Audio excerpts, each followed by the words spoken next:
Hello, I am Pam, and this is my channel, Made by Pam. So today, hi, it's been a long time no see, right? I know, seriously, alright, so just a little update. Last weekend I had my granddaughter, so I was watching her, I think it was last weekend, or maybe it was 2 weeks ago, but I couldn't stream because I had my granddaughter, because my daughter went out of town, and now I'm finally getting back on to streaming, hopefully, but each time I've wanted to, I've had to attend to my daughter or my granddaughter, so we'll see how long we can get before we get called away. So welcome, this is a live chat show, and I will be, what? I am doing live, what do you want?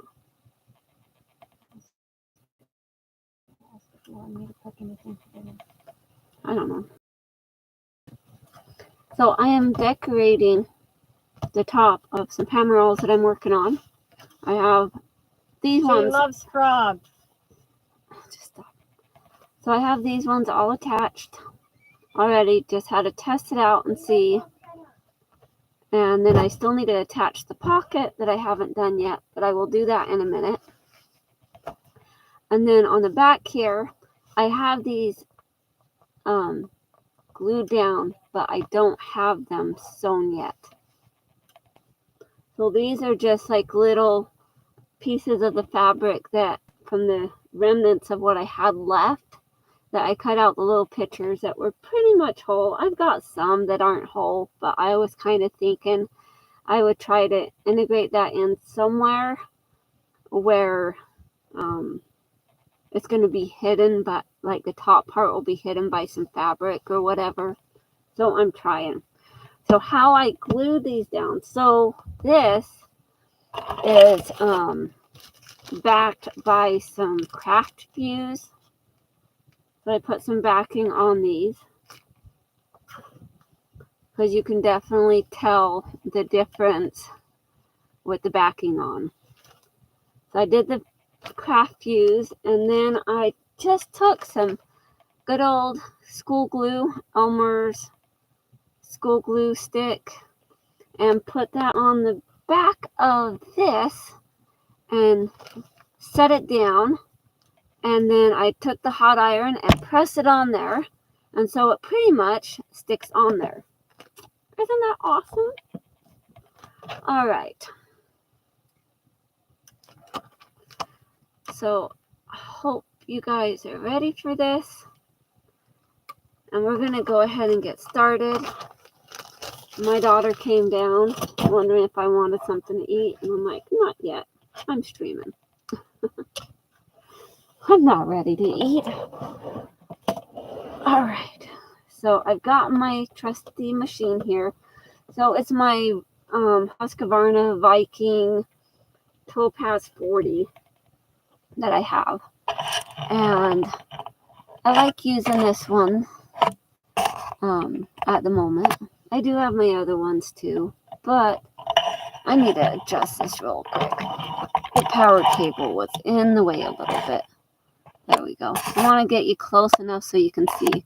So what I am working with is I have it set to a zigzag stitch, but I have it to a free motion quilting stitch so that I can stitch around these without having to feed dogs interfering. What, Daniel? So you're I'm streaming. Oh. What do you need? Can you type in a pen For what? so that I can use a Minecraft mod making software? No, not right now. Well, maybe later. I don't know. We'll see. Can I tell you the name of the mod software? What? Creator. Oh. What? The kids want pizza. Okay, well, we've got plenty of pizza. Cheese pizza. Yeah, we've got plenty of cheese pizza. He wants ramen. We'll have fun. Well, I'm fine with pizza. Okay, I am trying to stream, guys. I haven't streamed in like a month because you guys keep interrupting. Hi, Sharon. Good to see you. I know, it's been forever.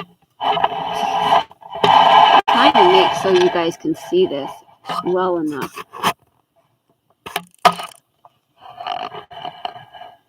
Because I want you guys to be able to see. So I've tested out with a couple different presser feet.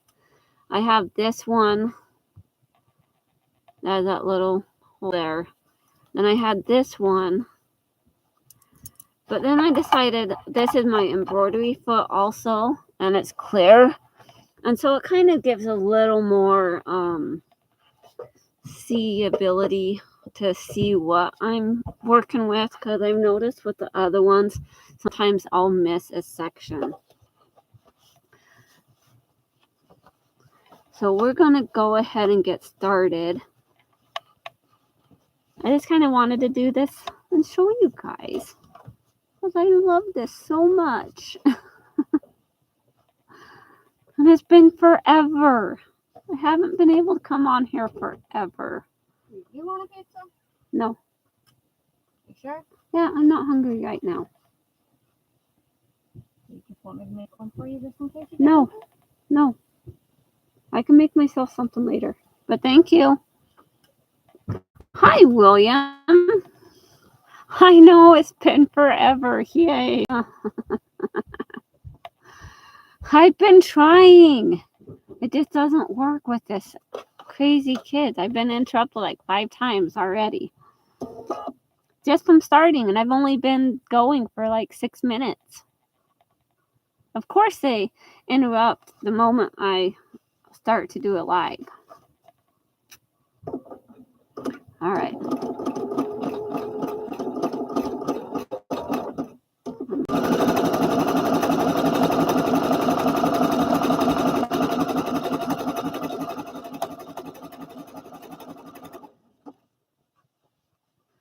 Now this is a little bit more difficult. Oh, dang it. I forgot to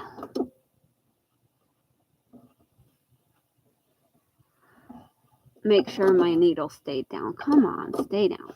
Okay. I want my needle to stay down when I let go of the foot pedal so that it doesn't do what it just did.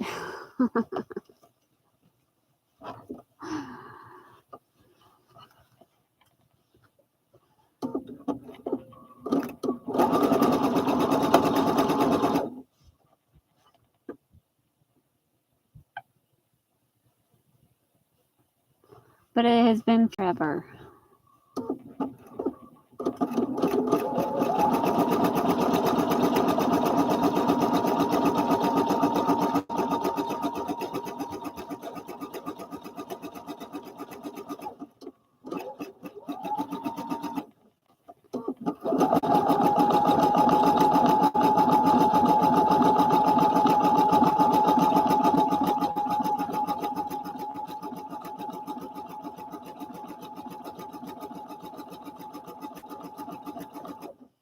I notice my stitches are really off. I'm like really missing a lot. This just isn't working as well as I was hoping it would. So on the next one, I'm going to switch it out to a different foot.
Yeah, I've got a lot of spots I'm going to have to go over. Yikes.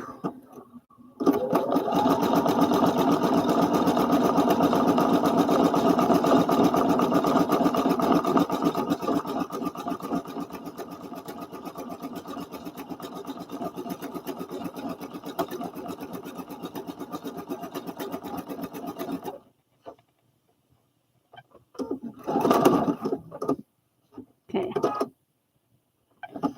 Well, since I already know kind of where the spots are, I'm just kind of pull this around and start on those spots.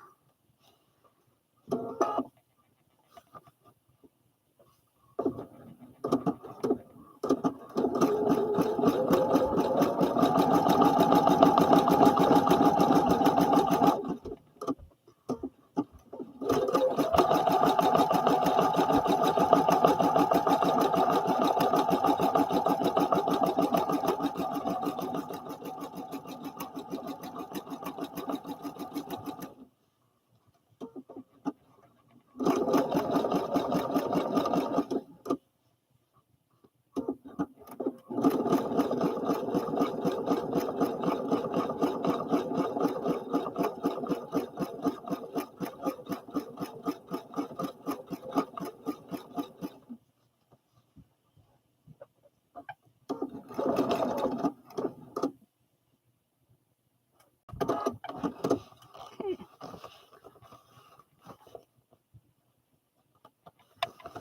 I also have this spot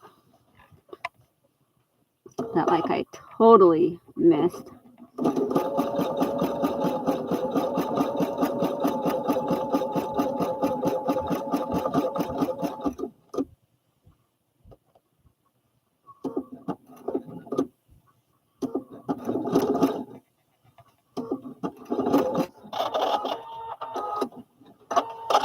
Okay.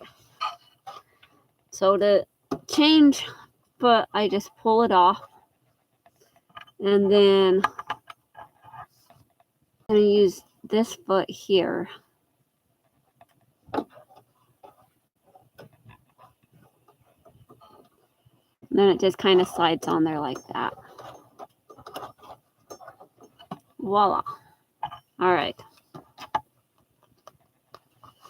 I just have a couple strings I have to trim. A couple more than usual because, yeah. And on the back, it doesn't look too bad. But nobody's going to see that back side underneath because it's going to be hidden inside the garment.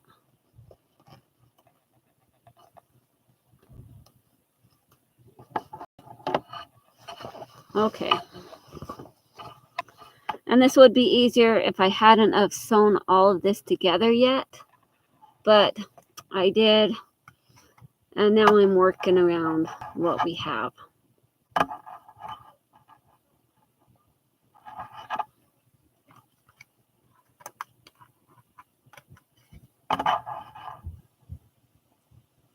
All right.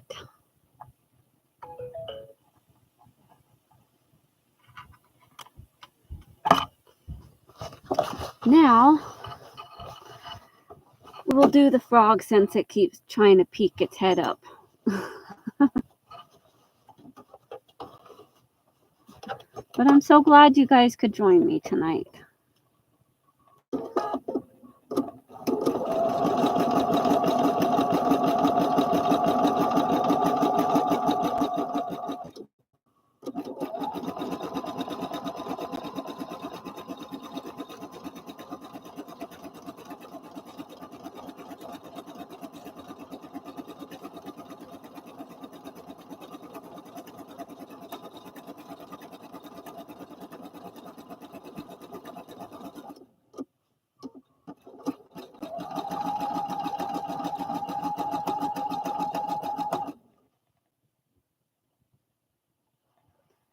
It's mine, so it's an adult. Mom, What, Timon? Dad told me that we're gonna have pizza. Yes, I told, she's cooking Tostino's square pizza. I told her that I want pepperoni. Yeah, you can have a pepperoni. But how long will it take? It takes like 10 minutes to cook. 10, 11 minutes to cook. 11 minutes or 10? It's not that long. To me? I only put it for like 5 minutes. Really? Yeah. I spent a lot of time on the video. I know.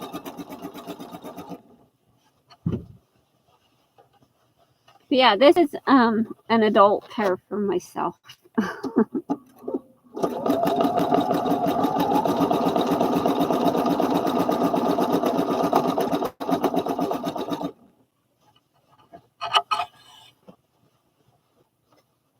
I'm making a pair of shorts.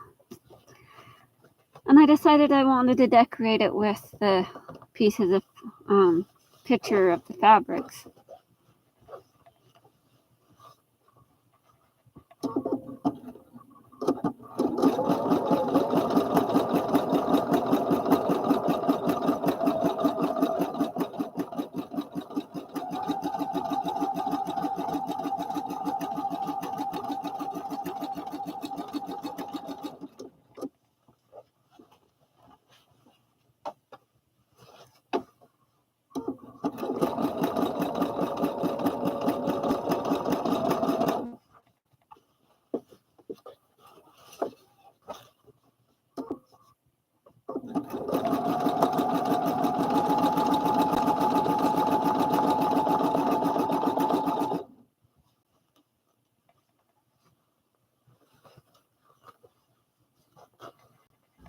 Well, that's awesome, Sharon.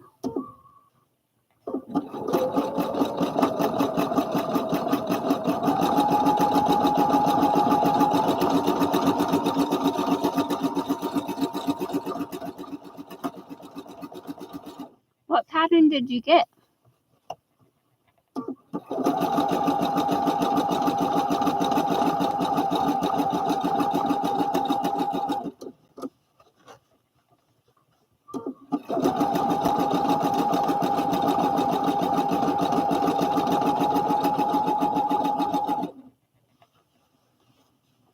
Oh, cool. Butterick 3886.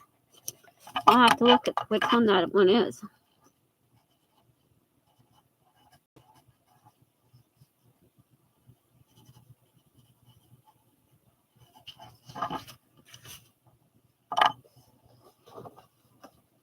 And see if I have it. You never know, I might. I definitely have a lot of patterns.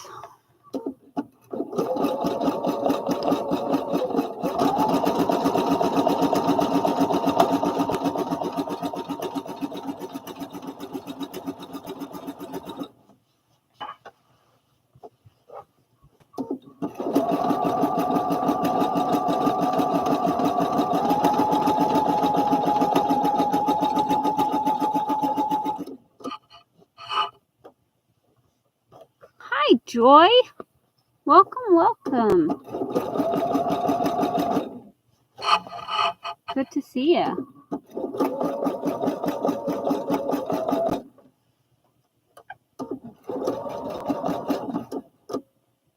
Trying to come.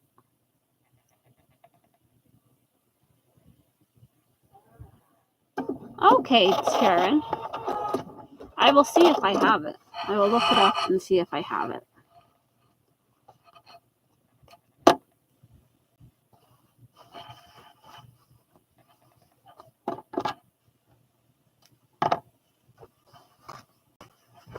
All right, the frog is attached.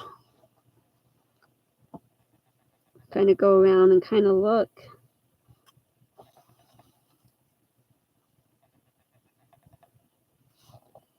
I think I did okay on that one. Wasn't so bad.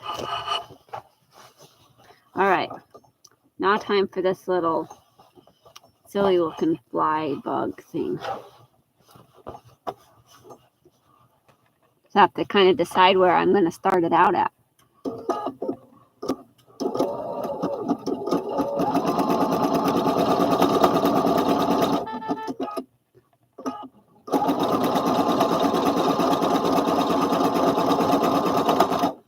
going to play bobbin roulette for a couple minutes because it says that my bobbin thread is low. But I'm hoping I have enough bobbin left to finish this. If not, then I guess I didn't win bobbin roulette. But we'll try.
Check around all these.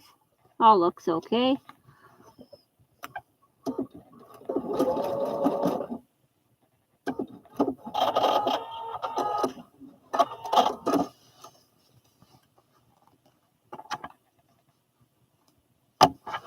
Okay.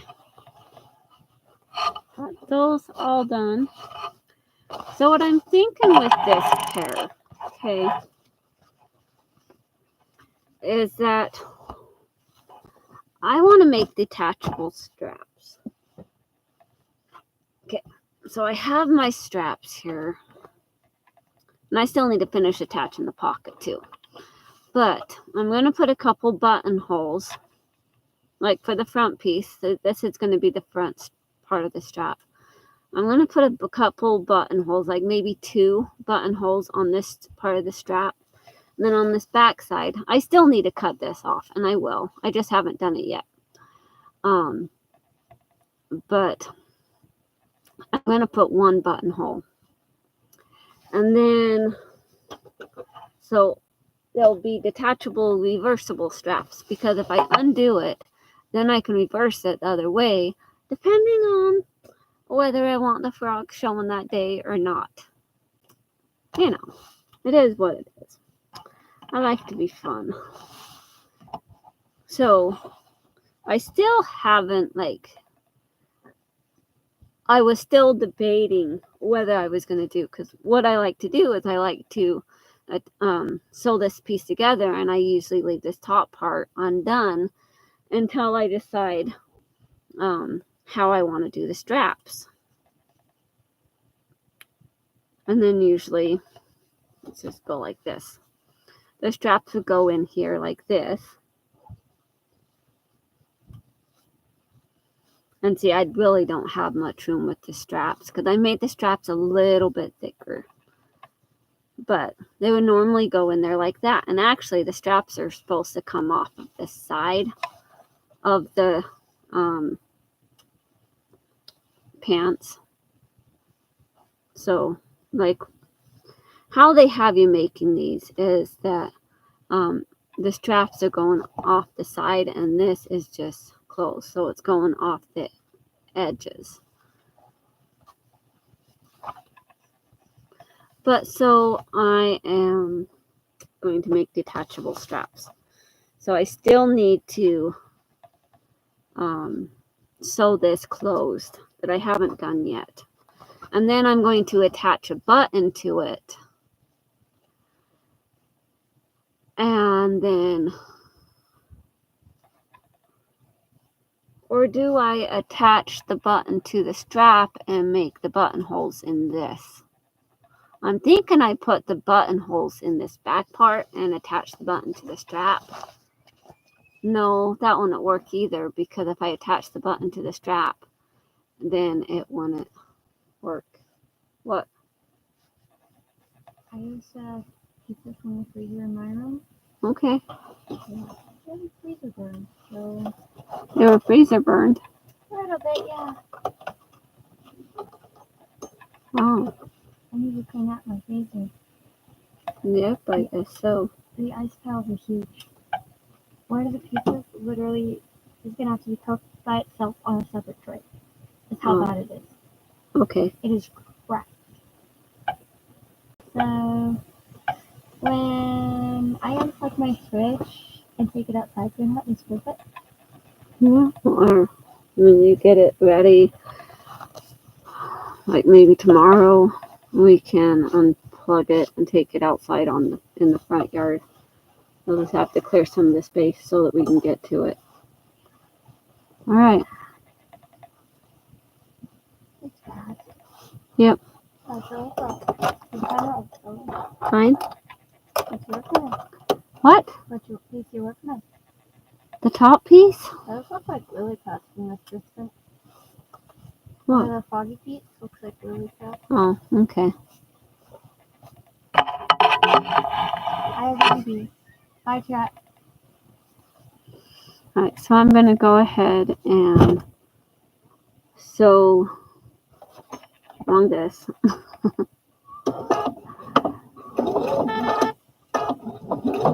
And I know my bobbin is low.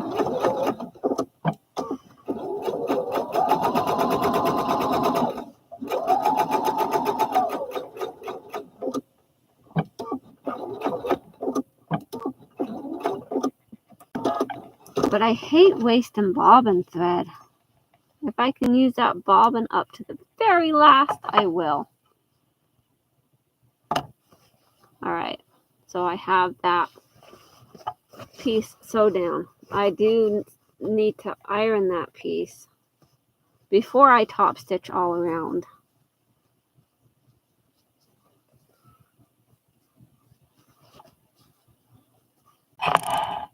But yeah.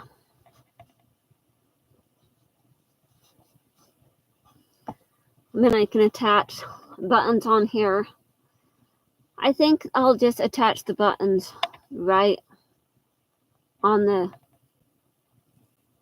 I can either attach the buttons on this side or I can attach them on the underside. So you wouldn't really be able to tell that they're reversible straps. So attach the buttonholes on one side so it can be up like that. Actually, it's going to be on the underside is where I'm going to be attaching the buttonholes, just so you know. I don't want the strap on the top side. I want it on the underside. So yeah, the button will be on the underside. Isn't that fun fabric? And of course, I didn't have enough of the dark blue denim to cut out this back piece. So because I tried, I moved that fabric all different ways of what I had left to try to make it work, and it did not work.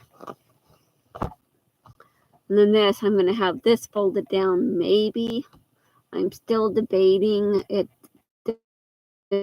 depends on whether or not I have the strap long enough. It's long enough, but you never know. So I still need to... Yeah, see, I only have a little bit of thread left on there. Let me go ahead and get my case. I have more thread in here, which I think I'm going to just use a dark blue,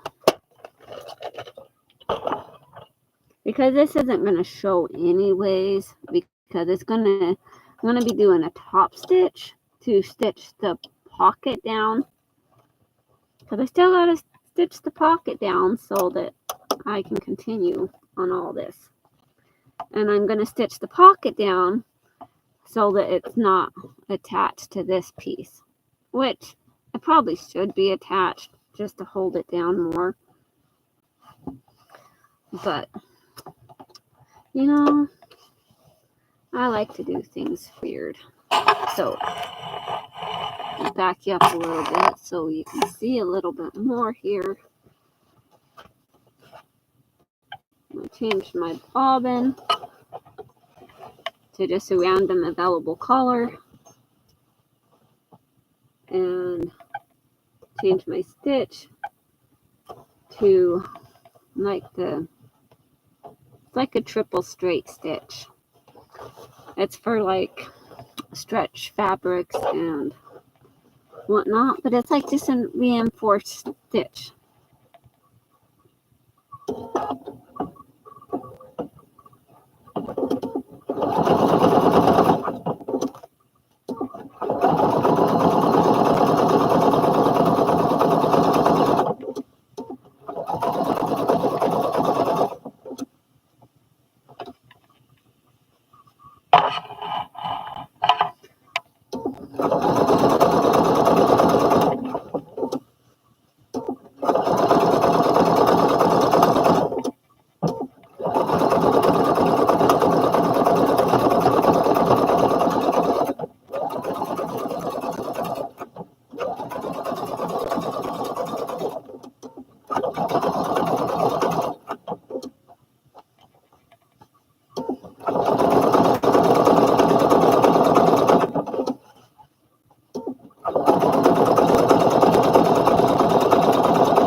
Whoops.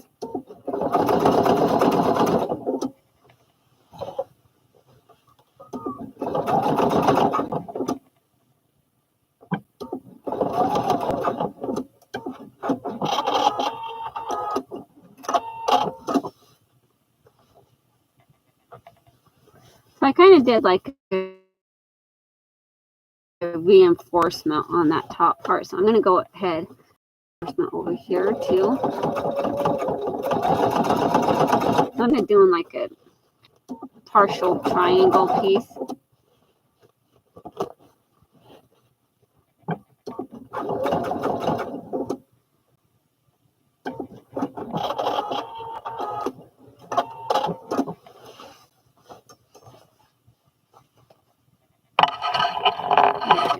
So I have the pocket all attached. Now this little frilly up here, this is a selvage edge of the denim that I used.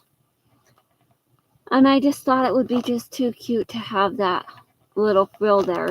And then the other side also has the selvage edge that's a little frilly. So look at that cute pocket.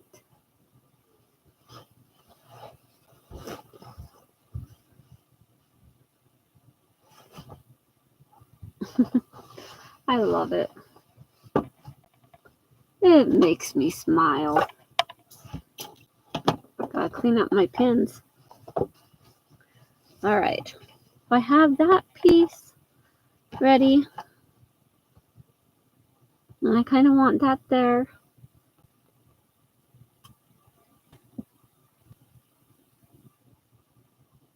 So I know. Okay. What I'm going to do. I do need to cut off these pieces here. Okay. Because they just need to be out of the way here.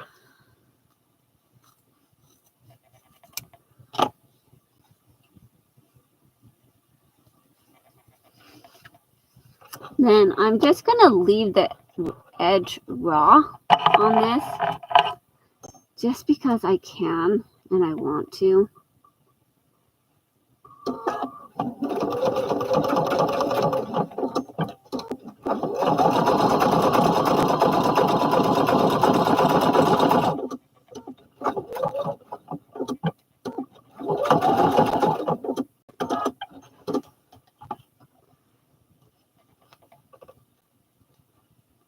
Which I should probably do like a second stitch, but no. And then this edge here, this is also that selvage edge. So that is also going to be left like it is. And then I'm just going to stitch down.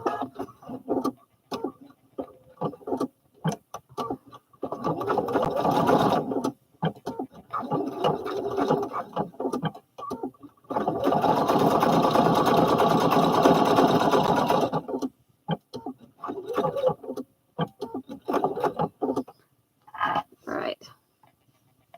Thanks, William.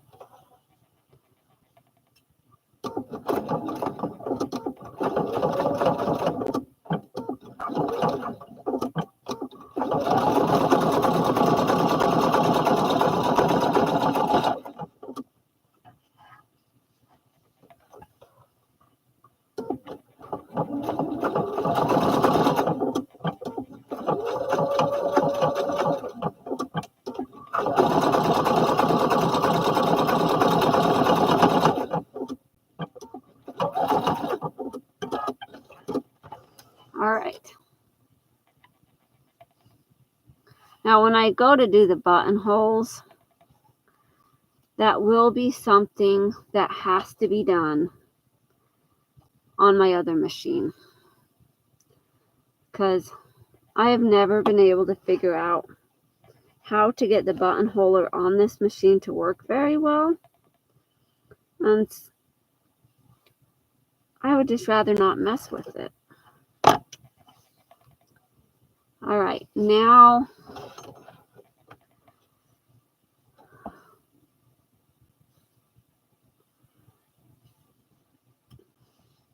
I am going to top stitch the straps.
course. Upstairs. What? You come upstairs. Open the crab. You don't. No, 'cause I'm doing a live. Mm-hmm.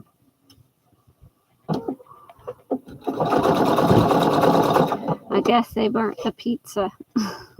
It doesn't surprise me.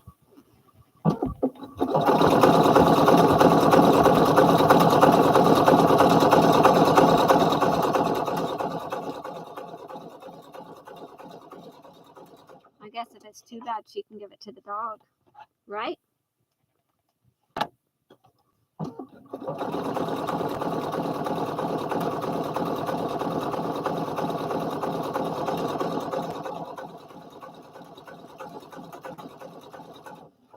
See, that is the reason why I don't get much sewing time in and why I don't do videos and lives very often is because there's lots of interruptions.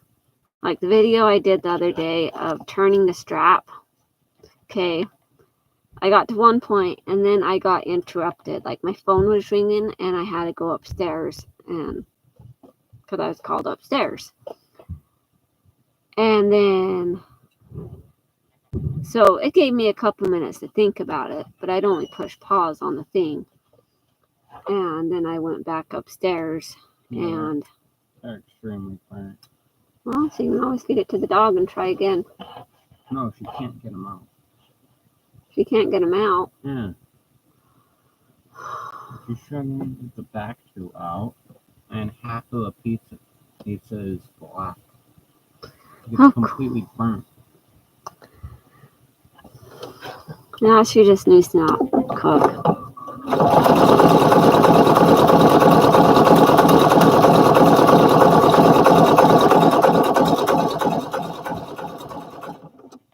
See? What did I tell you? So, in that instance, give me like a couple minutes.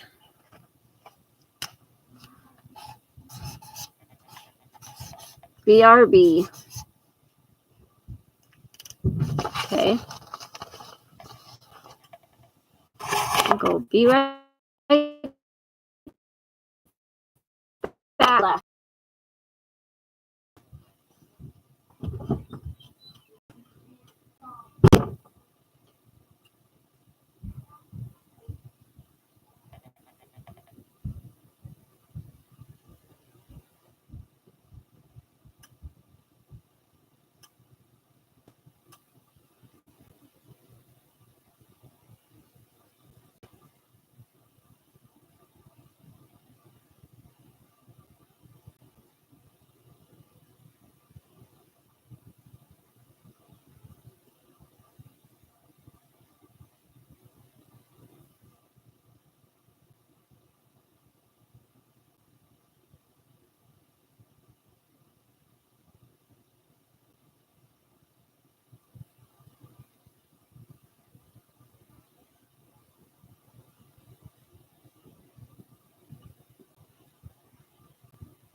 Hope I didn't take too long.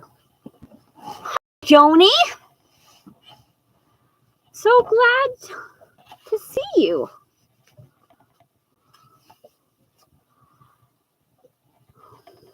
It has been forever since I have streamed because, you know, I have kids.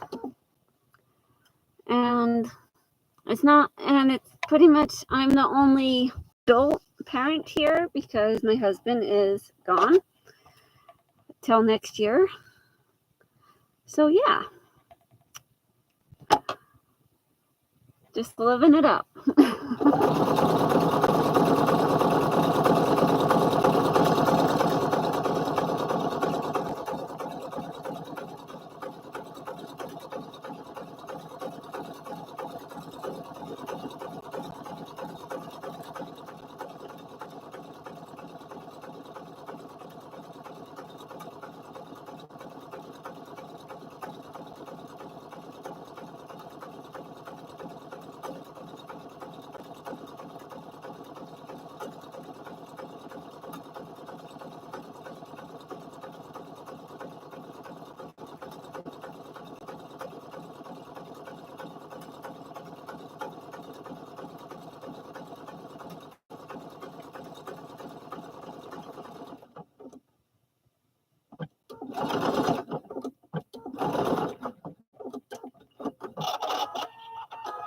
Hi, Marty.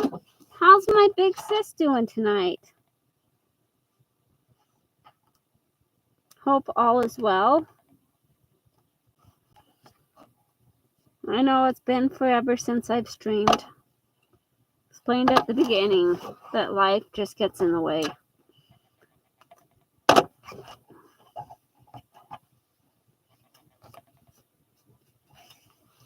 All right. But I really haven't done a whole lot of like extra sewing. I've done alterations and fixing things for people. Like I sewed up a pair of curtains, like altered them. Because it was already like made, but they need to be altered. So I altered them. And then I needed to shorten some coveralls. And then fixed another pair that had gotten a bunch of oh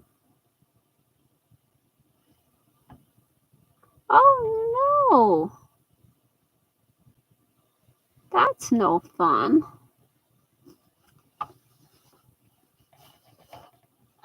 Well, I hope you get feeling better, Marty. All right, I think that looks fabulous. All right, so we got that done. Now to sew around this. Need to do the top stitching. And when I do the top stitching, I like to start out like at a side seam. So I'm going to top stitch this all the way around, but I'm also will refold that back down. What? Mom's asking me to get something from the Great Joy Jeep. From the what? Great Joy Jeep? Something, I don't know.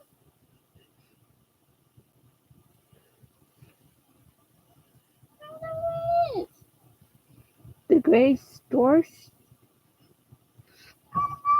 I don't know either. Just tell her she's going to have to get it yourself because you don't know what she's talking about. Okay. Oh, kids. So much interruption. All right. Here we go.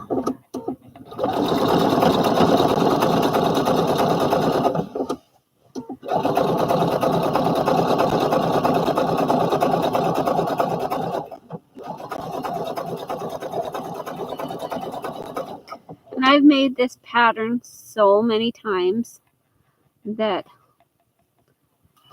I don't even have to look at the instructions anymore. Hi, Mona. Good to see you.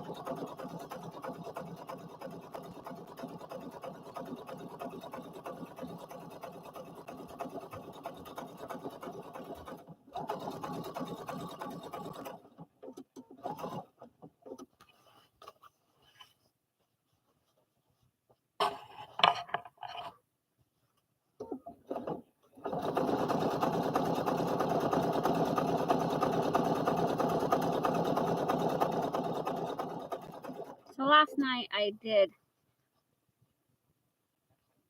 I am making a pair of Pamerals again. See, last night I did sew these together.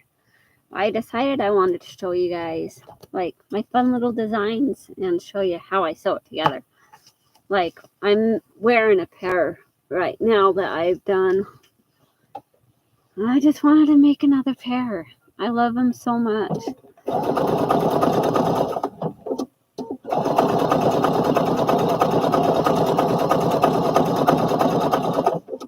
It's a Simplicity 8855. It's a knit overalls. And so it doesn't take any like side buttons, like any side buttons on the sides, no side closures.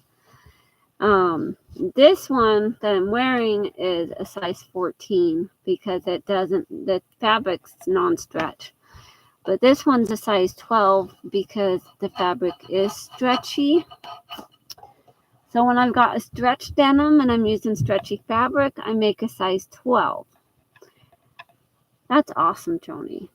And when I'm using fabric that I really like, but it's not stretchy, and I want like the knit overall style, I make a size 14 in pattern sizes.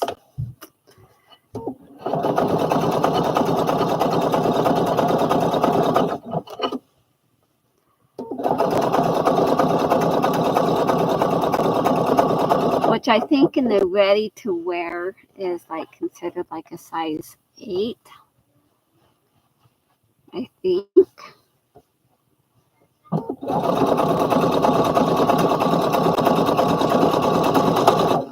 I don't buy ready to wear clothing too much anymore. I do have a couple,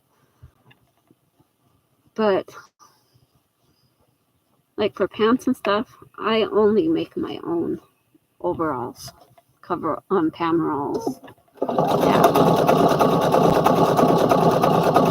That's probably about time that I make you another pair, right, Joni? It's been a while.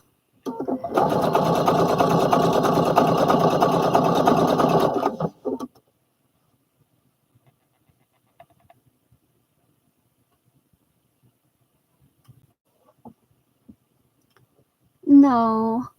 The manufacturer sizes are, the sizing on the manufactured on the ready to wear is listed as a smaller size, but the pattern sizes are listed as a higher size. So it confuses some people. Like when I made my sister some pants, like an outfit, she says, "Oh, well, it's easy, make me a size 6. And I'm like, seriously, girl, you're not going to fit in a size 6. She's like, oh, yeah, I will. No, I made it for her. And we needed to go up a couple sizes. But her daughter fit in it quite well. I just had to do a couple alterations because my sister was taller than her daughter. But yeah, it worked out pretty good.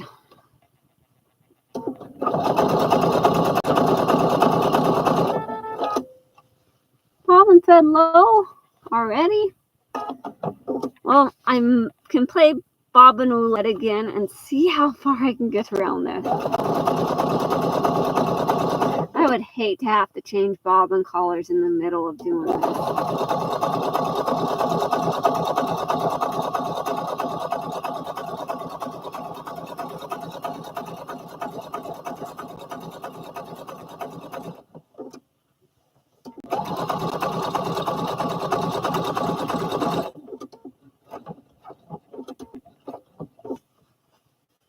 The difference with this one is I'm not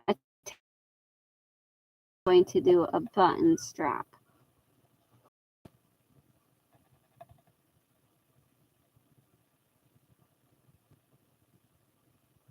Oh, that's awesome, Joni. Well, good luck with that.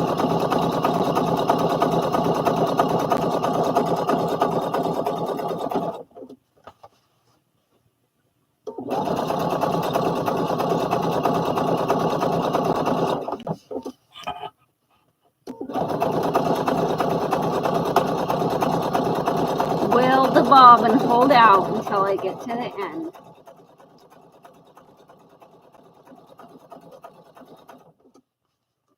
There's a question. Will it happen? Let's cross our fingers and hope.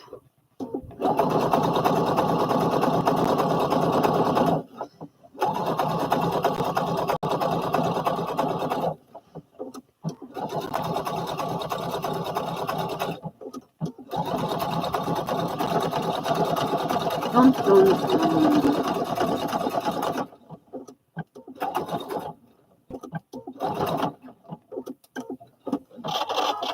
All right, I think it happened. We made it, and I think not.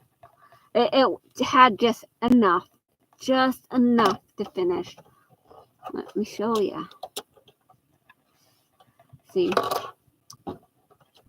this is what was left of that thread from the bobbin roulette. I love it.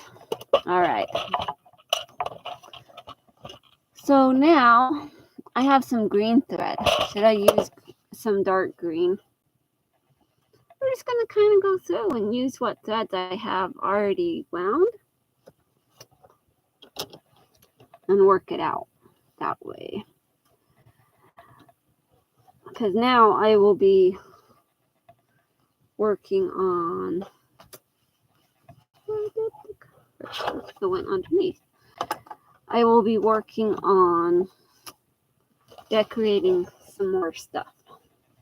I know, right, Marty? Woo. Isn't that fun? I love it. And then here is the back.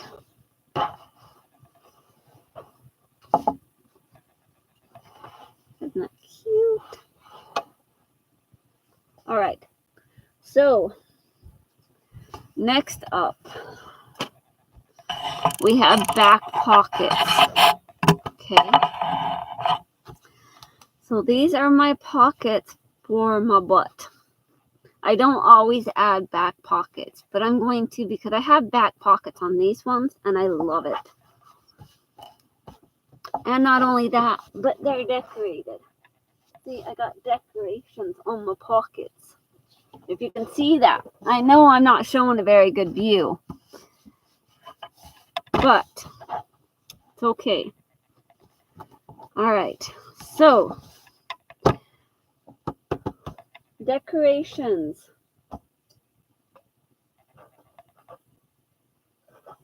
I have some pieces here. I don't have a lot of these pieces that are whole because it just didn't happen. So I'm almost thinking I could stick this one. I was either thinking like on the other pair. Let me lift this up some so you can see. Like on the other pair, I attach the bib to the lower pants. I was contemplating if I wanted to attach it, but kind of have that kind of hidden up in, like it's trying to swim uphill or whatever. And just kind of like right there on the side like that. Either that or I could stick it on the back part, like the orientation of this all. Alright, that'd be this side. Or like I could even stick it like on the side and going up. Or I could stick it like on one of the pockets, and it would just kind of be underneath. But see, these are going to be butt pockets. So that might be a little weird. But so I'll save this one just in case. I don't know if I'm going to use this one or not, but it's just a fun idea. But so I have these cute little things. I'm thinking of these smaller flower ones. Like I've got a couple of the smaller flowers, or even some of these. I was kind of contemplating putting it on the side, like not there, but like right on the side of the pocket piece. So I have, these are my side pocket pieces. Let me move those out of the way. This is the facing of the pocket, so nothing's going on the facing. These are the outside of the pocket pieces. So what is going to be seen on the fabric? So I was thinking, oh, and this one's got a little bit of, that's not really not going to be seen. It's got a little bit of like flash of color there, because I washed it with some fabric that I was working on when I made my dad's pants, and the fabric bled a little bit. But yeah, I was just thinking if I put it, like I could put it on the pocket piece, and then like we can pretend this is like the curve of the pocket here, okay? Like if this is the curve of the pocket, because the pockets go together, the pocket piece, like this kind of, like this one will be in more, but you can see, like I could put flower there, or I could even put one of the little bees, like little things there, and put a flower on that part, and then on the other side I could switch it. Like on the other side I could have a flower, and then so it's just kind of both. So I'm thinking that might be a good idea. I only have a couple of these little, like I have a couple of these little things here.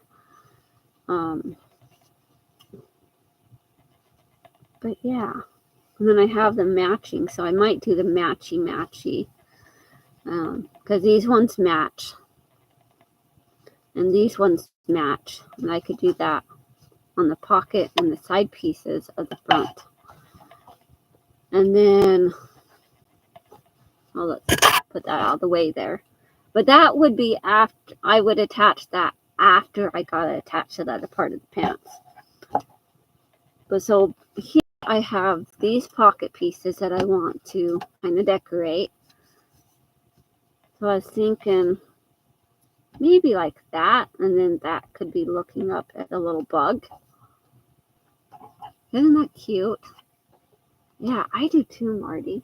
I just wish more of them had been full, because I have a lot of pieces that are just kind of pieces that weren't, after cutting out the fabrics and everything. Like this doesn't have full piece. This one, part of it, the dragonfly, and just a bunch of little scrap pieces. I guess this one was a little bit fuller, but not quite. But yeah, just a bunch of little pieces. that just didn't amount to nothing. That's how I came up with this piece, is because this was part of this selvage piece off the edge, or a piece that got cut. It was like a cut edge that just kind of, because the fabric frays. But yeah.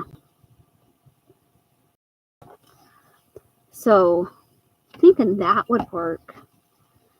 And then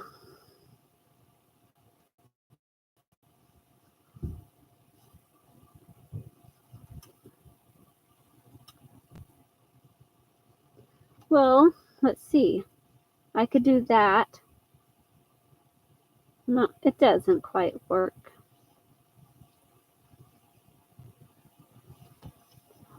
We could have it like kind of, oh, you couldn't even see what I was doing. Oh my goodness. We could just kind of having them swim up behind that flower. Be my butt pocket. That's kind of cute. I like that. Okay. So to cement it in place. So I'm going to take you over to my ironing board. I'm going to cover you up real quick so I don't make you sick. Okay. Tangled up. All right. Lift up some so you can see what I'm doing here. Move those tools out of the way so you can see my process. Because I'm using a 808 craft fuse, a Pellon craft fuse.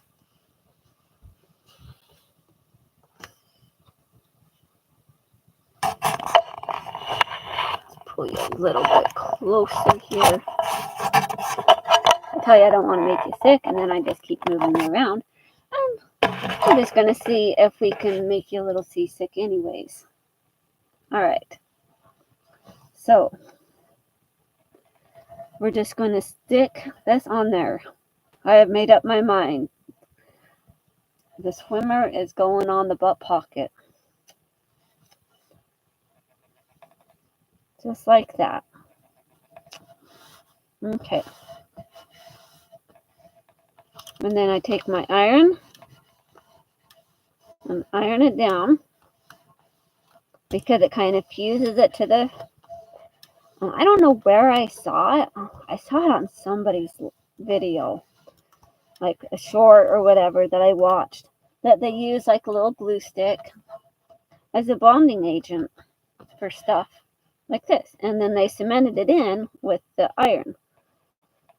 So we can just take that like that, and I can just kind of be swimming up into that flower. I could have like cut off all of that, but I didn't.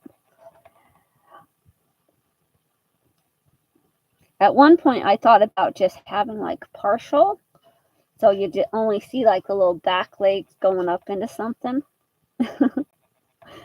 But then I decided I wanted to keep the whole thing.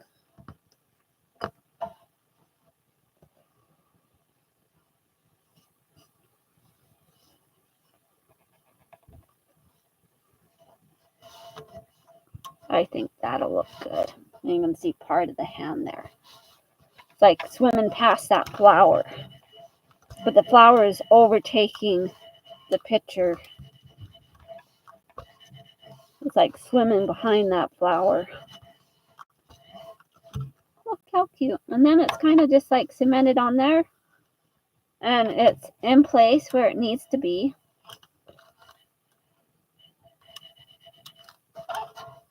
And that piece, I probably didn't get any glue on that piece. But that's okay.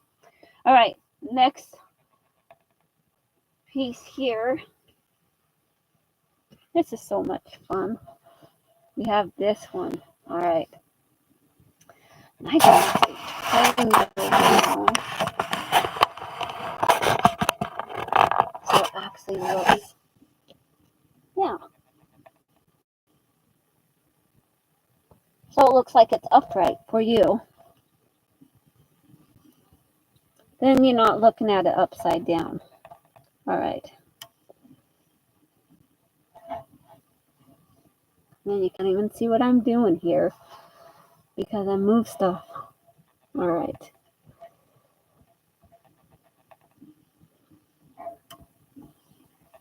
And I'm just sticking on the glue here. And I'll take this and place it right there. And see, until you cement it down, it's still kind of, you can move it to a place you want it. So it's not permanent until you glue it down, until you iron it down. Hi, Kel. Good to see you.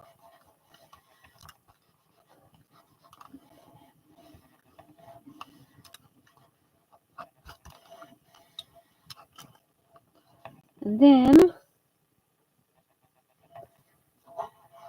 we will glue this piece. And I love this little mat that I got.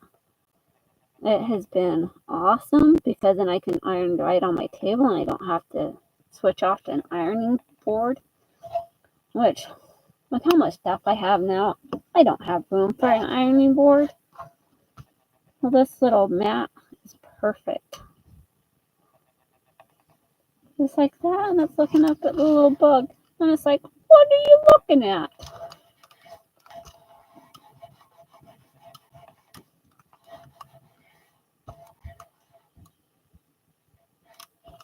All right. Isn't that adorable? All right, so I'm going to cover you up and move you back over.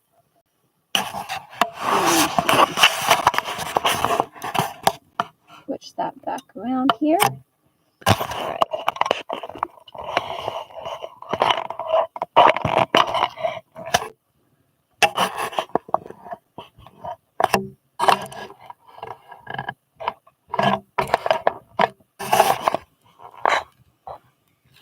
Go.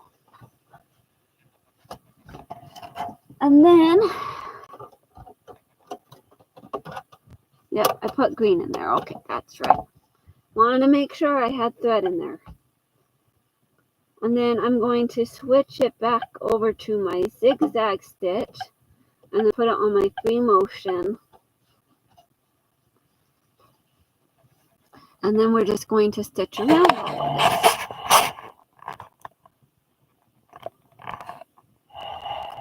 And put it kind of close so you can see. All right.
Okay, and then I noticed on here that I did miss a couple spots. Well, I guess I didn't really miss it, but I didn't like get a very good stitch in there. You can see right there. So I'm just going to kind of put that back in there and redo that section.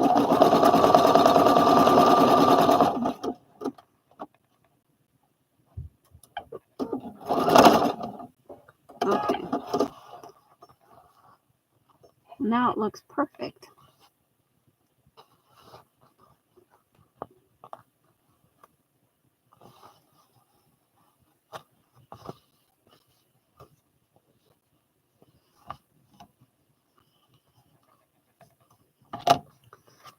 now we're gonna do the dancing frog.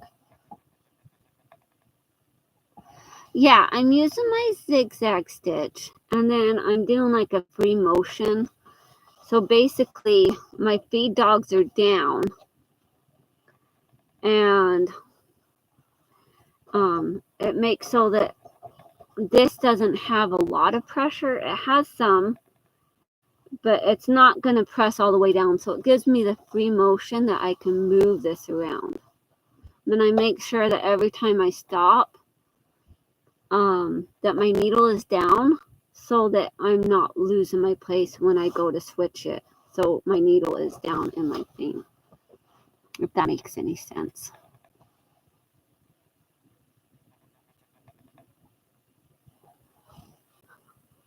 Yeah, that's right, Joni.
Looking good.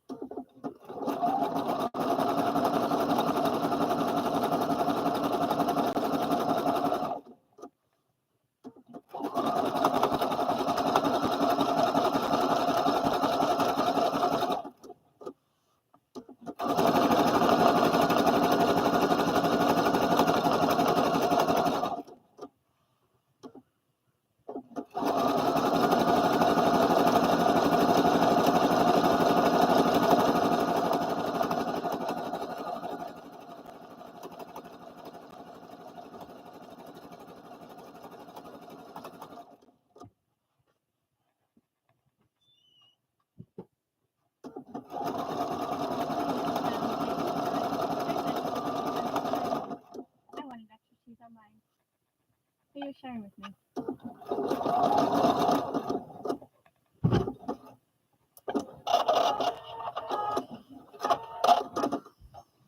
All right.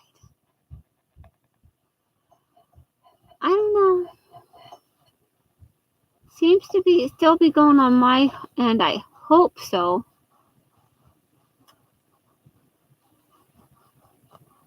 So it doesn't pull the fabric through. What?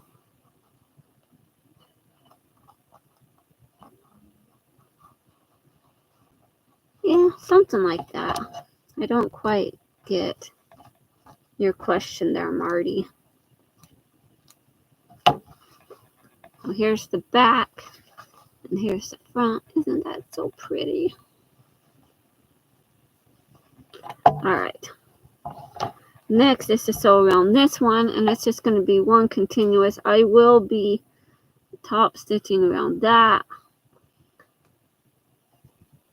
Yeah, the feed dogs drop. Like I have a little switch right on the front. I can drop the feed dogs.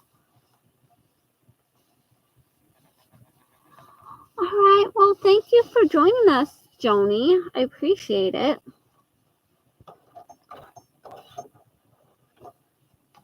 All right, gonna sew this one. Locking it into place.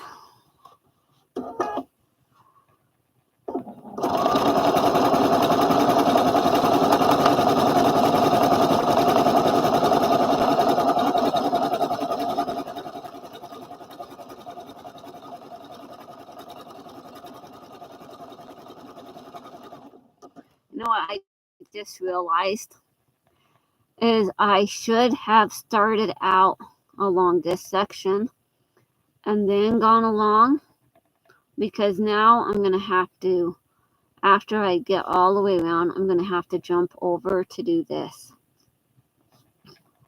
Dang. Or I just continue around this way and then jump over and do this. Either way, bummer, right? I accidentally had that in the wrong spot. That'll be okay, I think. Not that it really matters.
Isn't that pretty?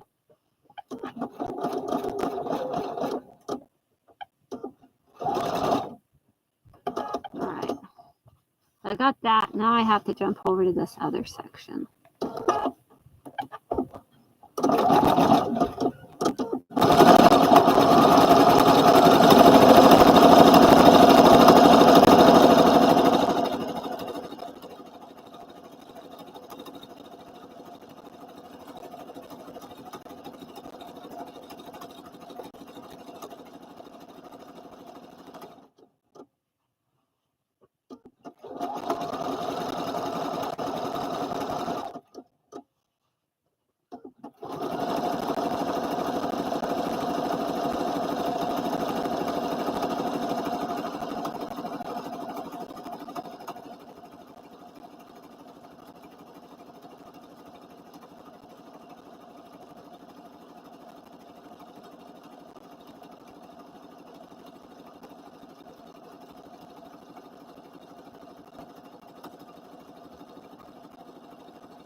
Alright.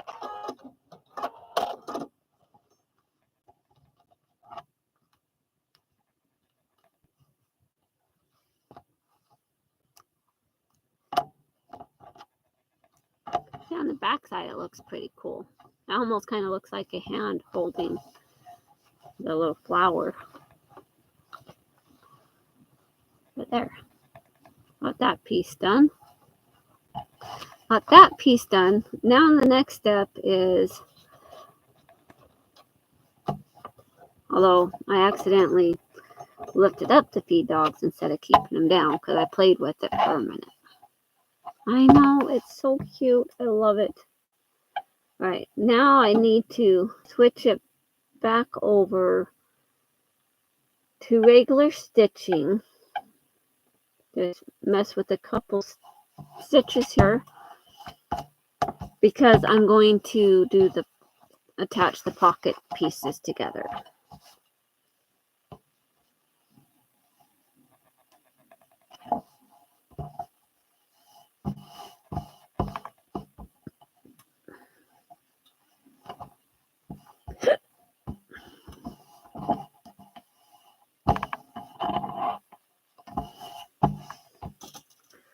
Put a couple pins in this.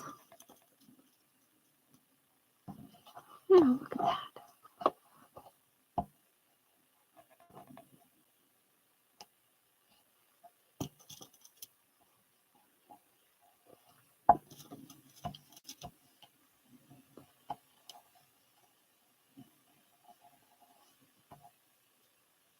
but it's a frog swimming behind the flower. It's pretty cool.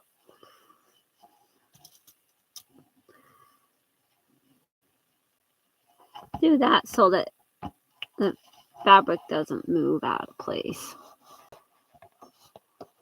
And this is just going to stitch this together so that I can turn it.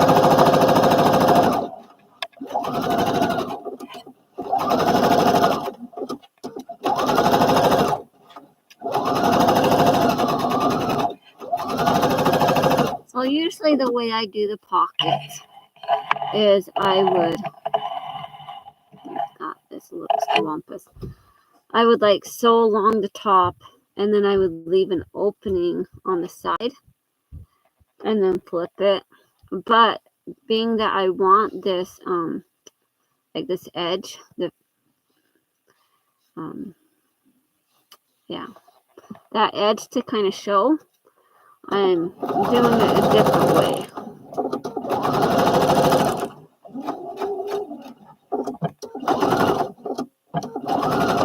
I like the way that selvage edge looks. Alright. This one doesn't have the fuzzy, but it's okay. This piece does.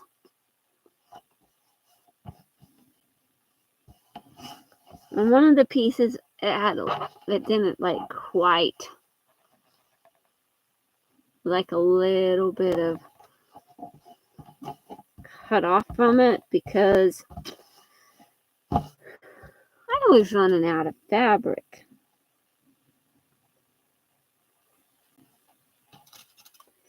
And I was barely able to get this piece cut. Barely. I got a little bit that I wasn't able to cut on it, but it works out. All right. I was sitting on my leg again, and I gotta stop doing that.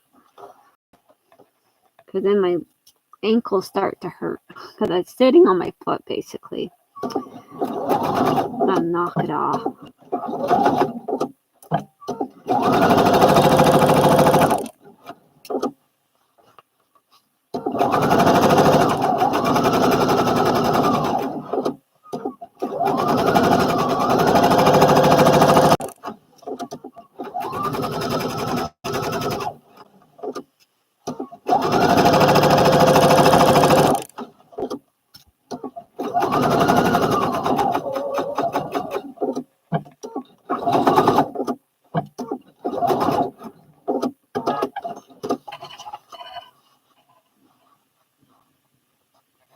Alright, bye Joy. Thanks for watching. I appreciate you stopping by.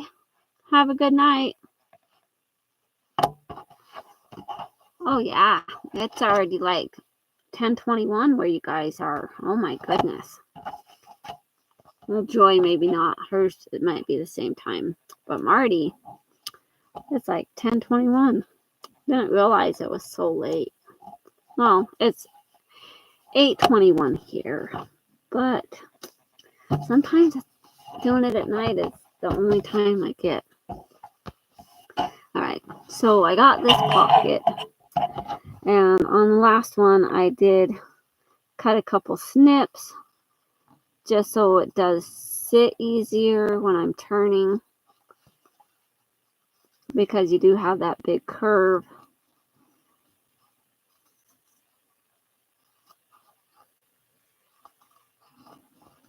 And I possibly don't have to do this because it's just turning inwards. But it does create a lot of bulk in the pocket area if you don't do those snips. So, but I did figure that out with the other pocket.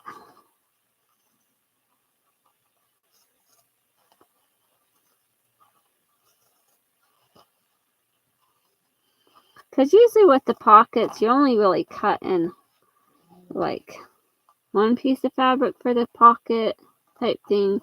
Not like doubling it like this.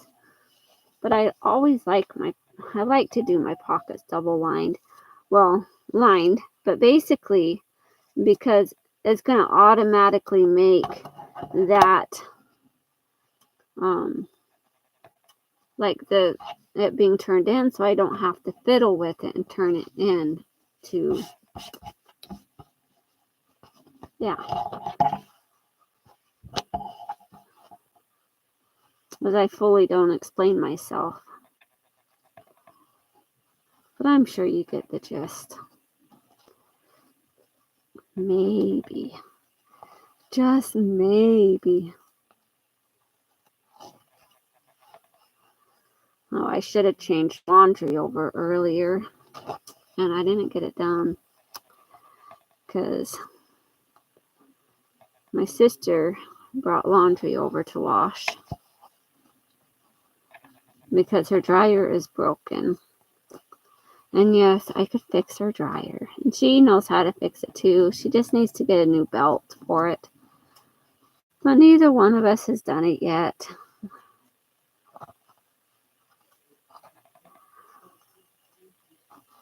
So she'll occasionally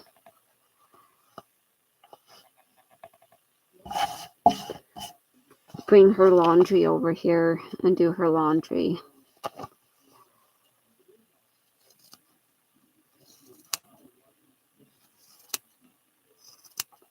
Which I'm totally cool with.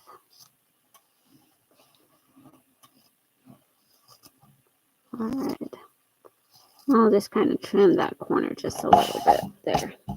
And then throw all that on the floor. Alright. And then we'll turn these.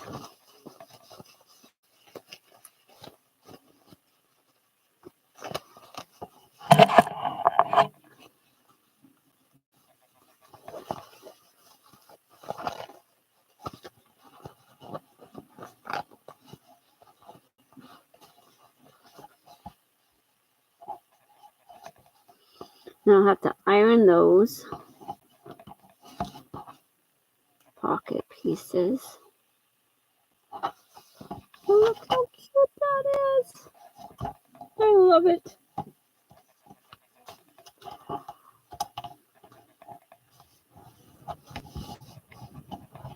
All right.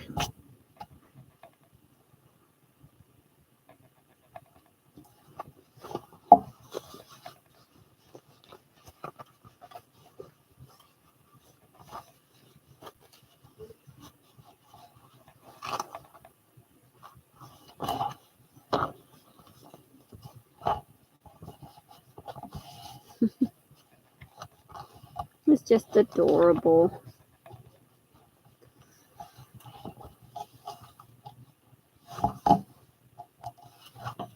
It just makes me smile.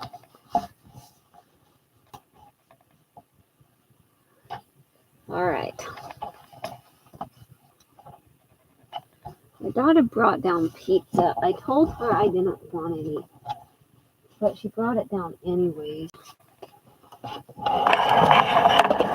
I'm just going to scoot my machine back some.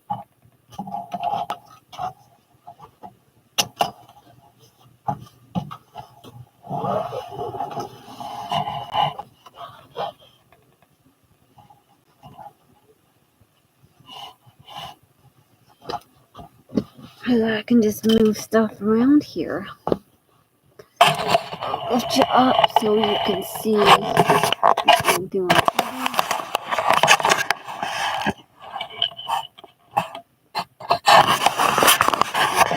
Sorry about that, guy.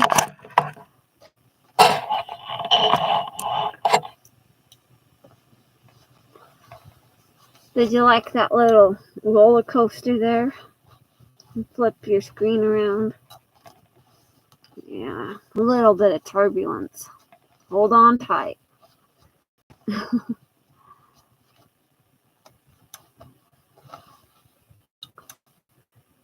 All right. Now I'm going to iron this down. And then I will top stitch along the top edge here.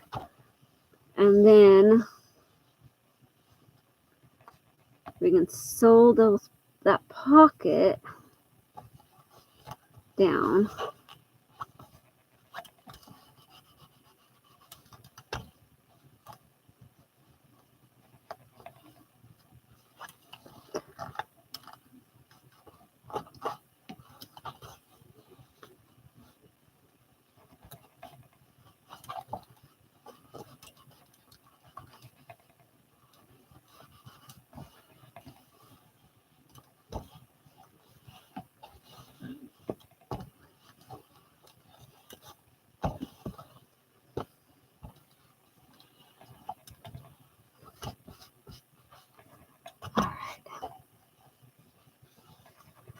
Now, this piece.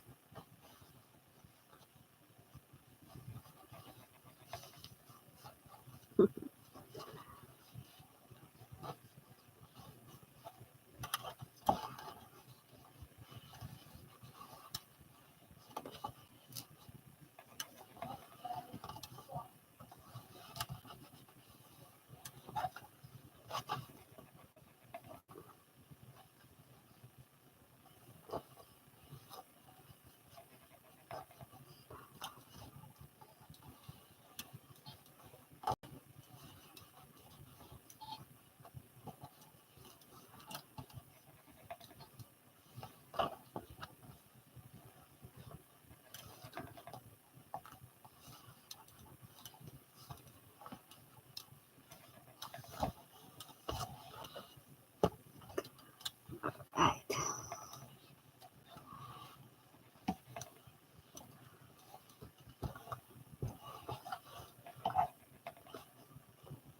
Those. Move the ironing board back over. I love it. And then I'll scoot my machine back. Okay.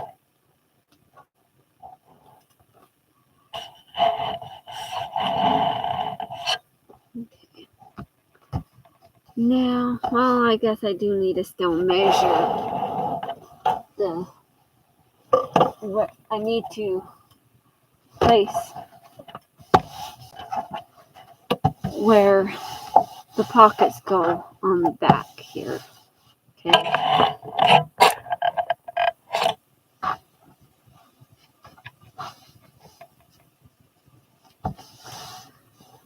That means I need my pattern piece.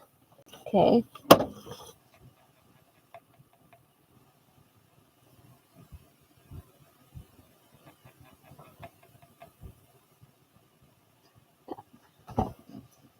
I have my pattern piece here that I like to do. You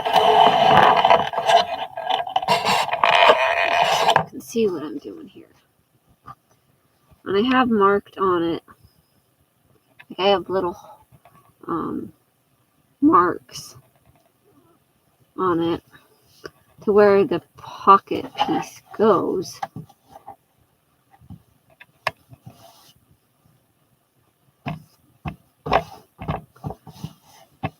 And I'm just making shorts, and how I mark the shorts is I use a lengthen and shorten line on the pattern, and at that line is where I do this, make the shorts. And so I had that line marked, but I still have it as a long pair, so I don't have to make another pattern piece. It will work for both.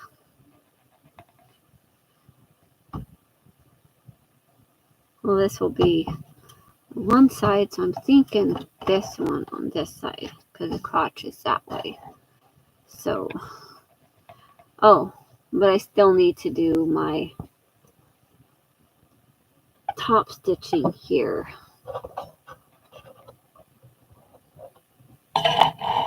Before I mark that, let's do my top stitching.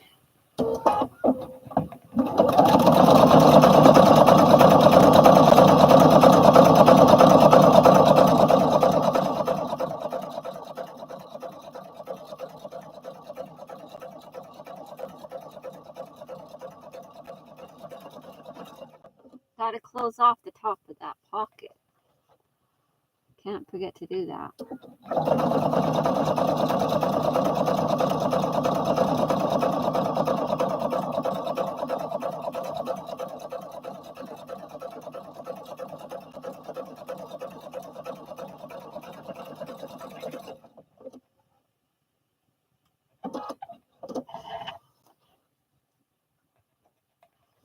Okay. So on the front part, for the front pocket, I did a cool little, like, flowered pattern stitch across it. So we're going to go ahead and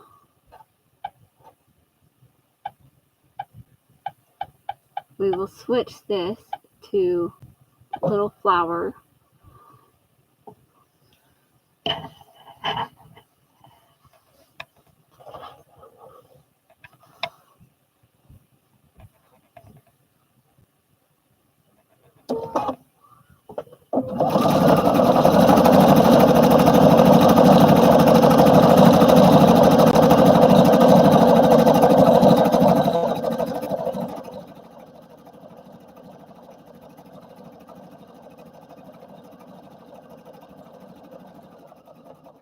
But this only have one row of flowers.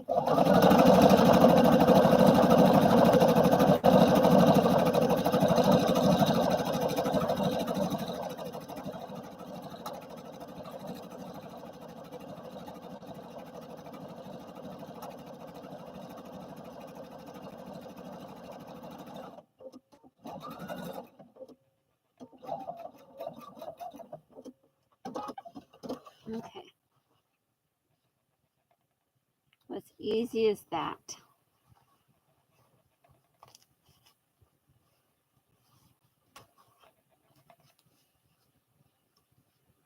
And now I have the little line of flowers.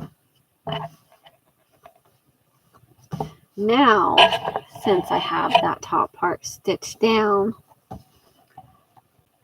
we will go ahead and do the placement of this.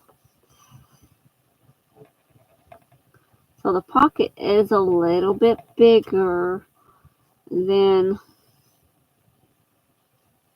the placement, but it's okay. It's because of the way I do it. All right. We pretty much have that placed. Heck yeah. I would love to, Marty.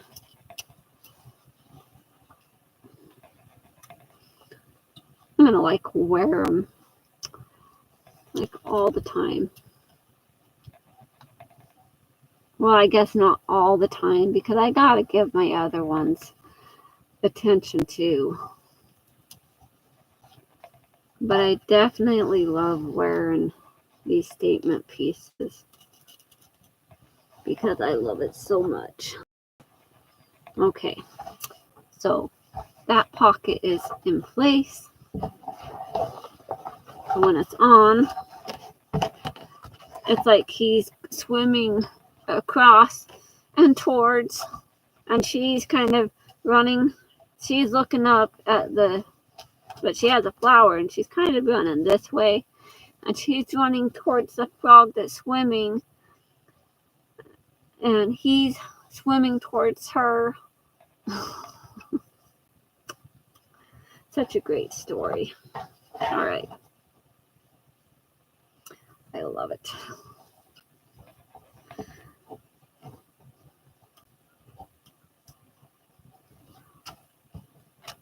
It'll be like one of my favorite pairs to wear ever.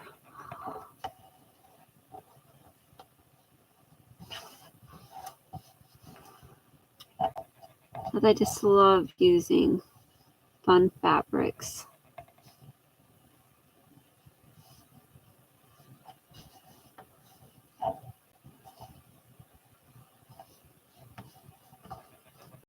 there. I think that's where it needs to be. Throw that back over there in the back.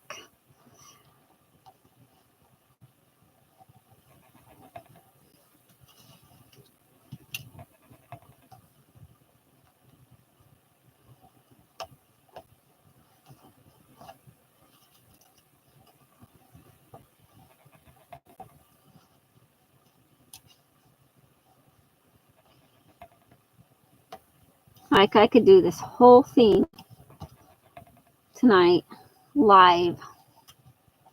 Granted, it's gonna be a couple hours, obviously, because these things take time. But it's all good. All right. Now I'll move my machine back towards me so I can actually work on it better.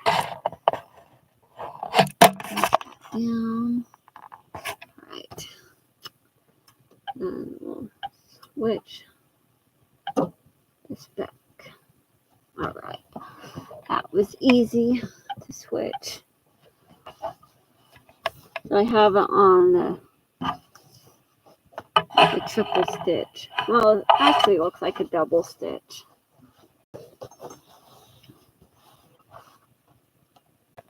Make sure I have my pins.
All right.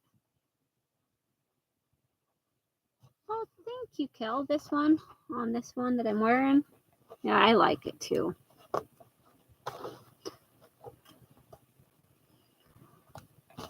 So I was supposed to have a doctor's appointment today. Okay, I'm going to share some personal stuff. But I get there and they can't find my insurance. My insurance isn't valid in the system, obviously. And so I had to reschedule it. So I'm thinking when I go back to my appointment, I am going to be wearing these. Like when I get it rescheduled and insurance is straightened out.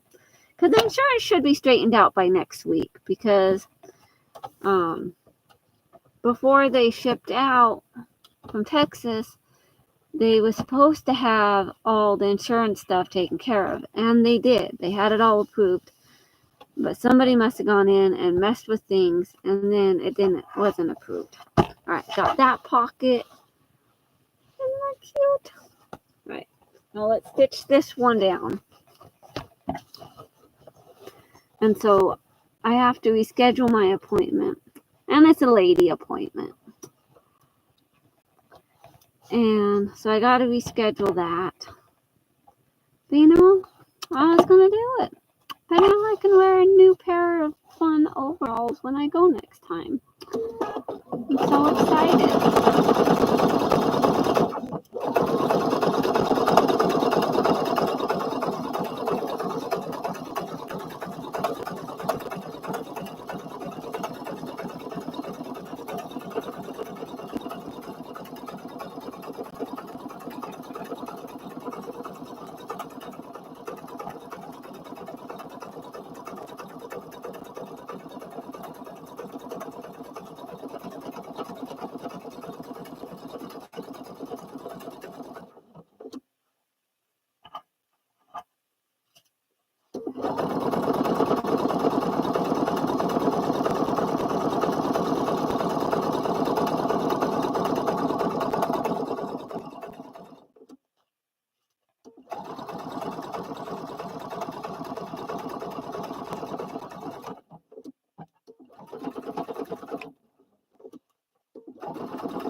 All right.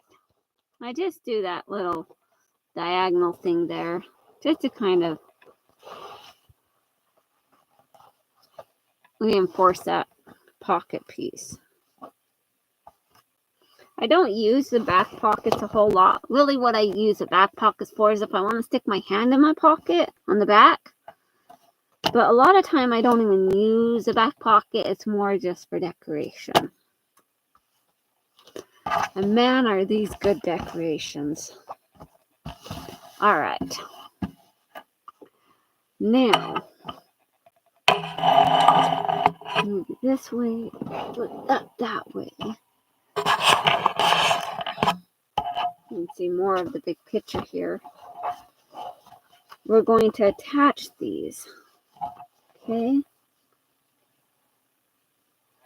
That means just attaching it down this curve. So I will pin it because I want to make sure that it doesn't go all squampus. I love them too, Marty. They just make me happy.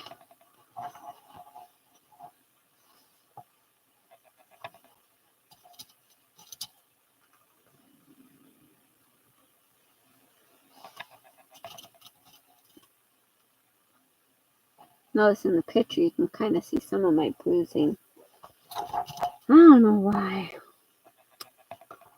Because I'm a busy lady. What can I say? Alright. So. And usually I would like serge the pants. And I should have serged it because it does need a serging. But what I'm going to do today is I'm actually going to, I'll sew it, but then I'm going to use another stitch that will just kind of go off the edge and just kind of finish it off. Maybe I should have done that before this. I don't know.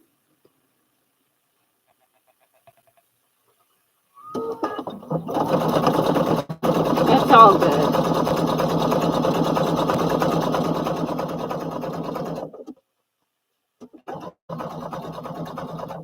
You know, and I never listen to seam allowance recommendations. I go with my own.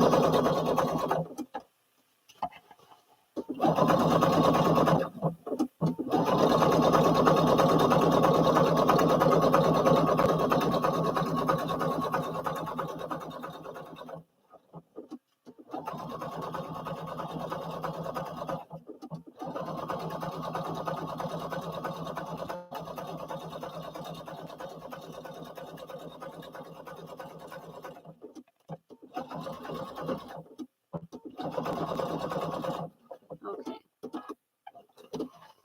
So maybe I will serge it. I will pull out my serger here in a little bit. Not quite yet.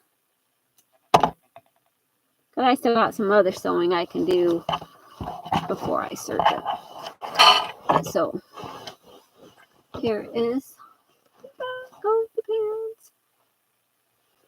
Alright. So I still have these front pieces to do. So I need to attach pocket pieces. So this pocket piece and this pocket piece. Okay.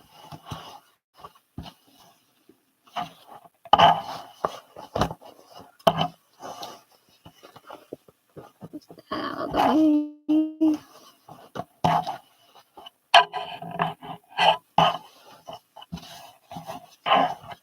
And then do this. We attach it here. So we're going to sew along. There we go. Now you can see me. We can sew along here. And then we flip it inside.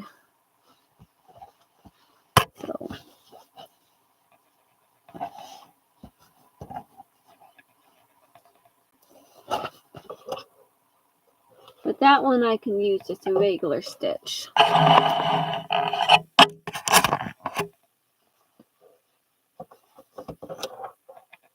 And look at my bobbin. I might have enough to get through this. Alright.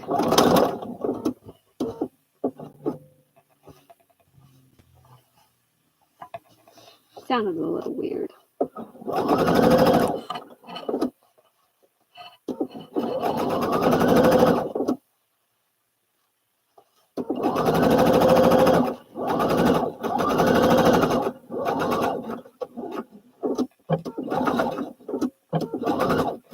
Alright. We have this piece.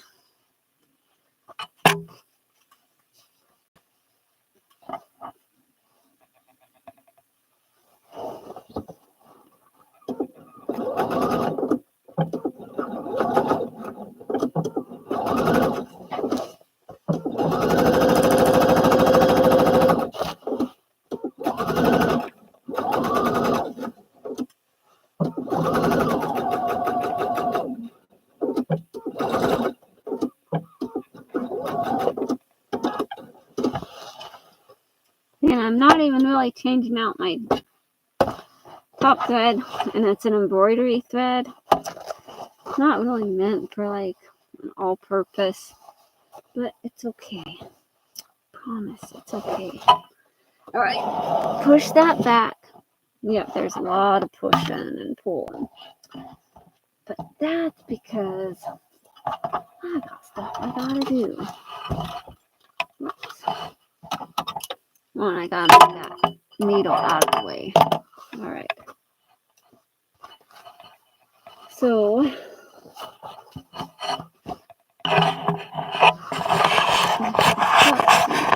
more what I'm doing, maybe.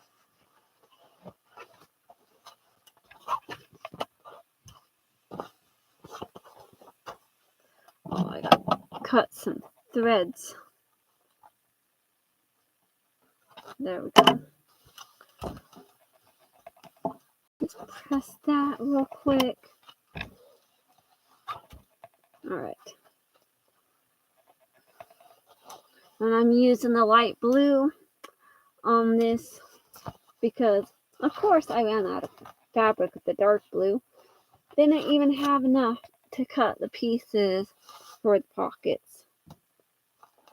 For the front pockets. For the other pockets, I barely had enough.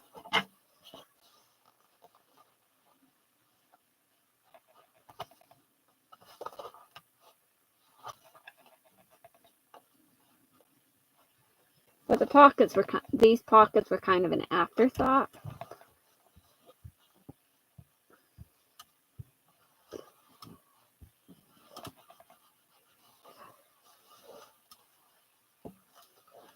And that down.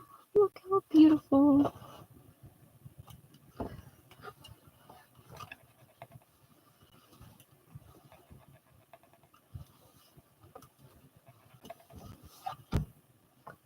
All right. Next piece.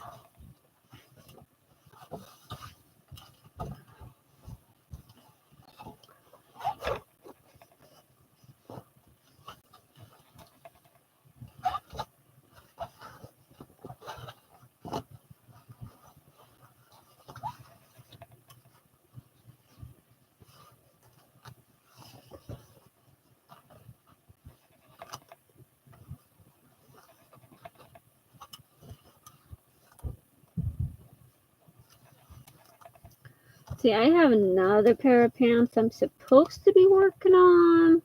Seriously, I should be working on my son's pants. Because he needs new school pants. Well, school starts in like 3 weeks. Well, let's see. Next week. So let's see. 1, 2. Yeah, like 3 weeks. School starts. Isn't that awesome?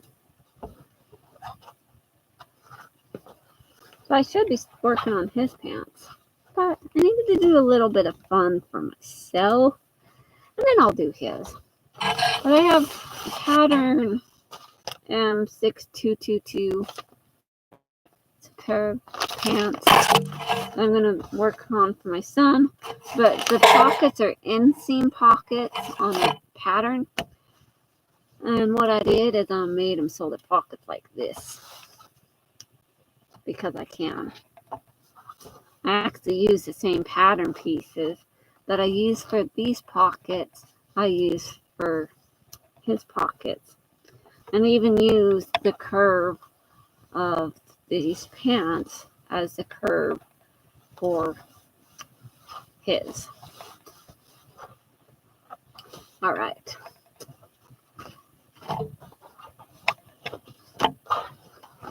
Time to move that back over. Move this back up.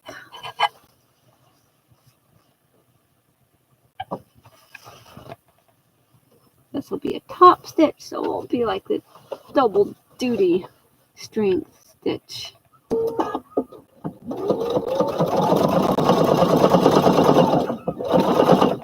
Come on. I think my machine is trying to eat it. I think that piece of thread got stuck. It happens sometimes. But it didn't want to move. Alright, let's try this again.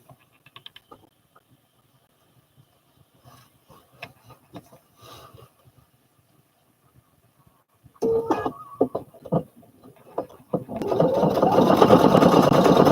we go.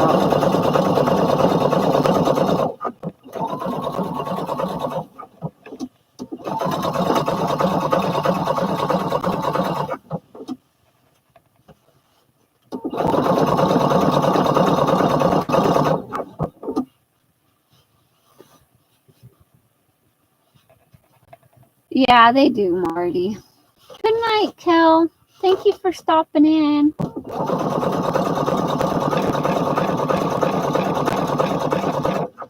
So for pants, they can wear like a khaki, tan, like cream collar, which is varying degrees of the collars. It doesn't have to all be like the same collar. But for him, I got this collar, which will be okay. Like last couple years, he's worn a lighter collar than this. But that's what I got this year because I found it. And I'm like, yep, that's the color that his pants are going to be. And so I found the fabric from the thrift store.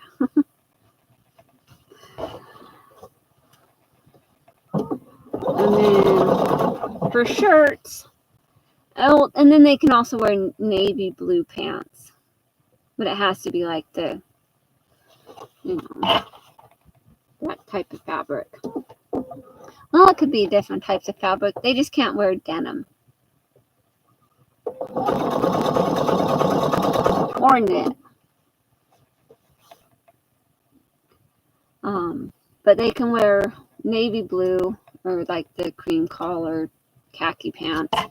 And then they can, for the shirts, they can wear white, light blue, kind of like a cornflower blue, and navy blue are the shirt colors.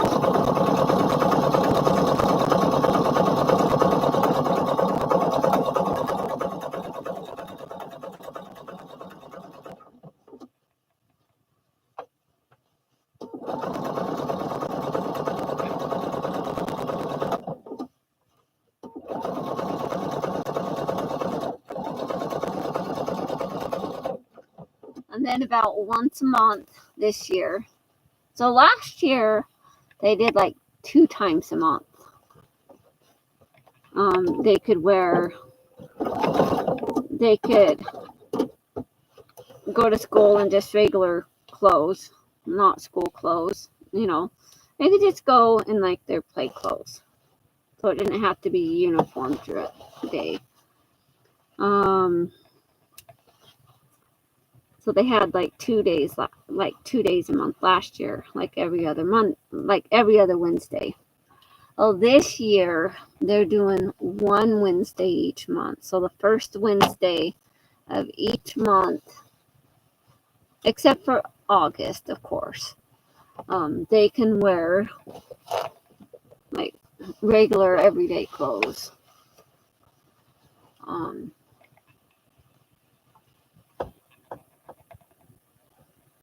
So in March, they don't have a free dress day.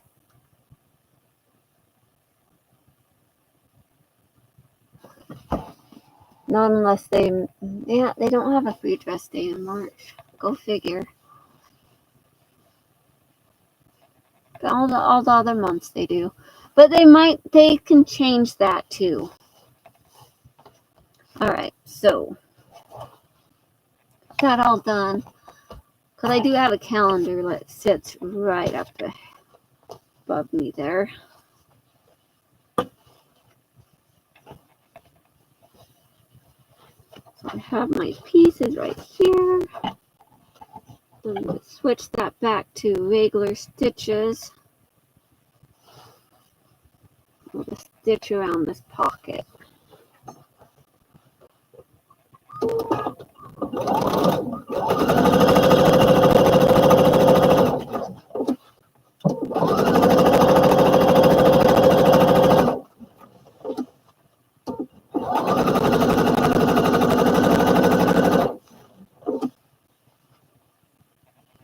Which I probably really should switch it to an all-purpose thread. But I'm not going to.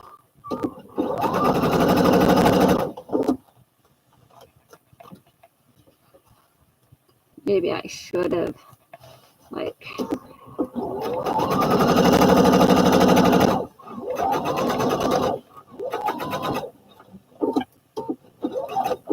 Come on.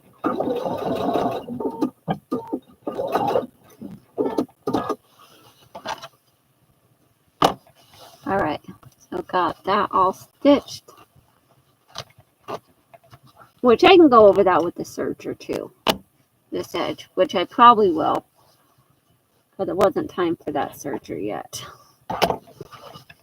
Alright. So I'm not going to... Well, yeah, I can stitch. No, I'm not going to stitch that down yet until I serge everything. Same with that top. But I will... Oh, welcome back, Joy. I will pin it down, but I'm going to serge it before I stitch it all down because I've got those raw edges and I want it to be looking nice. But so I got that pocket piece done, and then this pocket piece here.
Alright, got that pocket done.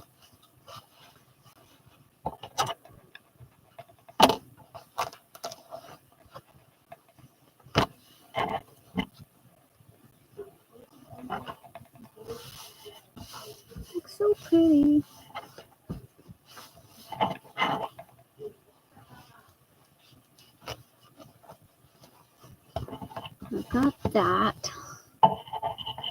So I know I wanted to stitch. I could go like that. Maybe that would give me enough room between that stitch and that, but there's no guarantees. But I can always stitch these down after I sew them together on the sides. So that's what we'll do. We'll wait until we get more of it completed. All right, so I think really my next step is to bring out the serger, because I really got to serge those edges. Well, I could sew the other pieces together, just not the side seams, because that pocket does need to be serged. But if I take this and piece this together here, and I can sew along this,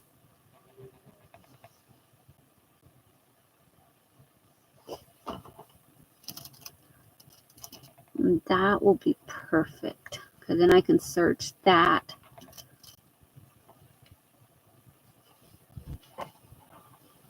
And then when I attach the two pieces together, I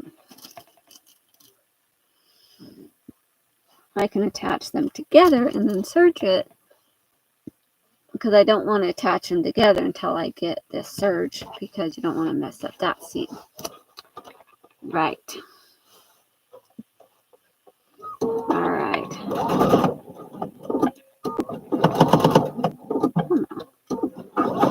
Sometimes I push that reverse button and it doesn't want to stay in reverse.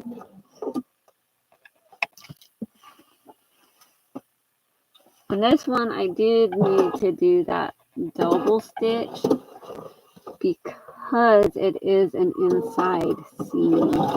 It's an inside crop seam, so I need that double stitch. And that's what I did on the other one, was the double stitch on the inside seam. So you don't want to be doing something, all of a sudden the thread breaks, and yeah. That wouldn't be pretty. I actually have a pair of pants that the thread came undone, like unstitched, that I need to re-sew. I just haven't done it yet. And it's been a couple weeks. Like if I would just bring them down and stitch them up, it would be done. But I just haven't done it yet. But soon.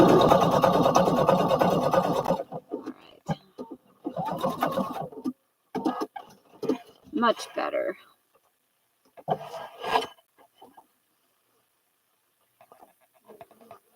Alright. Now, we need to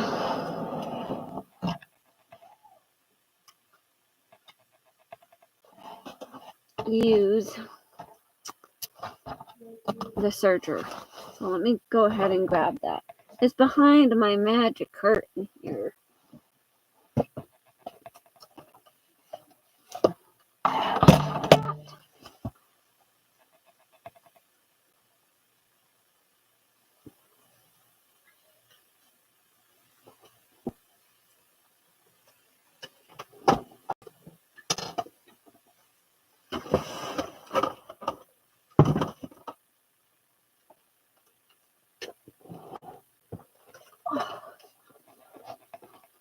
But I have a table back there that I keep my other machines on.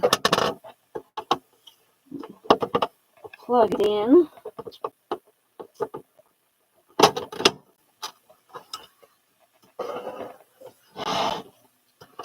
Lift that up.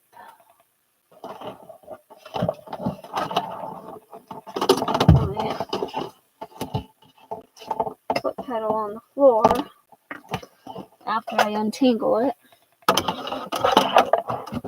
then plug it into my little outlet thing here I have on my table. There we go. Voila.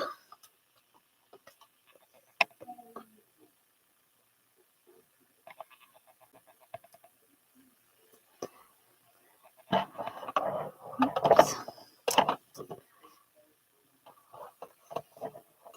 I think I messed it up. Hold on. I got the cord wrapped up in the thread. It's not very good. There we go. Much better. Okay. Now we're ready to go.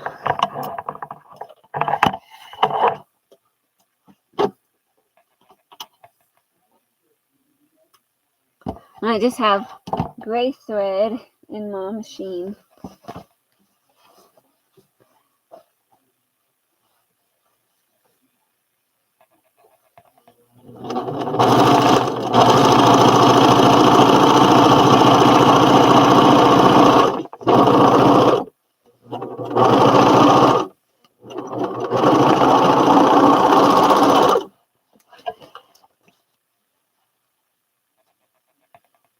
Voila.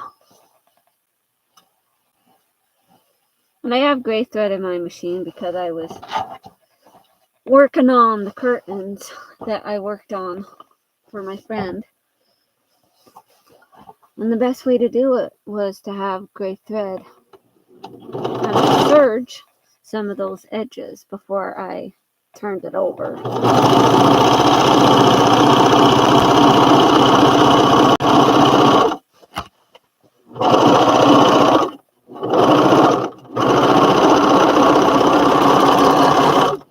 All right.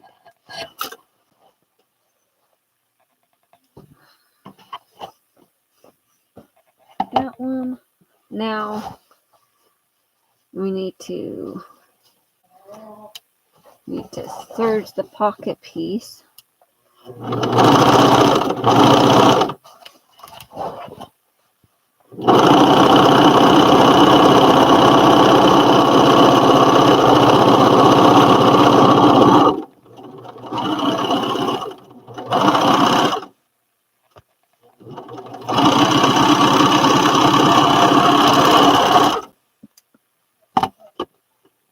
And one of my threads came undone. Well, kind of broke or whatever.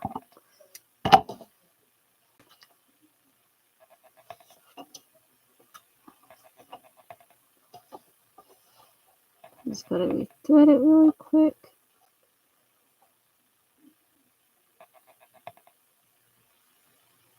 Of course, it will be more stubborn because I'm doing this on camera.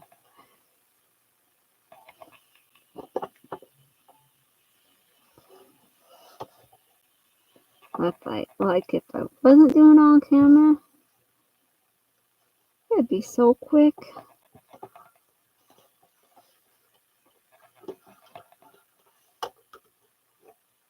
There we go.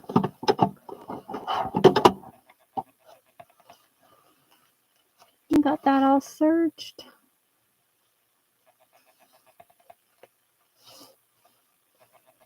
Not the prettiest, but it's good. Gets the job done. Alright. That now, I gotta do this other side here.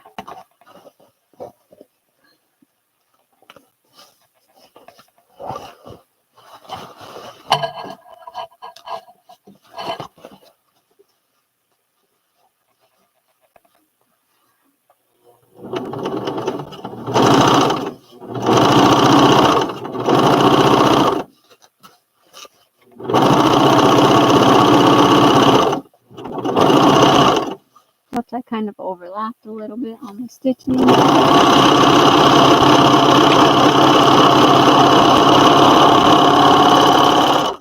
Not like it matters because these are for me. I'll know, and you guys will know, of course, but it's okay. But it's just barely. It's just right there on that line. See, it's just right there on that line. That's all good. Okay. Also, what I need to do is I need to take this, okay, because I like to stitch around this edge. So I like to have this as a serged edge when I sew it onto the other part.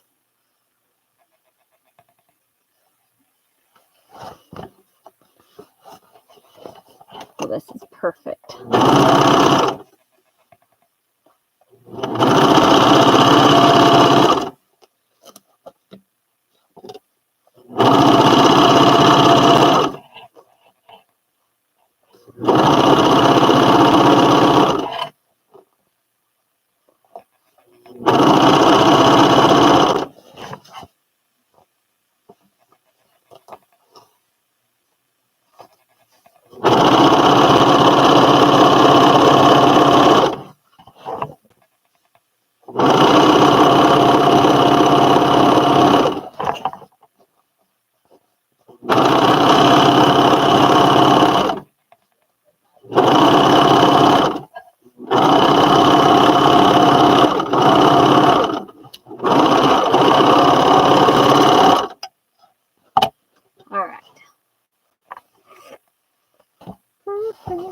Look how beautiful that is. All right. Next,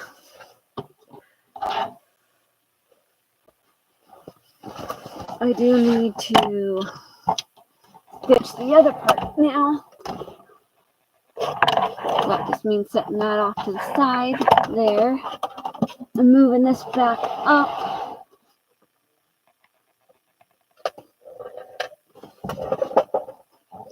That's why I like such a big sewing table, is because I can maneuver stuff around.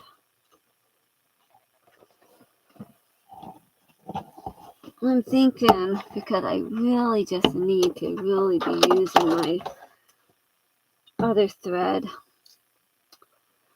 I can't use the decorative embroidery, machine embroidery thread. I can't be using that the whole entire time. Well, I could. Not like it matters, but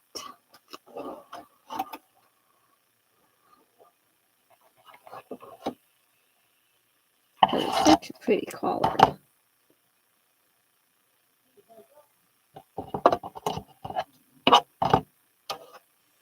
There.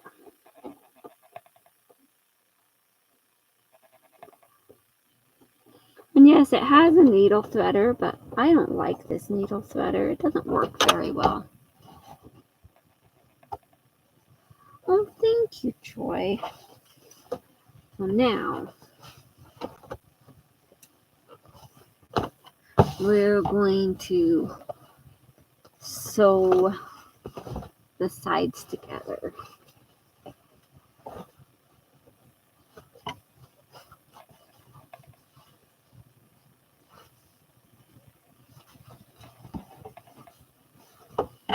Then after we get the sides sewn together, we can sew the crotch together.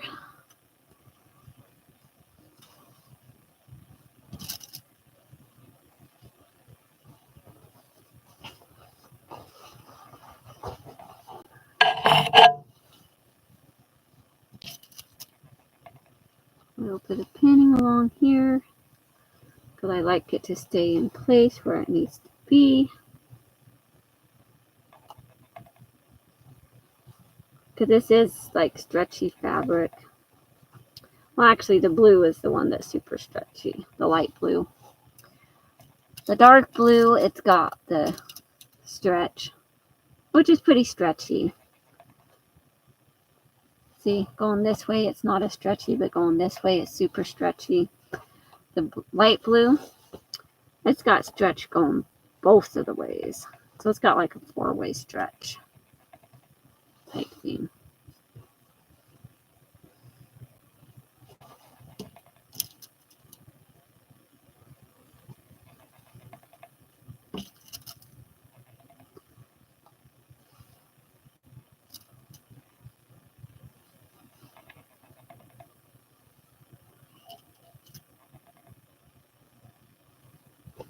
There we go. That all pinned. Then we'll pin this other side. And then we can just zip right along to sew it down. And then we will do the serging stitch, and then we'll go back and top stitch the sides. So I like that top stitch design. Kind of do like a little decorative top stitch, because I like to be decorative.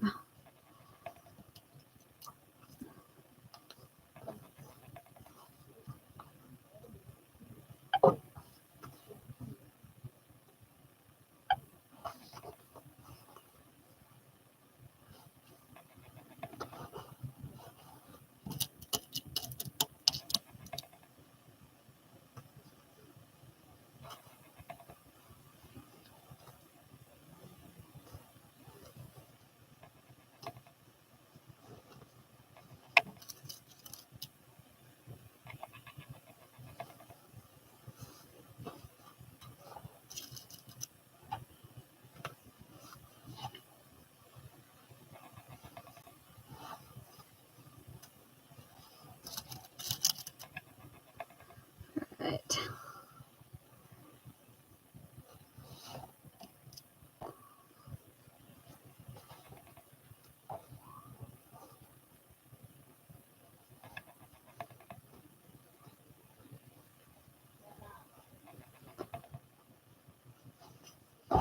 Got it pinned. Go ahead and stitch it all down.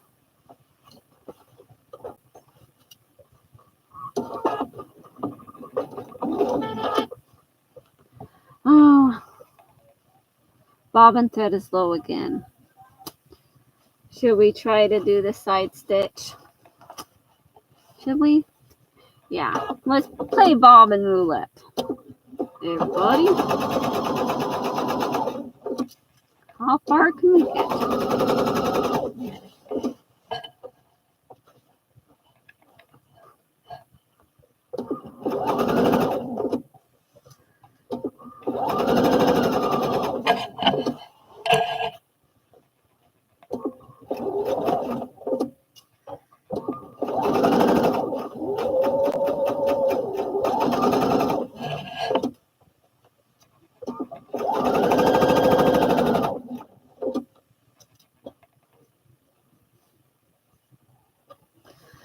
Yeah, because I wasn't doing all of the stitching on the patches this time. I did a little bit, but not as much. And it was a little bit of a fuller bobbin than the last one. Or the last couple.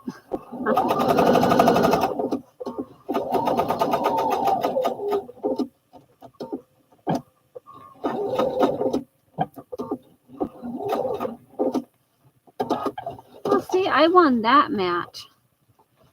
How much more is left? Like a teeny tiny bit. So probably not worth trying, but I can try. How far will we get? I think we'll only get to maybe this yellow one. But we can try, right? This yellow pin down there. We'll see how far it takes us.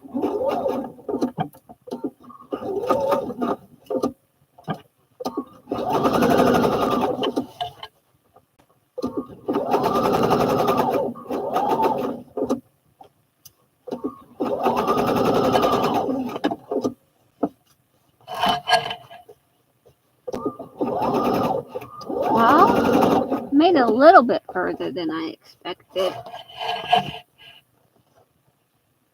A couple pins past where I was thinking.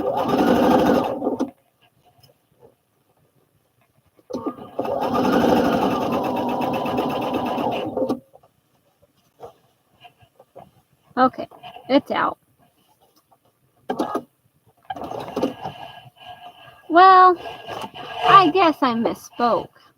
It was all gone clear up here.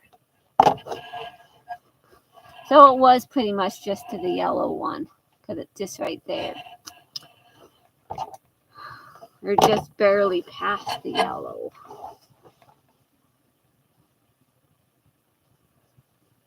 So I will repin this little section here.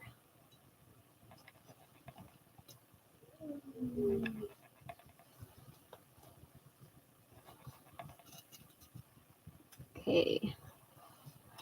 Let's see. I have black. The black is like a bobbin thread black.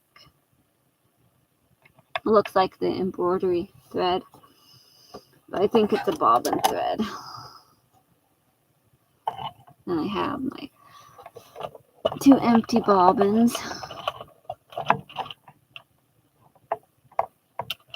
So, like I could just wind a whole new bobbin and make it match the other color that I'm using. But I'm not going to.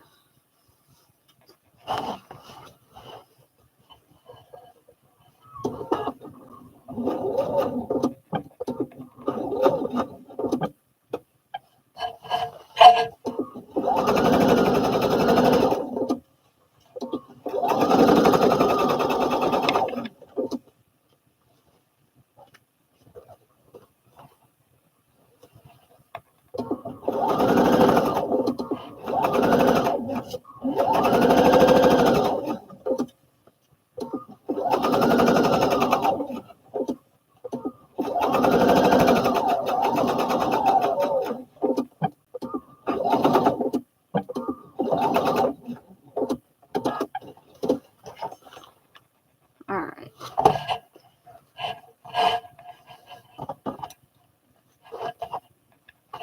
Got that one all stitched down the side.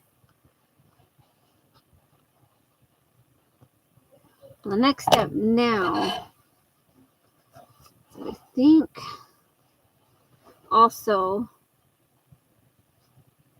I don't want to stitch along the top part yet, because that I want to wait until I can stitch my patches on.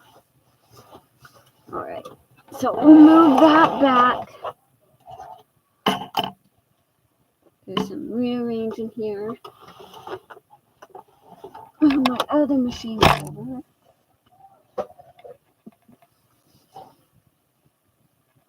And then we'll do our serging.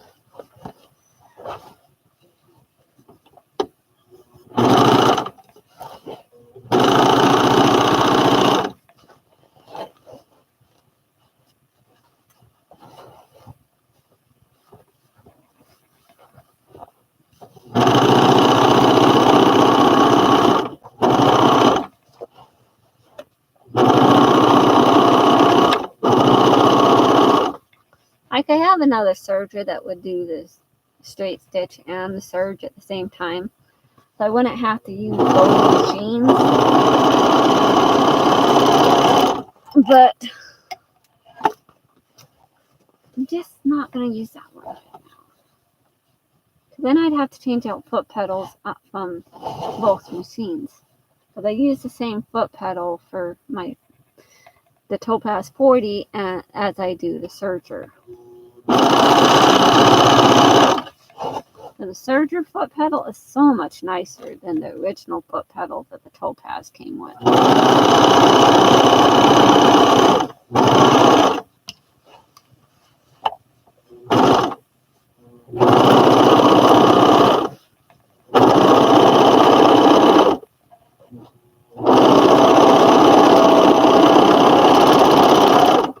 Alright.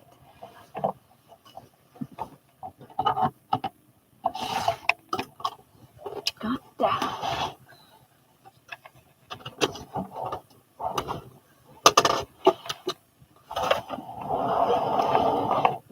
That. And the question is, okay, do I want to do a stitch down the side seam like I have a stitch down this side seam? But I really, really, really, really do. Just saying.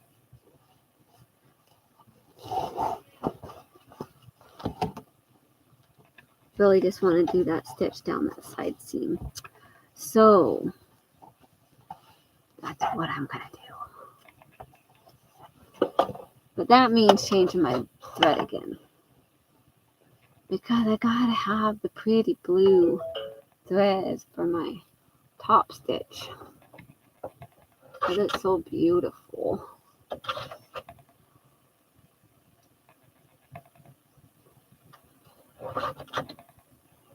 It's so beautiful.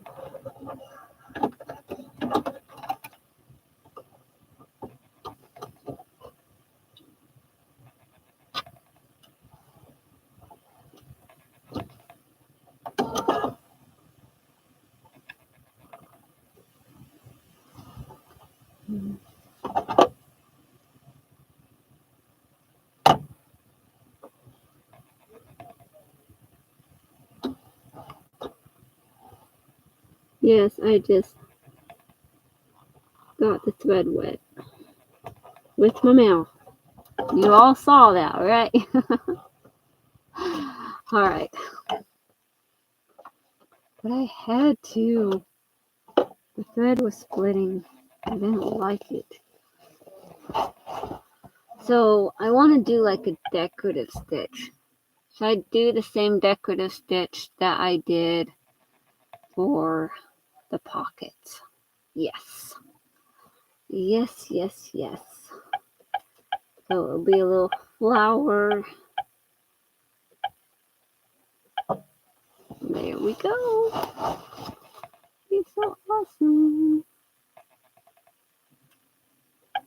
But I'm going to make the flowers a little closer together. Yeah.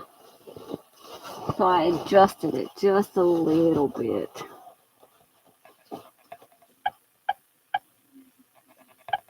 No, I think I better just leave it like it was.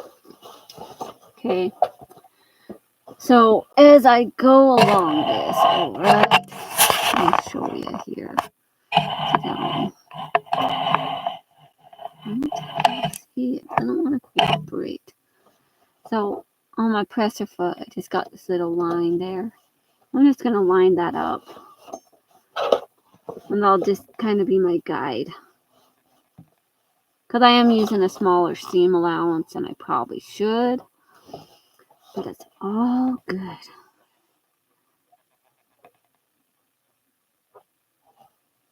Oh, it's pressing on the wrong foot to pedal. There we go.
Yes, I'm doing the decorative stitch down the side seam.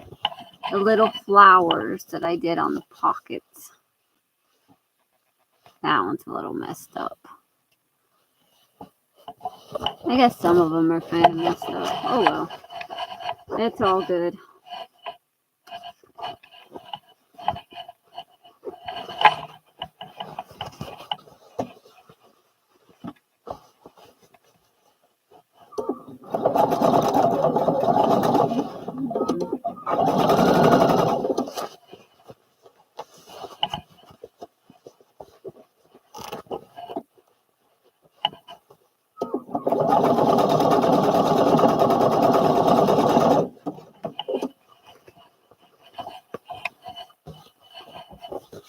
I got that one started. Then I'm just going to cut that apart. Oh, thank you, Marty. I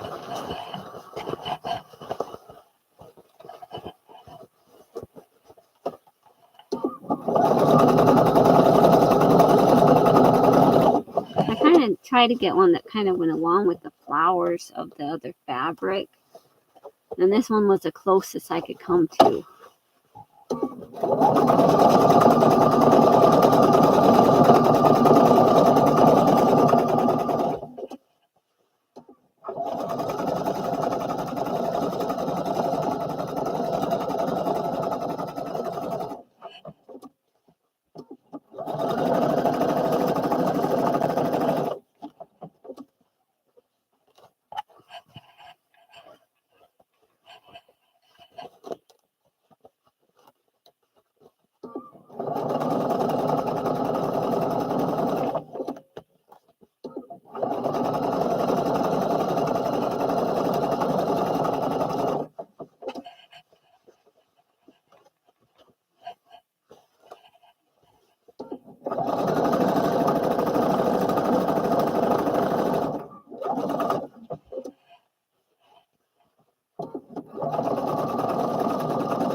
Okay.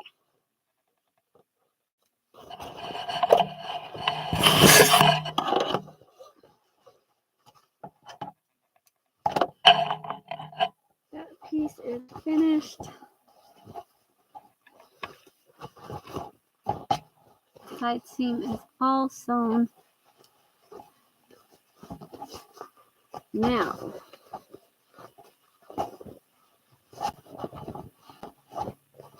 what I need to do is decide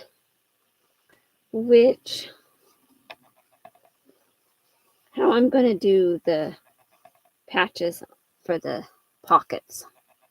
Little applique things. But they're not patches, they're like little appliques.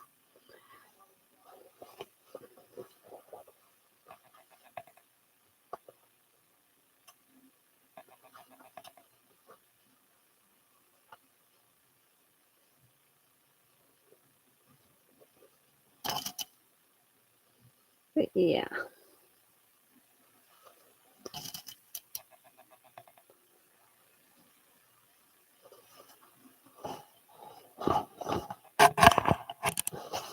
I got that.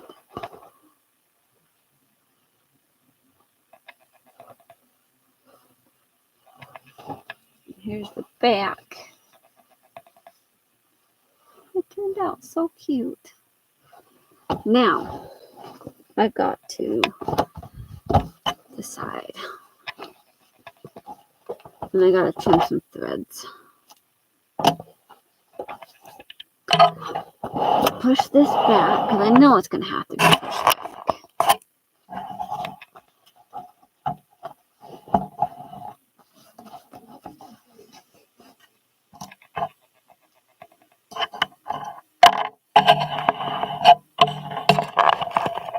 Okay, now we're working with a larger piece.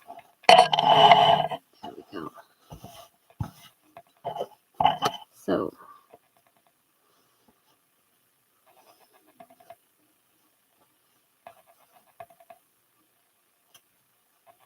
do something kind of like that. I think it's cute.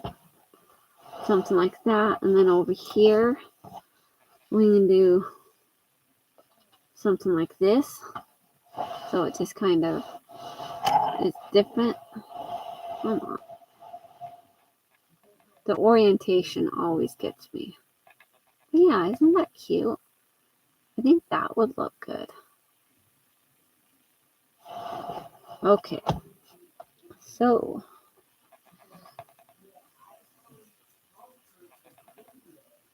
means I do need to iron those down on it after I glue it on.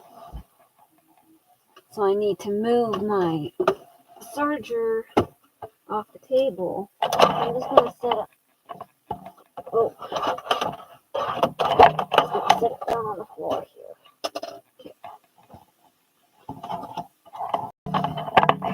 And I'm just going to unplug it for a minute so it's just kind of out of the way. So then I can plug it back in and put it back up anytime.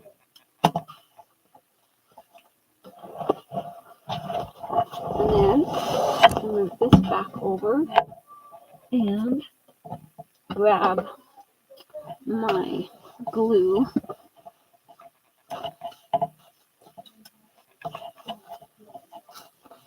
Yeah, that'll look good.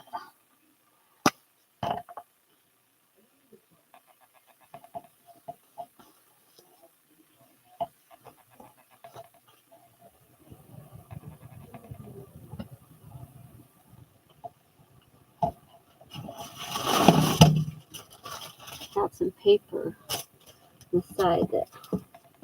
Like some wax paper I have sitting here. Use that to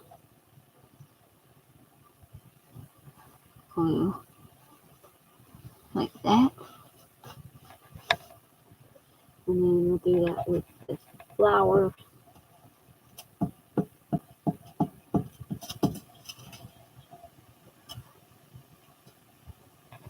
Right here. And then we'll take the iron and iron it down. And it's going to be permanent. It doesn't come off easy after I iron it down. But then I'm going to stitch it down too. But that's going to be its placement. And where I put it. Alright. Then this one we're going to put there. And the flower was going to go in the pocket. Okay. Just like that.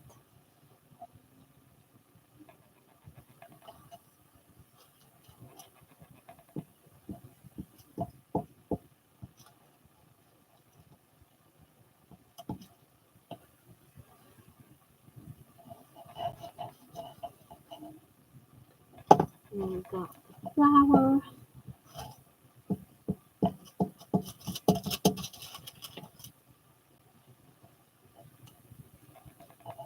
Right there. Perfect. Go ahead and iron it down. And we'll take the machine in just a minute and stitch it down.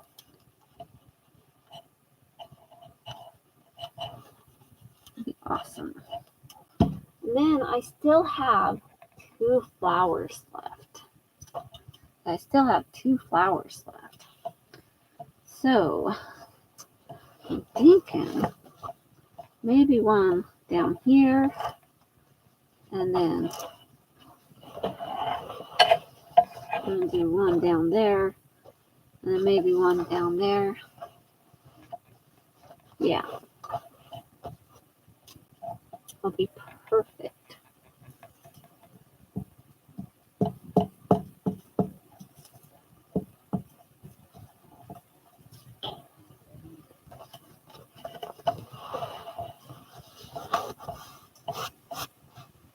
Maybe there.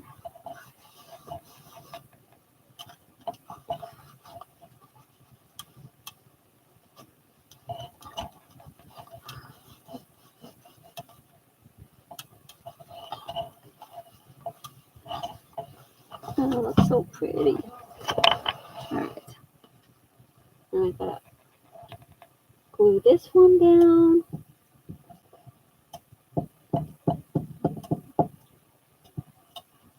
Alright. I got my glue already.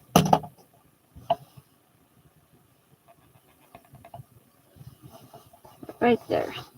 How's that? Perfect. I think it's perfect.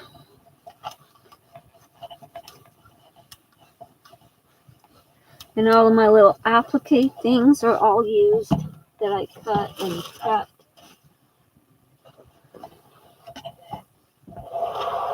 So now I'll move that back out of the way and move my machine back forward.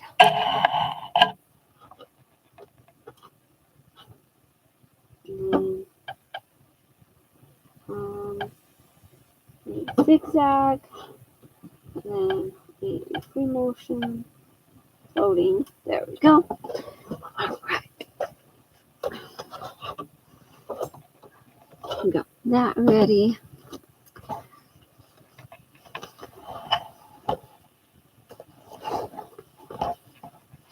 Let's just go ahead and start with the one on the lake. Hi, Kathy. Are you having trouble sleeping? I am using a glue stick. Let me show you. Just this awesome Elmer's washable school glue stick. So I spread it on the prepped piece of fabric, and then I iron it, and it kind of makes it, you know, really good. Oh, I know what video it was. It was someone sewing on like bias binding on their quilts and stuff, and they put the glue down and then ironed it down to get that to stick, so you had really good so you didn't have to use a lot of pins. Well, it works for this too. Just awesome. All right, here we go.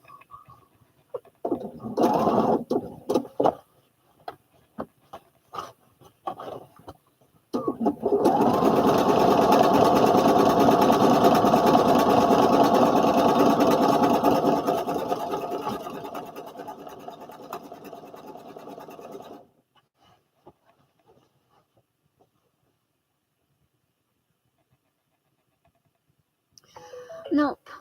It's just the Elmer's glue, and then I use the iron because it kind of cements it in place. Because if you don't iron it, it will just come right off.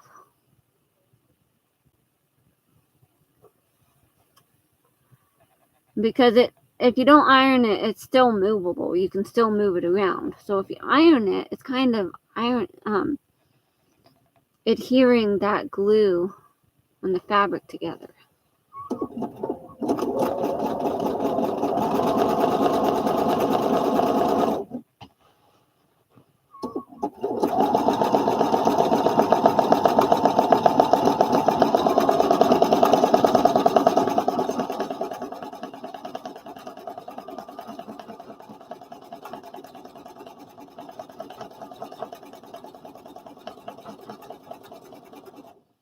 And I made sure I tested it out before I showed y'all. That's why I had part of that front pocket on this done. Like this pocket here. I had all done before I started. Because I wanted to test it out and made sure it worked. I didn't want to try something and then it not work. And like, well, so much for that.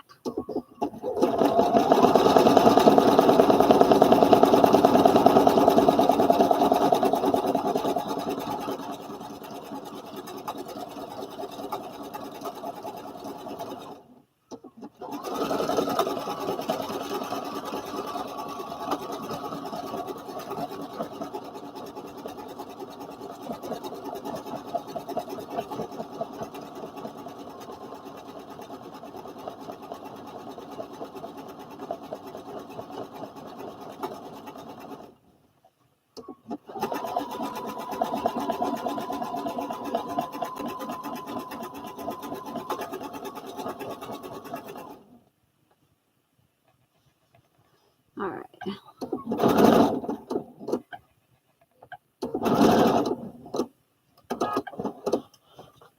Got that all stitched down. Of course, I threw my scissors clear across the table.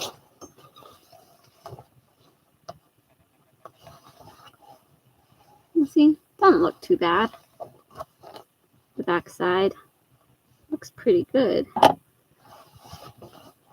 I got that flower sewn.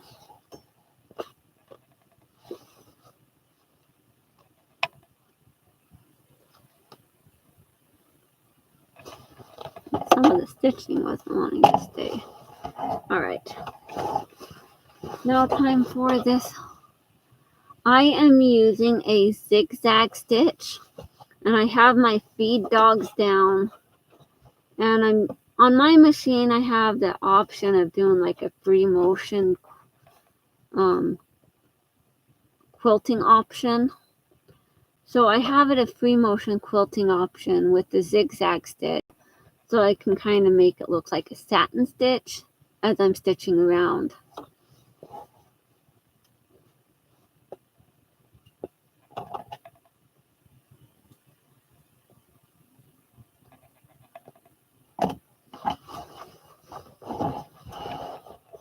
But then I can kind of control where it's going.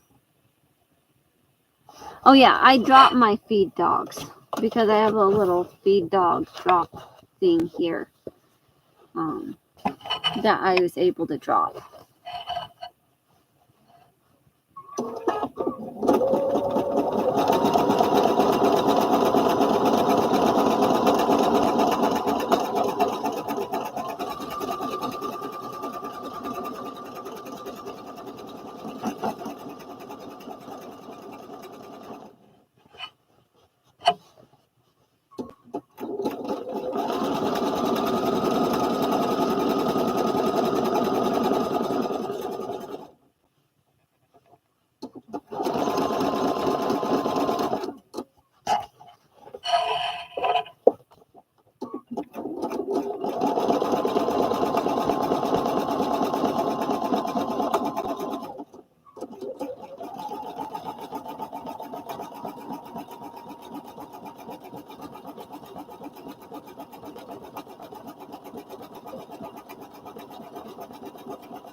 check my stitching, make sure I got it all good.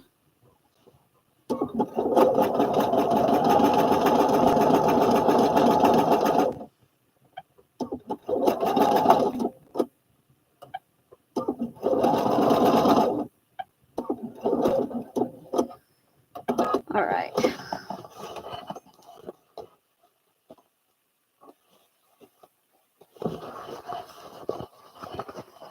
That's so awesome. I'm gonna wear these. They're gonna look so cute because I love them so much. All right. Now I'm gonna undo the pins that I have.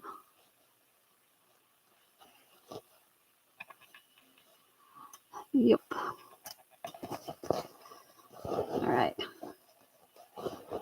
Take out those pins so they don't get in my way as I do this. And my thread came undone, so I gotta put it back in there.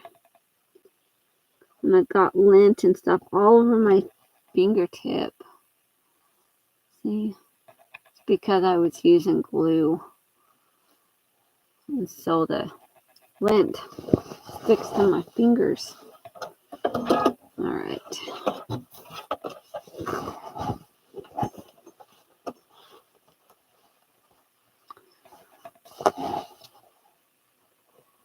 Have some more fun here.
I am glad I don't have any more puppies. Man, those are enough last year.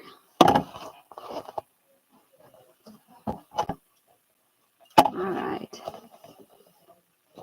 There we go. There we go. Time for this one.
Isn't that fun?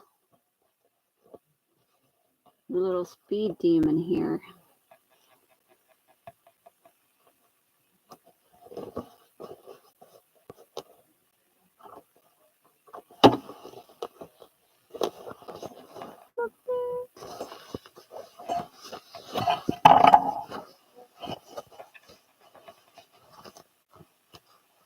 Better believe it. I can be mean.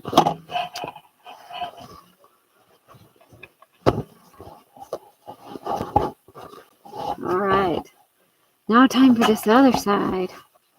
We're almost done adding these appliques. So exciting. Alright.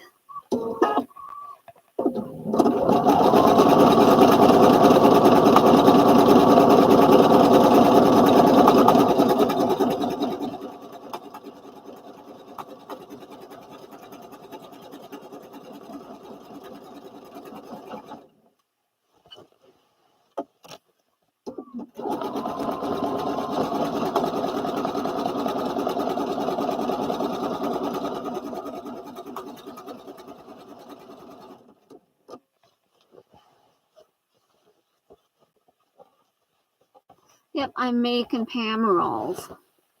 A pair of overalls like these, but in the dark blue with different applique patches.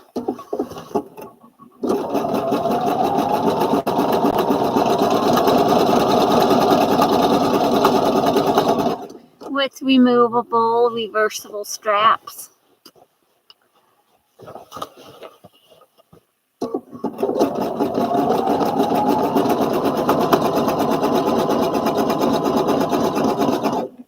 Which it just occurred to me, when I wear them, I can have one strap one way and one strap the other.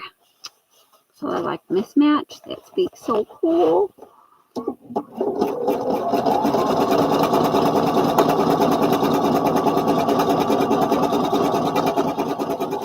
I just thought of that.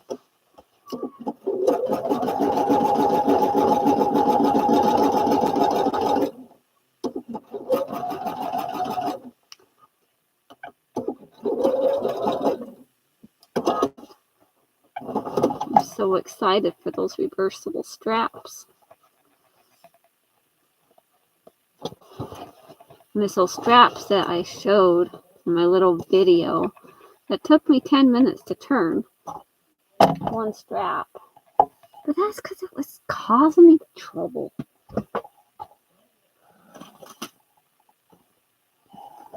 See these straps? I'm going to have one way and one the other, or I can turn it so they're both that way, or turn it so they're both that way, because I'm going to add buttons, and they're going to be adjustable. I'm just so excited about that. I know.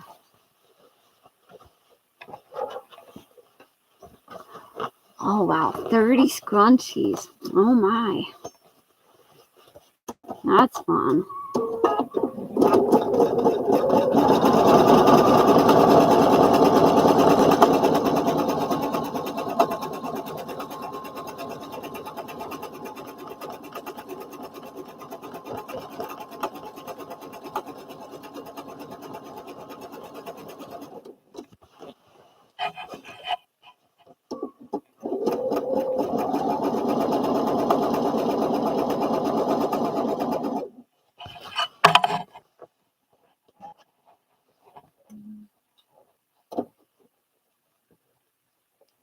I trim that thread. It's being difficult. Yeah, like that.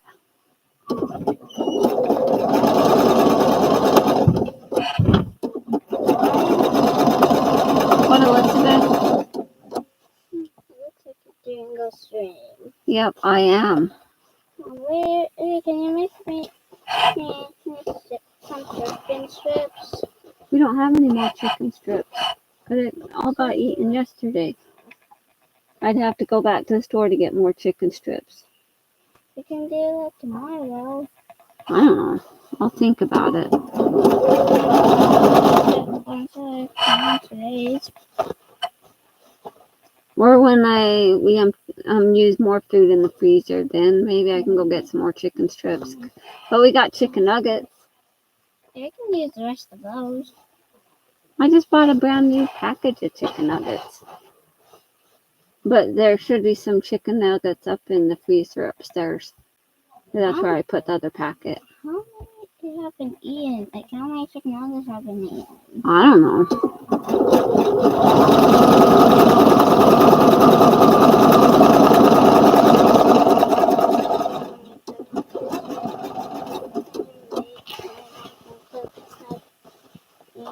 And some chicken nuggets. Or you can have something else tonight, and then tomorrow we can make chicken nuggets. Okay. Like spaghetti. Yeah, you can eat some more spaghetti. What? No, you'd probably like me eating more spaghetti. Because then the spaghetti thing would be all gone. Yeah, and then it'll be time to make more. It'll be awesome. Yeah. Probably in a day or two after I'm done eating the spaghetti. Yeah. Yeah. So then, and so, My kids ate, Kathy. They ate pizza earlier that my daughter made. But yeah. No feeding the kids. It's not allowed. But she's going to make some spaghetti. Because I have leftover spaghetti in the fridge. Because I make a big pot of spaghetti so that I can put it in the fridge so she can have leftovers. Because she loves spaghetti. She's like my spaghetti eater.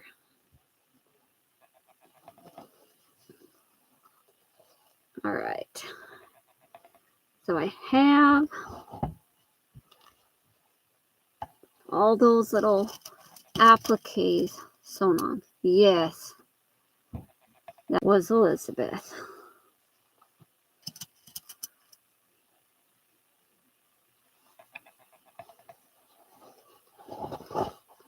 And then this over here.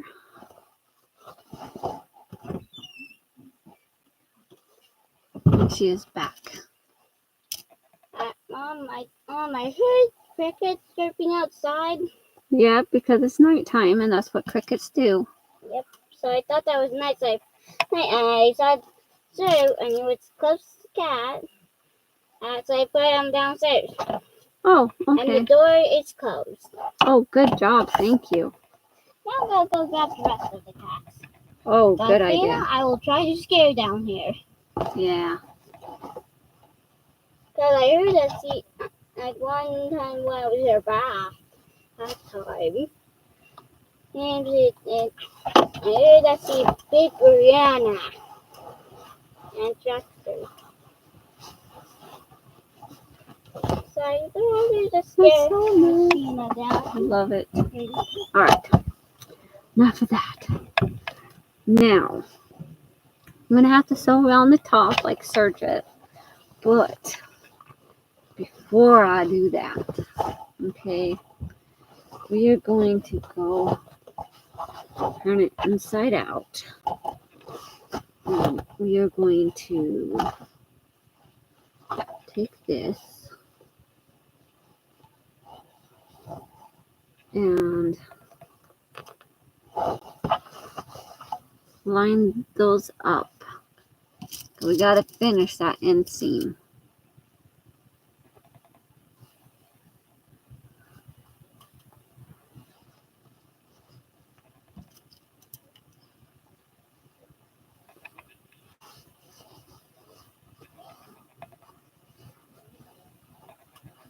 If I get that inseam sewn, then we can take the serger and sew along the bottom edge and along the top edge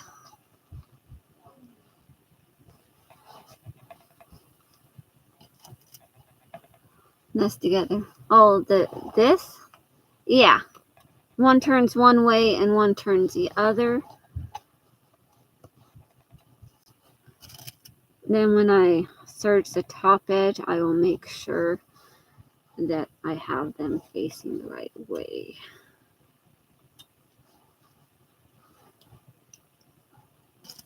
It'll be awesome.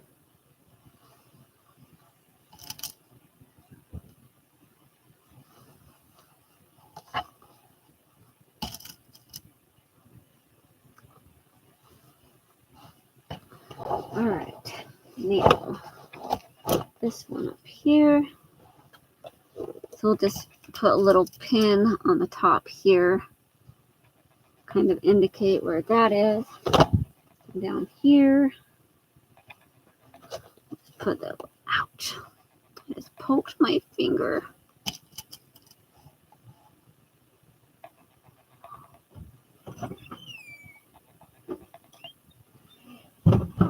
Yeah, little kids' pants are easier to make than adult pants. Ma'am. What? I picked up a thing, nothing like Tommy and Acorn. Yeah, and brought them downstairs? Yep. Good job. I still know everything is downstairs. Yeah. I Okay. checked some of her hiding places. Checked some hiding places. She was not there.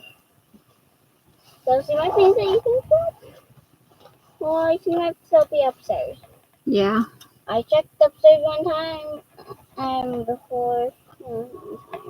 Yeah. And I thought the Tina wasn't up there. But then I checked the stairs.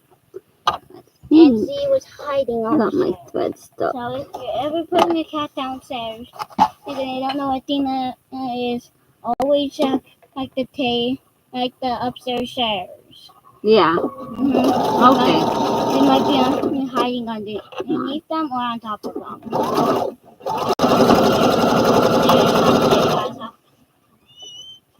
Oh, I forgot to take off my free motion floating. No wonder it wasn't working. I did not get them made yet. I have them one pair cut out. I have this cut out, one pair. I'm going to get that pair made and then have him try them on and make sure they fit so I can do adjustments. And then I will make the next pair. But yeah, I don't have them finished yet. And really, I just need to make for Daniel. The other ones, like Timo and stuff, he'll just wear ones that are left over from Daniel from the previous year. Because that's a great thing about having kids that are different ages.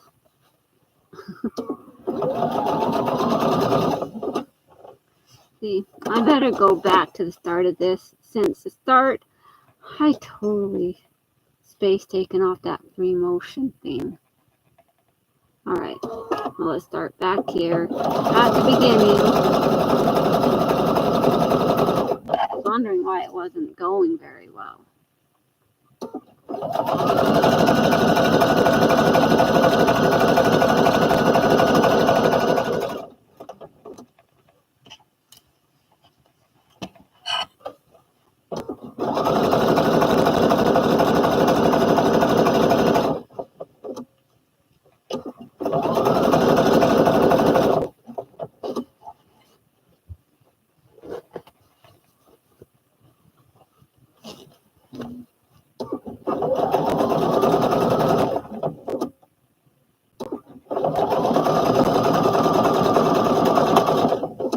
Okay, since this is over a bump, I'm gonna do like a back stitch. But it needs a little bit of extra strength here.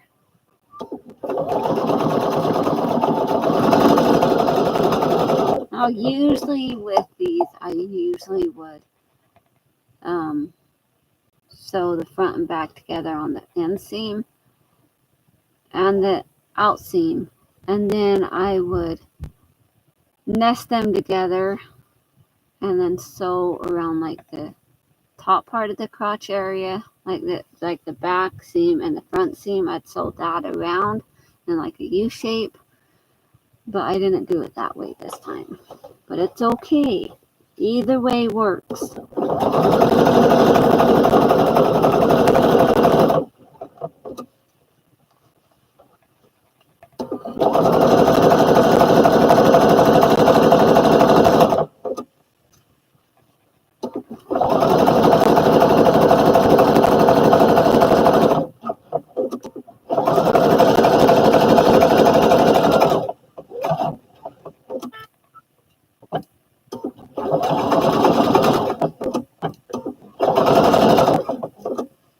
Okay. I have that seam done. Now I need to do some serging. Push that back out of the way.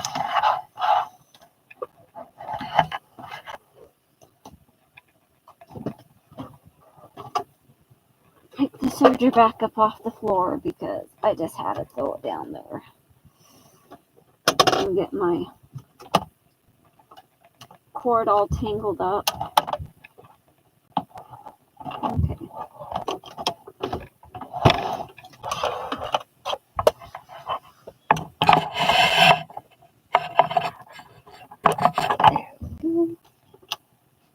Voila.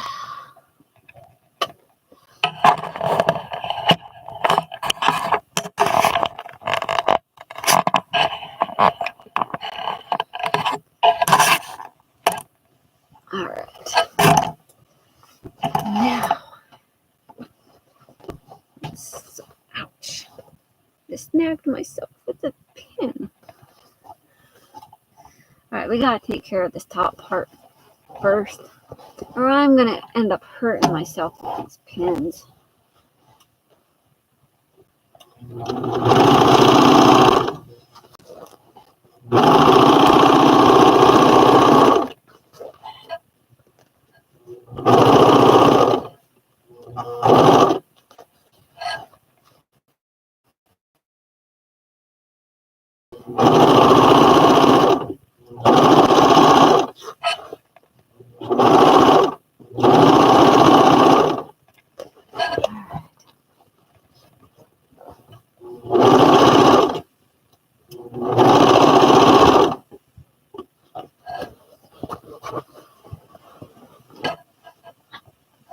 I just poked myself.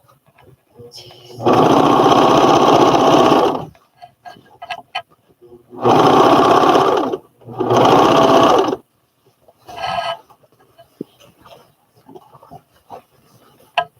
Almost there.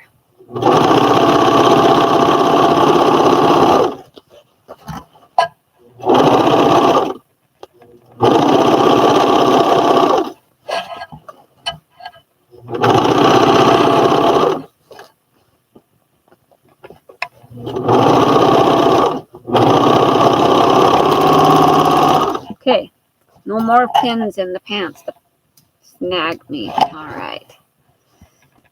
Got that stitched around there.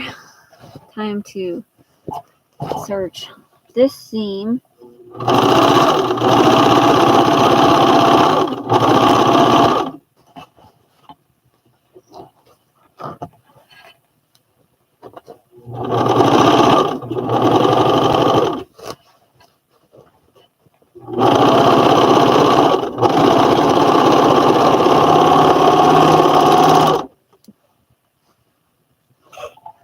Alright, now got that seam. Now I get to serge this seam.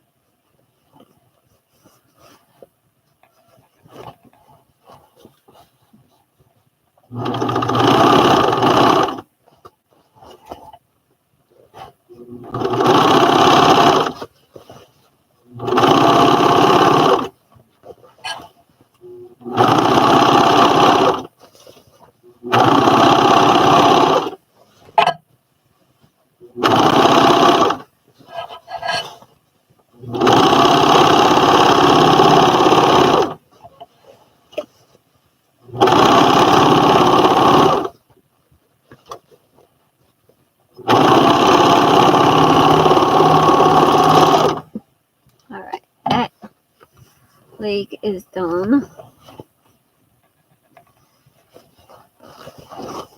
Time to do this next one.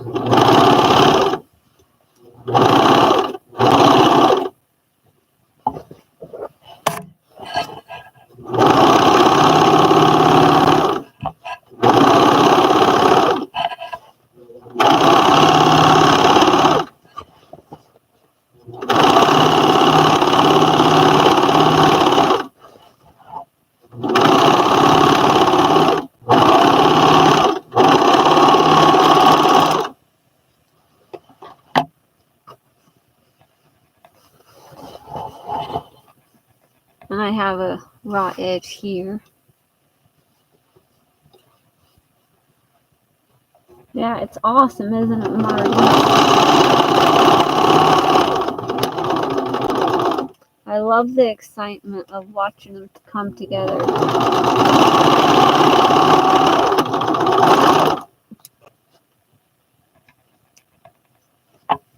So that makes me so happy.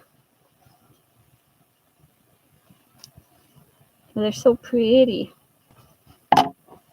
That's like one of my joys of making stuff is I can see it all come together. See it all take shape. Alright, I think that is all for the serger. Have all my seams and raw edges serged that need to be serged. So unplug that. Unplug the other cord. I don't have anything else that needs to be serged. That means we're almost finished. Alright. I'm going to put this back on the back table that I have, just so it's back out of the way.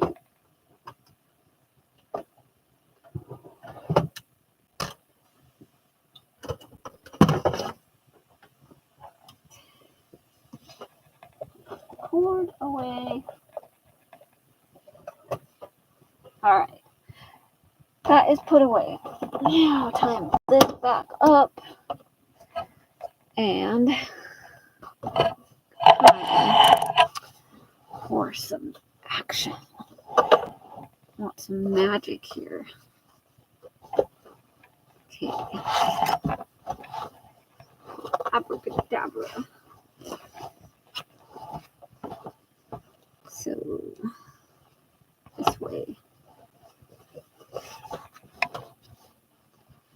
So match up these side seams here.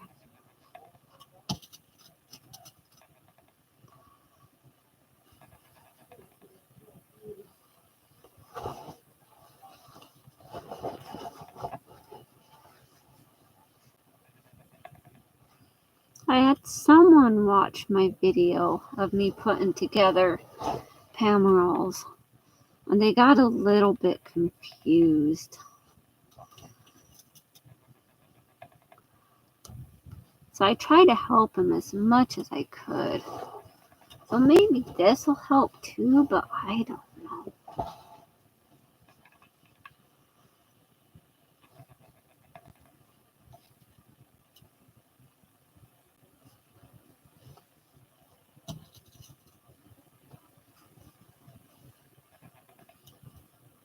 Because it's really not a tutorial. Sometimes I do tutorials, but sometimes, I don't know. It takes a lot to download that 10-minute video that I recorded. It took over half an hour, close an hour, I think. Granted, I had things I could do while I was downloading, but it'd take them forever. Maybe I just have too much stuff on my computer. Yes, I have the front and the front. We'll even check before we sew it down.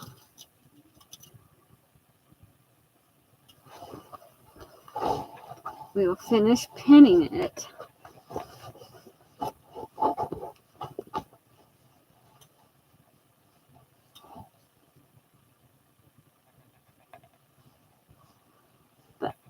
I know it's the right way.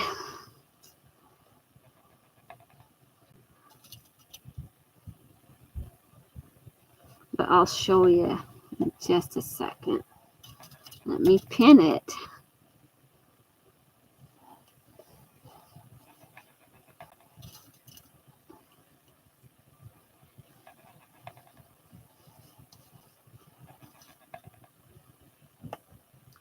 It will look a little scawampus because of the pins, but it will still work.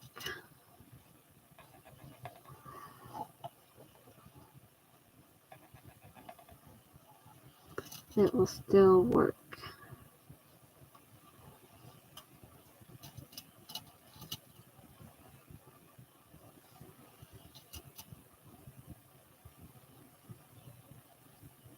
There we go. Here's the back, and there's the back pockets. And here's the front, and the front pockets. So we are going to sew it all down. Sometimes I don't use pins, but this I'm using pins. All right. So this one I am doing that the heavy duty stitch, but I don't want that coming undone.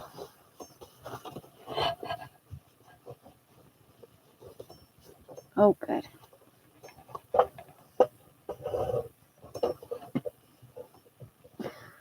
I keep sitting on my ankle, on my foot. Gotta stop doing that.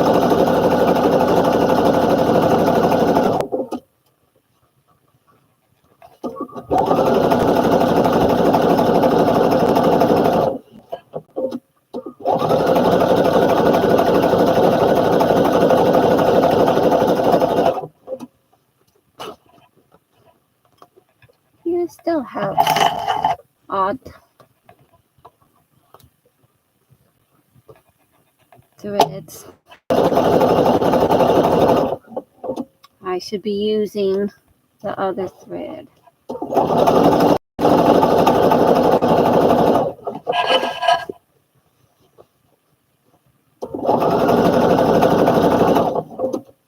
It's all good though.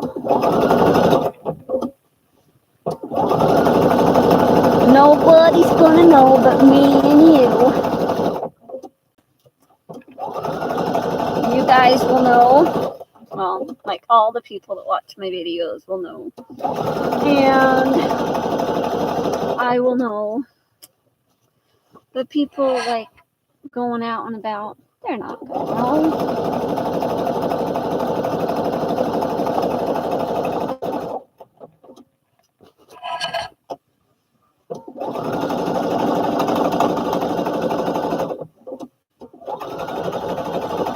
After I sewed this and sewed the hem on the leg, I have to switch machines again.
bib is all sewn together.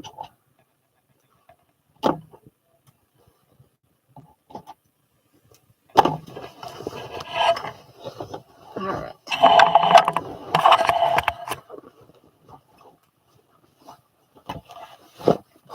Still need to hem the bottom.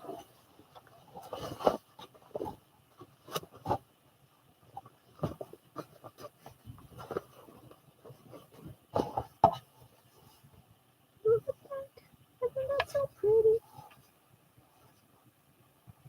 I might still have to do my like stitching down. So like on this pair, I have it stitched so that it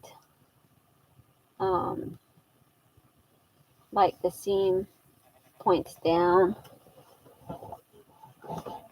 So this, I'm probably going to have to do that.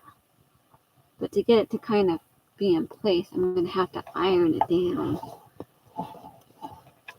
and stitch it down. See, look at that corner. Isn't that neat? Like perfect.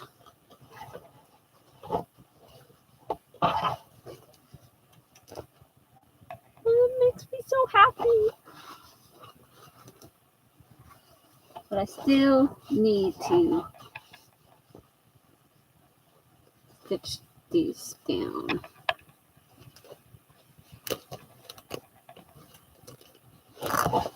So,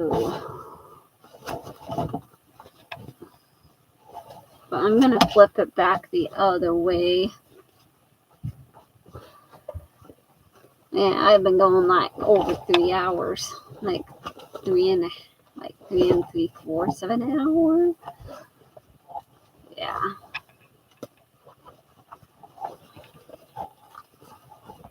But, you know, if I wasn't live, I would be doing it whether you was here or not. So you might as well watch me, right?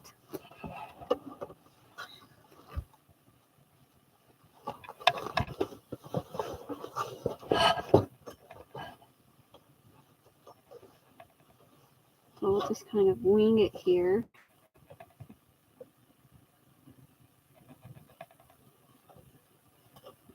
So I'll line it up here.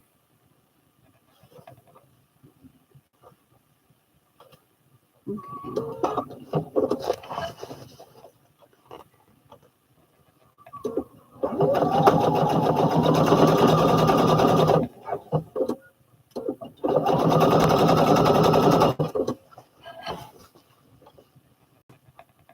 Not even pinning the hem. I'm just kind of lining it up as I go.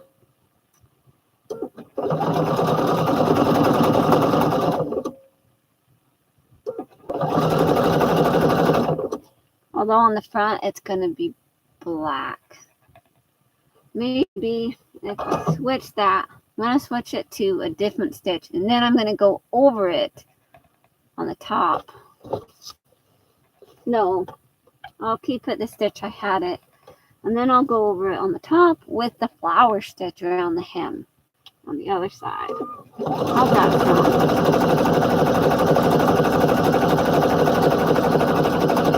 I think that sounds like a great idea.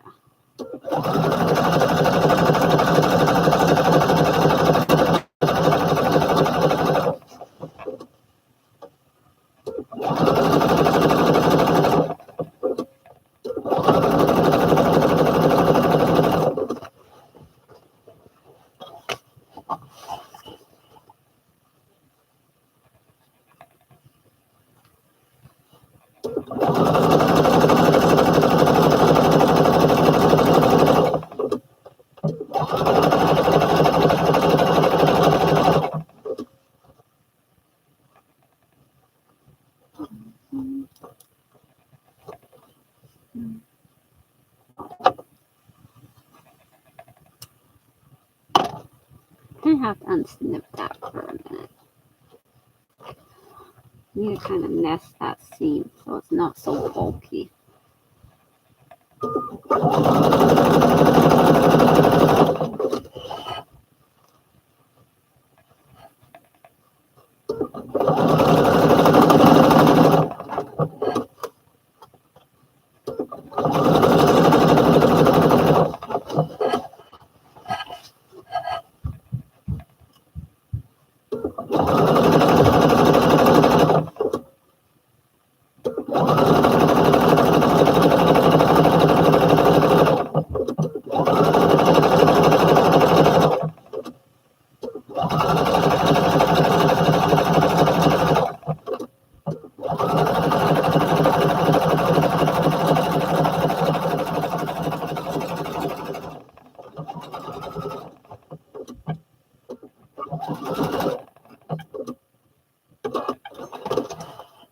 Okay. Now, we'll go to this other side.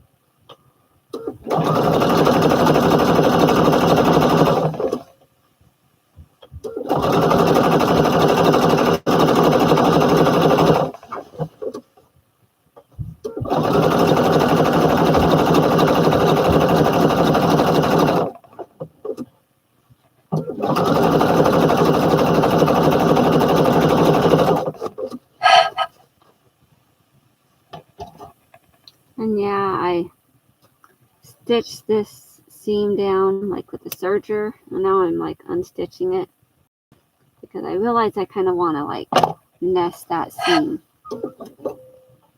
so there's less bulk.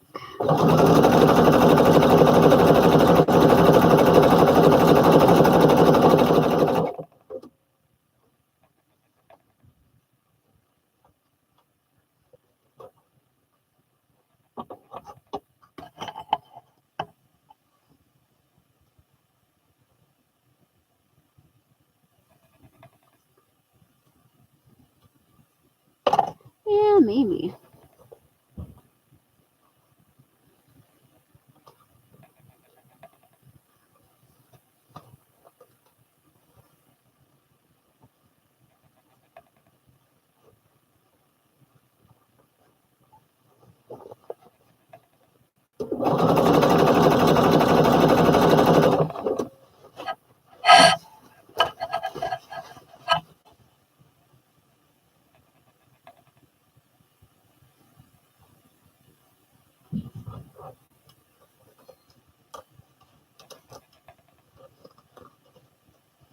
You guys are awesome.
All right. That. Well, I cut out the pieces yesterday, I think. Yeah, I cut out most of the pieces yesterday. There was a couple pieces I cut out today.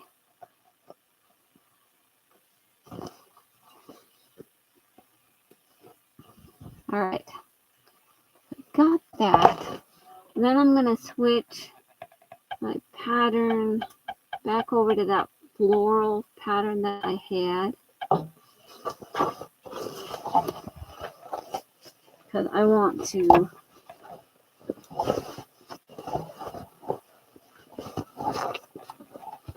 make the hem all nice and pretty. All right.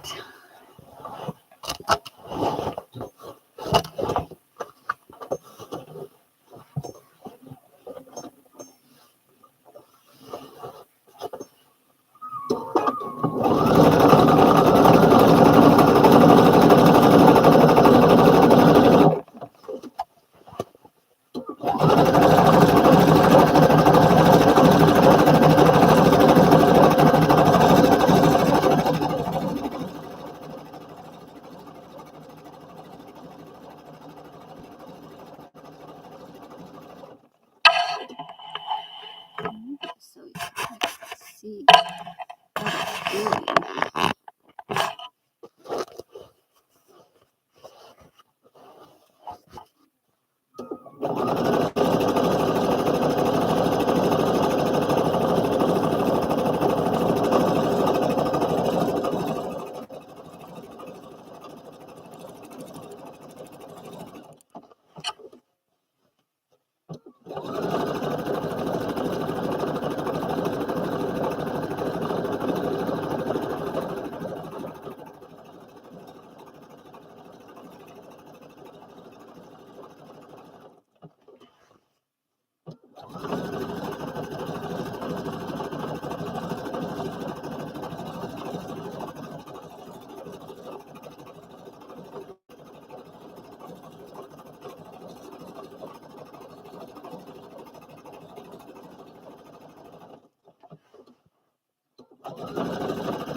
Look how pretty. I love it. All right, time for this one.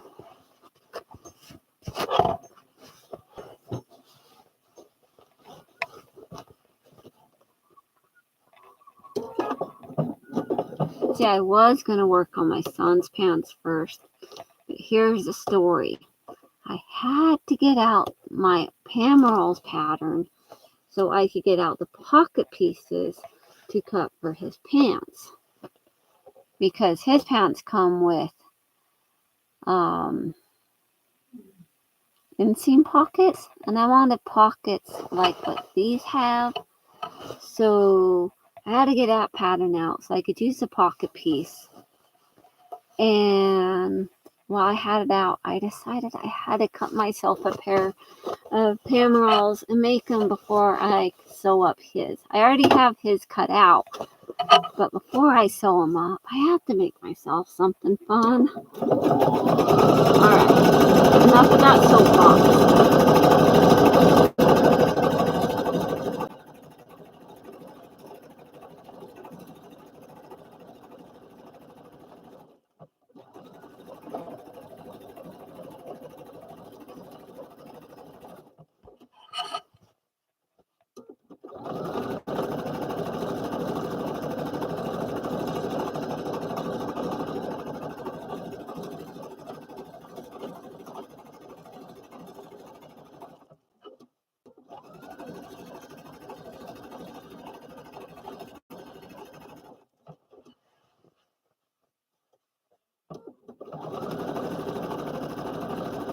Thank you for that, Marty. I like the idea too.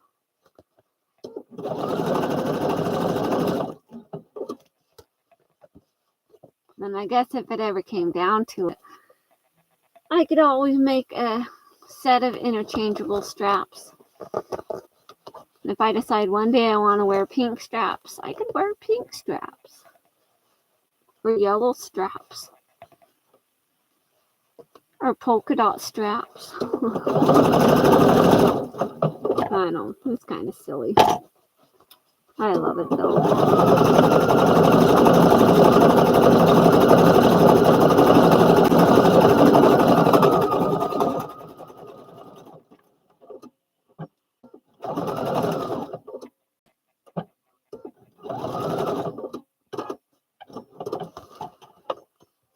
Alright. The pen is finished. Doesn't that look so pretty? Alright, next. We still need to sew around the waist to sew that piece down. But we need to iron it down first. Alright.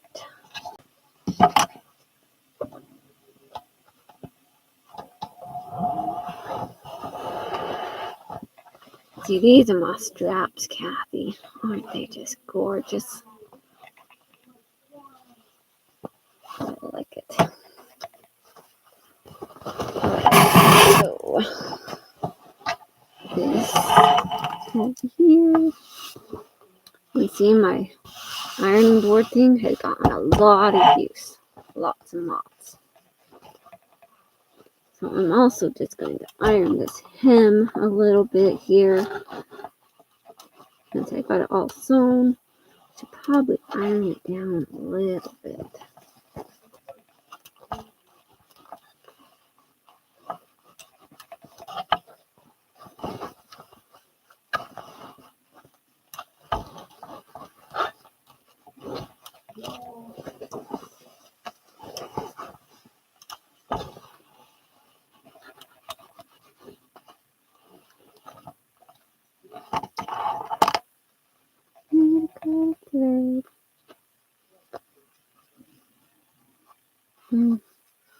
There it is. Oh, lost.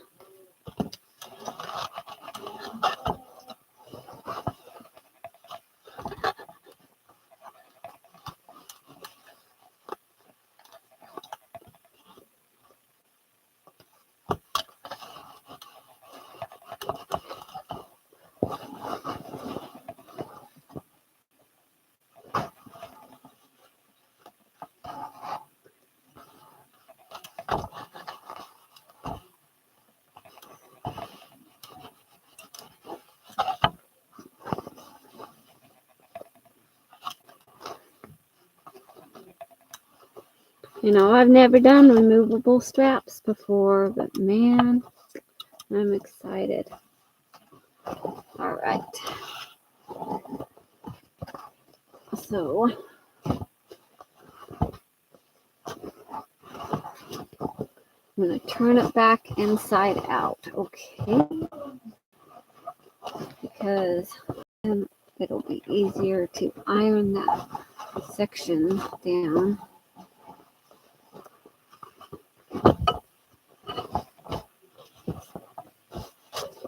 I see it all wants to stick up, but I don't want it to stick up. I want it to be down.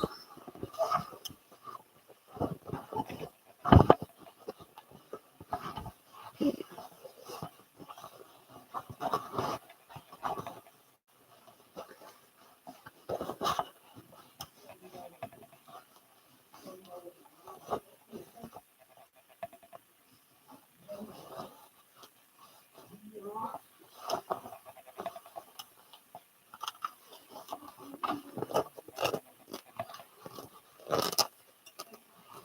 I'll iron it on this side, and then I'll turn it back around and iron it on the other side.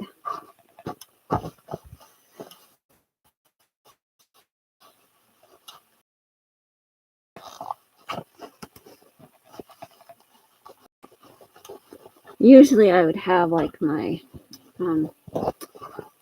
sleeve ironing board and use that. So then I could just stick it in there and use it. But I don't want to get it right now. And it's clear back there, hanging up. And I have a mess back there. That is a little complicated to get to.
And I have the light blue on the back because, of course, I ran out of the dark blue fabric. I tried every other way I could think of to try to fit this back part. I think it turned out pretty nice doing it like this, especially with the front.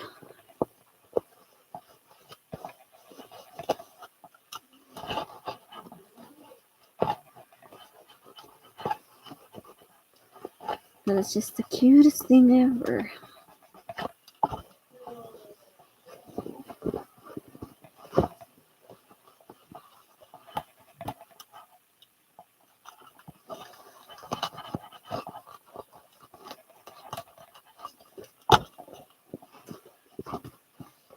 Alright.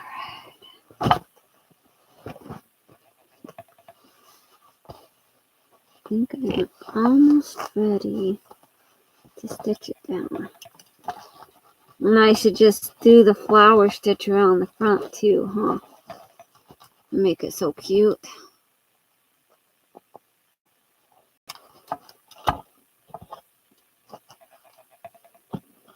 Alright.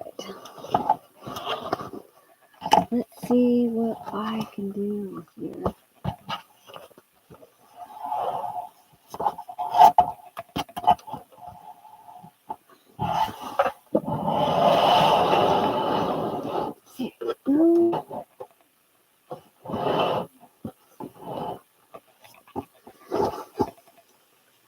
And I still have the flower stitch set. So that's what I'm gonna use. Ready for some flower power action.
Yeah, I love this. It's like a aqua or whatever.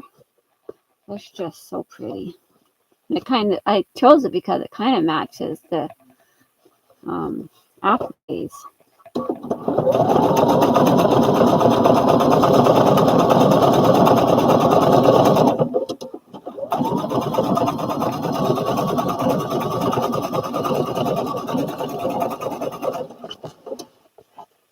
They just kind of complement each other.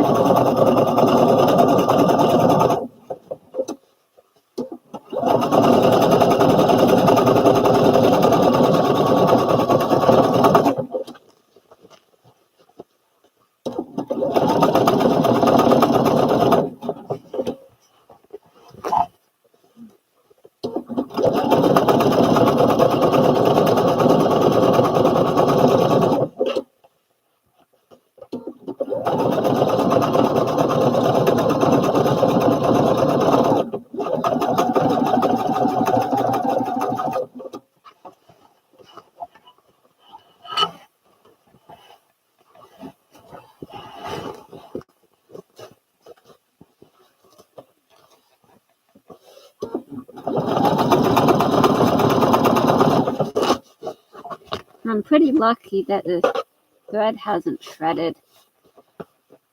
I guess it's some pretty awesome thread.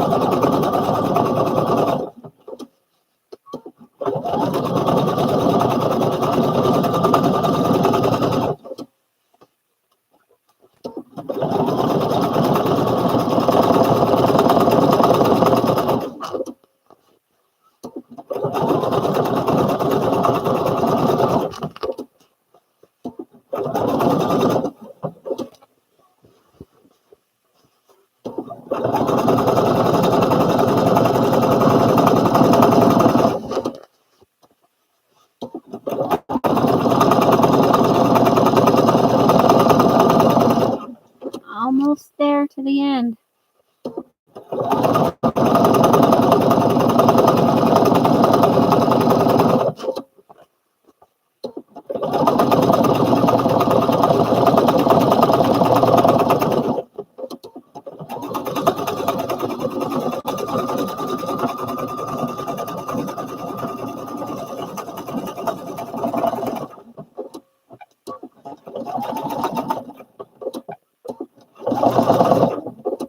Okay.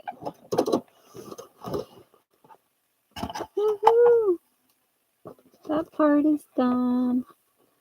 Looks so pretty. I love it. Right. I think now the next step I have to do is the buttonholes and the buttons. But that is switching out the machine.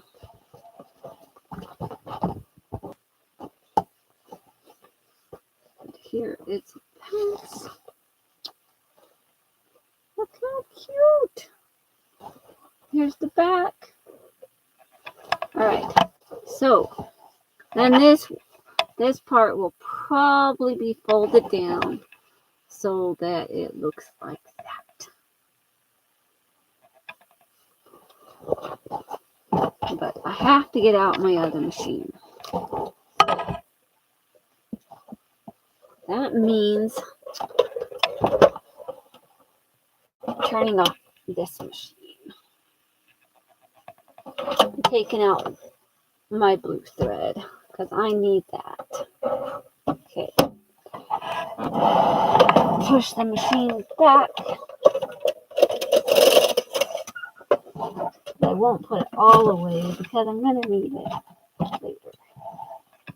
Well, when I do the pants for my son. So, of course, I put it in the very back of the section back here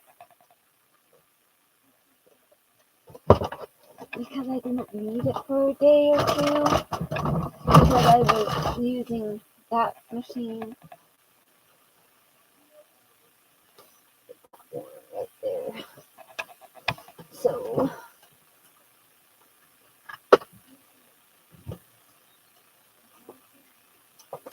I will get it.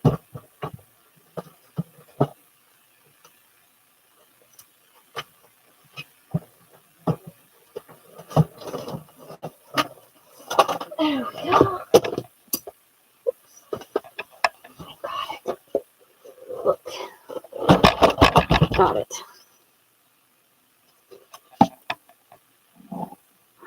And then I just need my presser foot for it.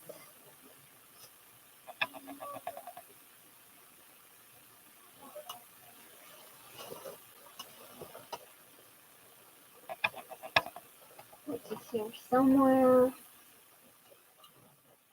Because I have everything covered up by like everything covered.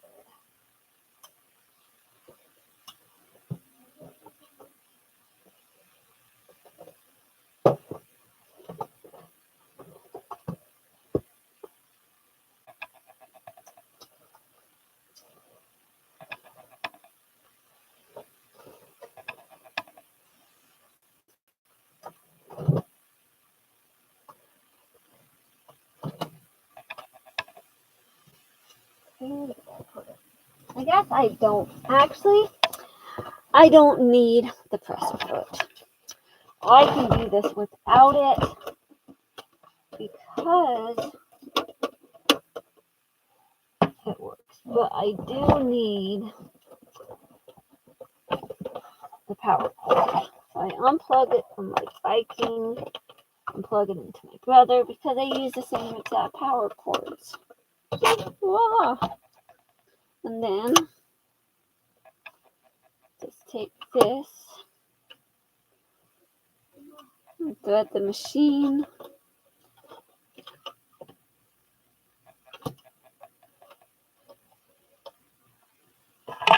Can't even see what I'm doing. See how I am? Alright.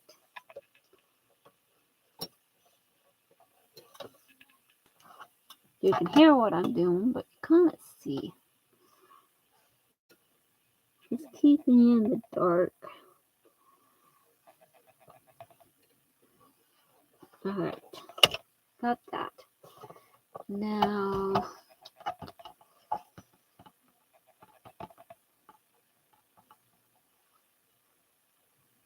I haven't used this machine in a while. I have my walking foot. I don't need that. And I think, don't remember, but I think my other pull bag for my machine. Oh, it's right here. I found it. All right, right here. So I need this, and I need this. Move that out of the way.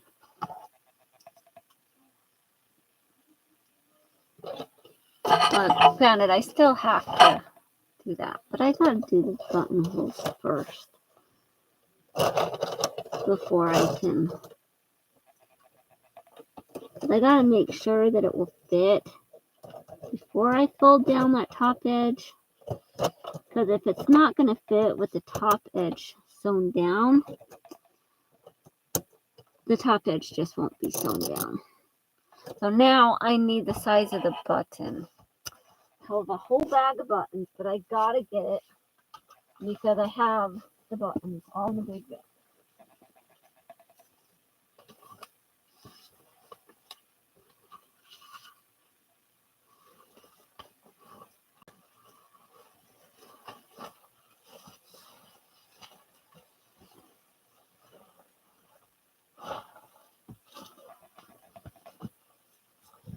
Back from behind the magic curtain.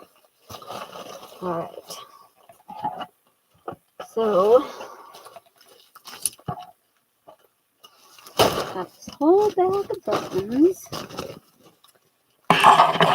And I have some that are like the color of the thread that I was using.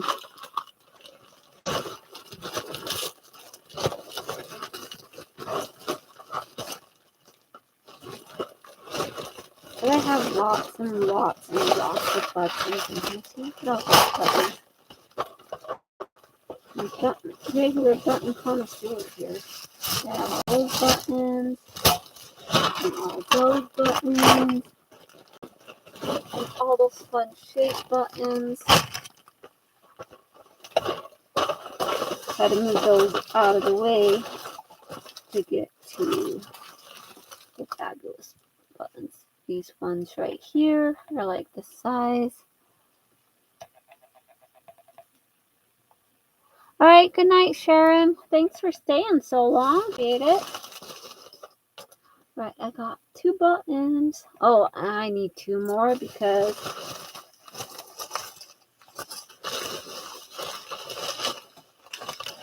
we're doing adorable. Doing buttons on both sides.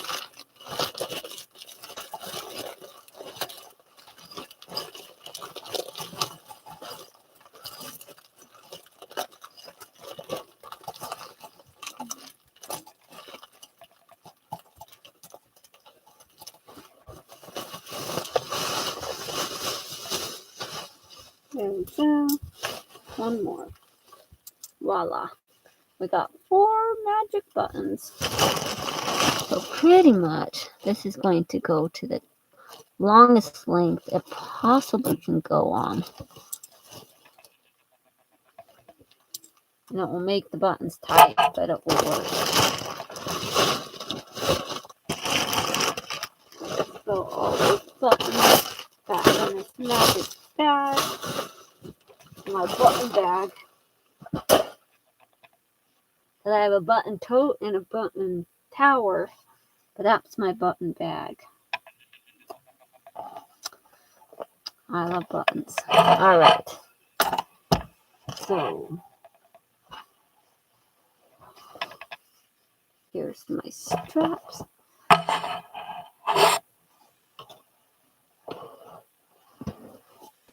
Y'all afraid I'll run out of buttons? Yeah, it's possible. You never know. All right, so put that there. All right. Need to set this to the right stitch. That is done. All right. You can't even see what I'm doing. How dare I? Okay, so I'm just gonna push the button and it's gonna go.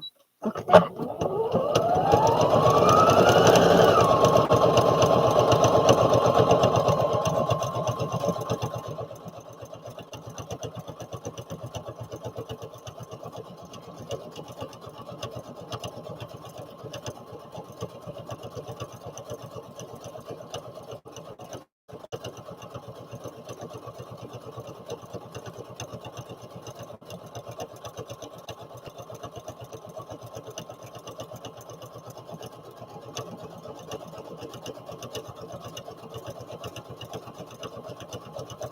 I love the buttonhole part of this machine.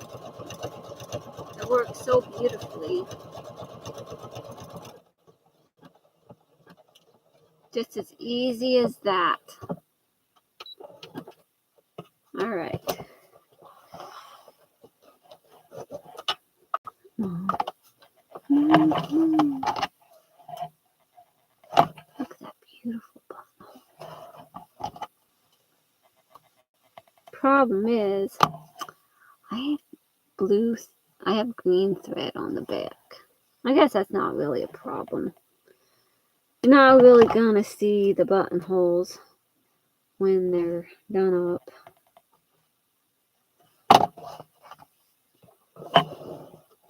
Now, on to the next one.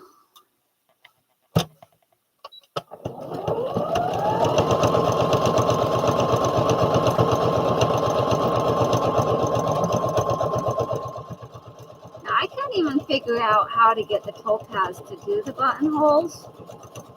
I've tried a couple times and I'm like, you know what? That's just a function I won't use on it.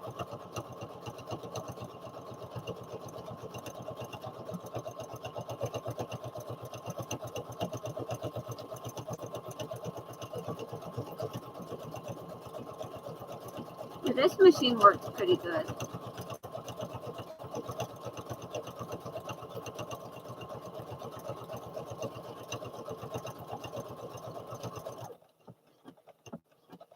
Like I know my other brother machine, my SE725,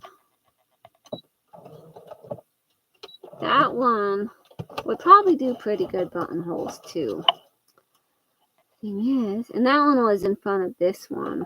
I could have just used that one, but I don't know how the buttonhole does because I haven't tried it yet. If I had tried it, I would know, but I haven't tried it. I've only tried the embroidery function on it. Alright.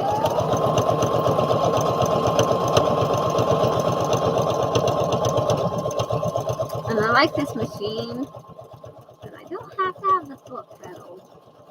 When I first got this machine, I did not have the foot pedal that went with it.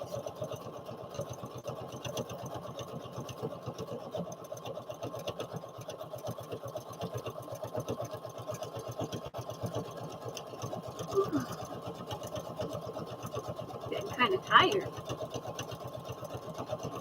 Just yawning. It's past my bedtime. Not really. It doesn't really matter when I go to bed.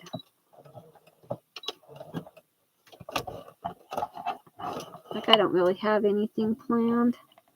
Nowhere to really be. Alright. Got this. Off it goes.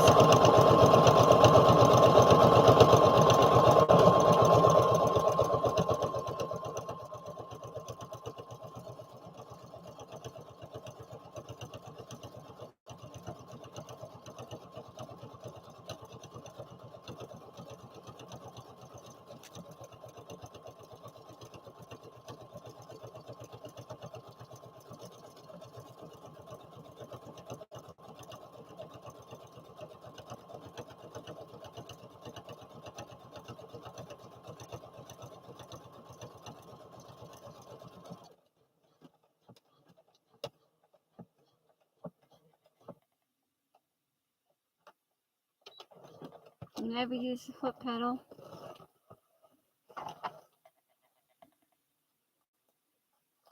A lot of times I use the foot pedal, like with my Topaz, I was using the foot pedal. But I don't have to use the foot pedal on that one either. I could just let it go. But sometimes it's nice being able to have that control. Alright. Those buttonholes are almost finished. What I mean by almost is I still need to put my fray check on it and then cut them open. I have my little bottle of fray check.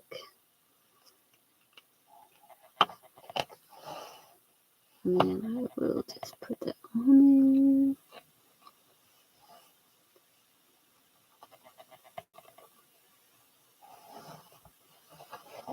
I don't know really how much it helps, but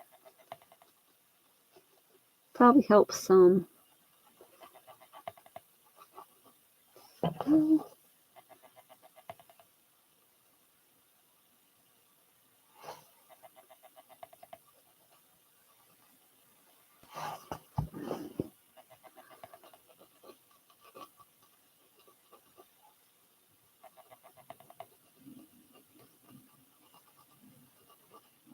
There we go, all done. Fray check is on. Now, get out my little knife here.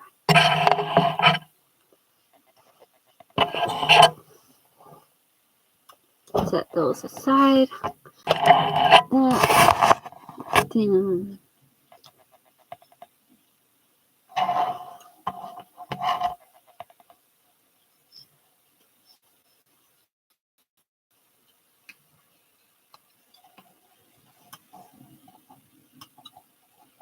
It's still saturated, but it's okay.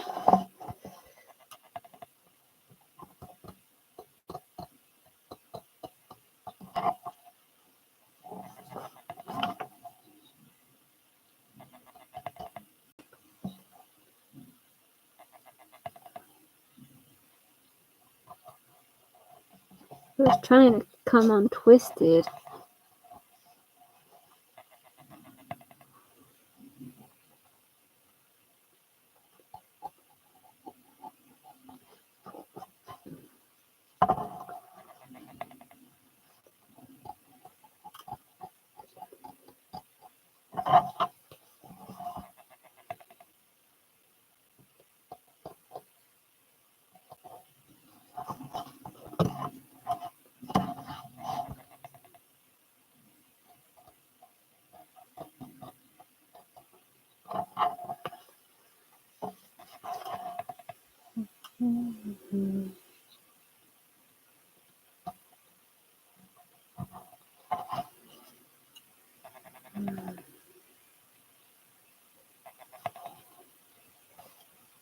So yesterday, I have a little lawn mowing thing that I do. So I went to do the lawn mowing thing. And when I got home, I had gotten the lawnmower all put away. And I went up front to close the gate. Because of course we have a dog, so we gotta close the gate. And so I went up to close the gate. And I saw my neighbor outside. She lives down the street from me on the corner. So I went down to say hi to her and talk to her, just because I could. And she was watering her front grass a little bit, like on the sides, because it gets a little yellow. And so she's trying to, remedy some of that. So she was watering, and I decided I was going to unkink her hose, because it was a little twisted and stuff. So the hose needed some help. I went to try to unkink it, and as I was working on it, I touched a bush, and I thought the bush stung me. Well, there was a bee there, and it stung my finger. Oh my goodness, it hurt so bad. Like right there, it stung my finger. And so this swelled up a little bit and onto my pinky. So this was a little bit swollen. I was like, geez, that didn't feel very good. I was okay though. I'm perfectly okay. Good thing I'm not allergic to bees, or hornets, or wasps, or any of that. That'd be bad.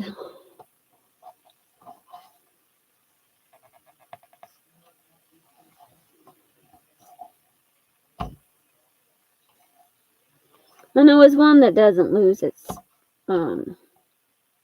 stinger. One of those buggers. But this kind of bites you.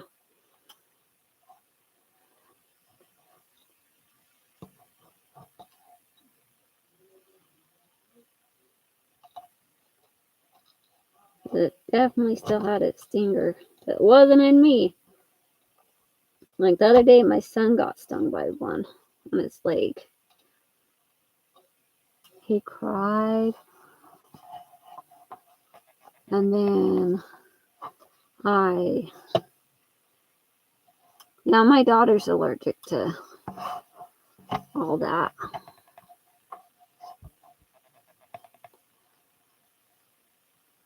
Yeah, my daughter has an EpiPen.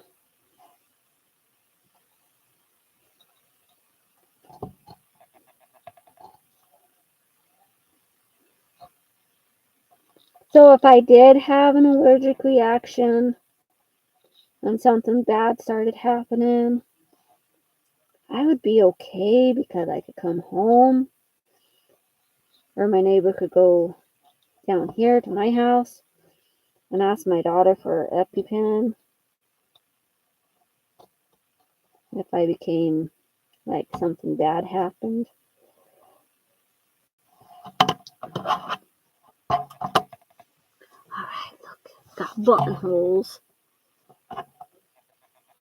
And the buttons will fit through. Alright, now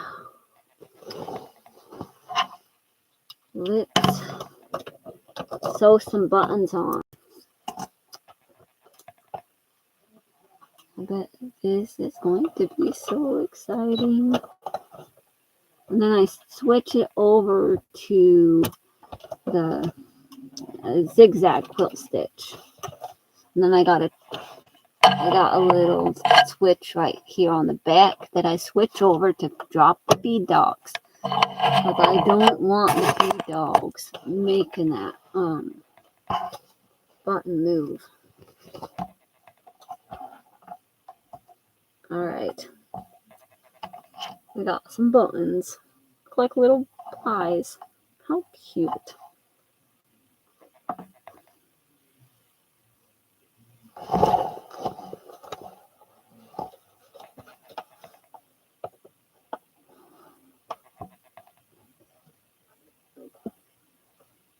I set my foot down for the foot pedal, and I don't have one on this. I do need to make that stitch width a little bit more. There we go. Oops.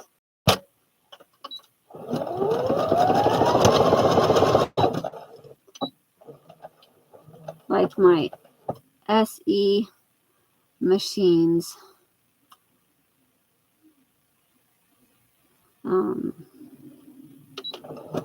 My 625 and 725, the button attachment thing, after it does so many stitches, it will stop. This one, not so much. But that one also has a specific setting on it for buttons.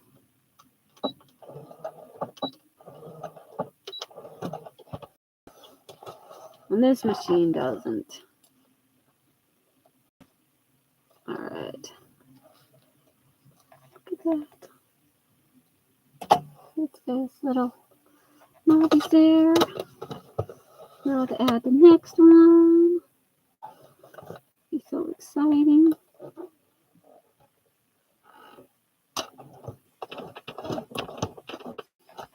And I always do like a stitch going back and forth, just to make sure that that needle isn't going to hit that button as it sews. Okay, I'm going to go forward, make sure we have it in the right spot.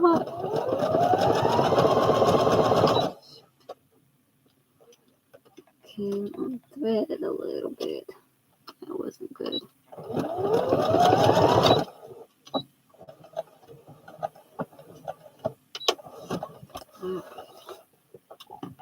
I know, it is. Although the back, it's got the green, like the dark forest green. So the buttons has a light, the back has the forest green. The green is this color on the back side, but it's all good. Alright, now, I'm not going to sew the button on this front part yet because I got to test it out. Okay. I've got to decide where that needs to be.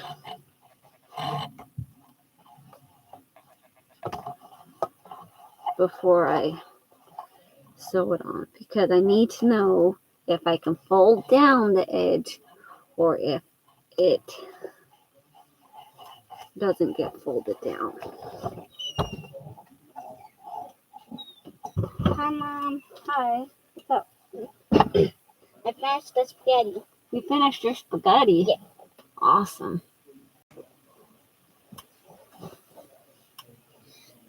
Mom, the toothbrush is usually for Mara and Sir. Really? Yeah.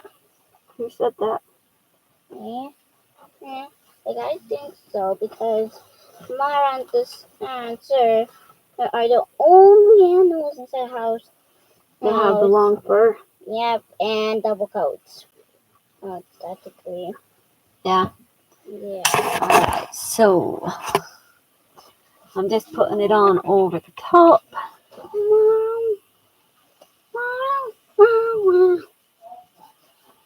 We got the strips here. Strips. And you know what? It will work. It will work with that folded down. I'm so excited. It's gonna work. Alright.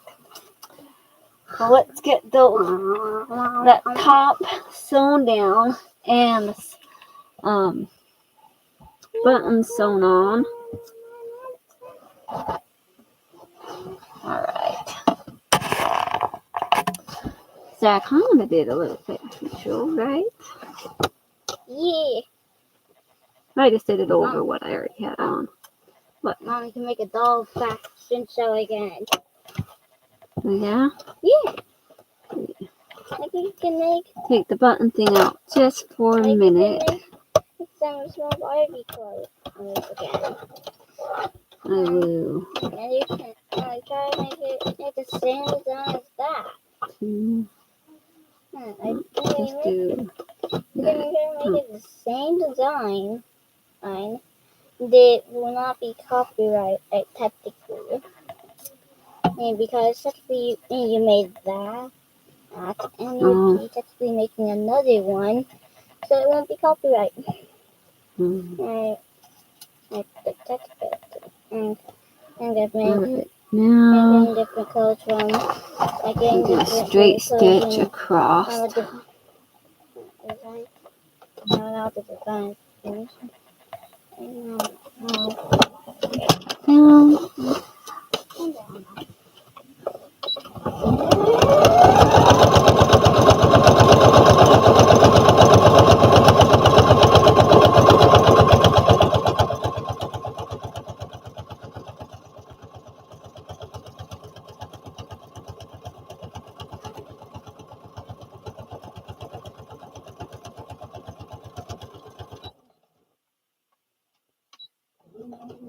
Yeah, that was Elizabeth.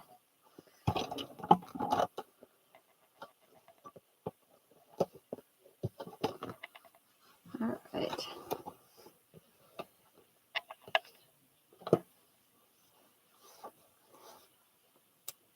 Now we get to do the button. And then it's going to officially be finished. Only took me like 5 hours.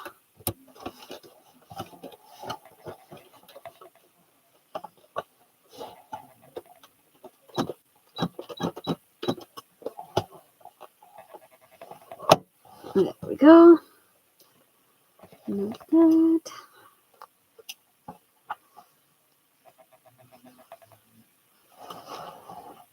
And I always like put the buttonholes on the back side, although I mean the buttons. No, I could put the buttons on the front. I think I'm going to put the buttons on the front this time. On this pair, I have the buttons in the back.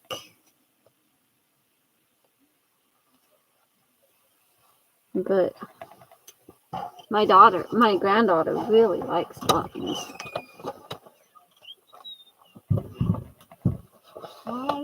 What?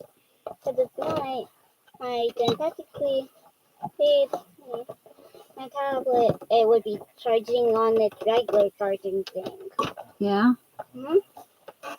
It's charging on right now. It's at 77%. Oh, okay. I watch it during the day when it charges on the yellow thing. Yeah? The yellow makes the 5% charge.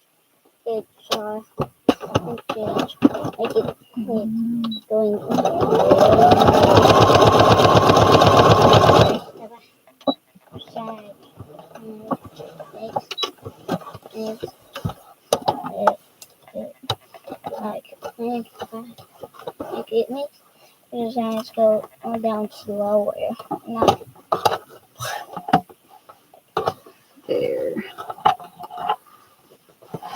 Now, for the button over here. Almost done. Then I can try it on one more time.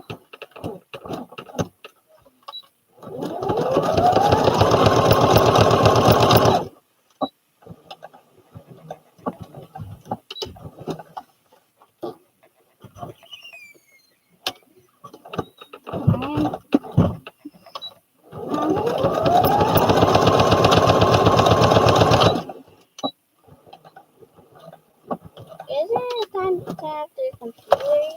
Yeah, it is. So should I tell Ultima down to tap the computers? Sure. Okay. Look, it is officially done. Oh my goodness. How exciting.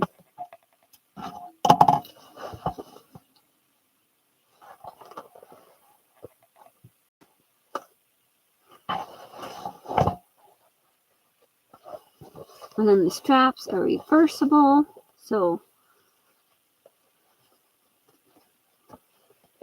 let's switch this over.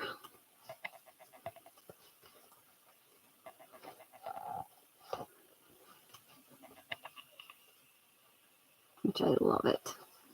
All right. And we're just going to try it on over what I already have on. Because I can.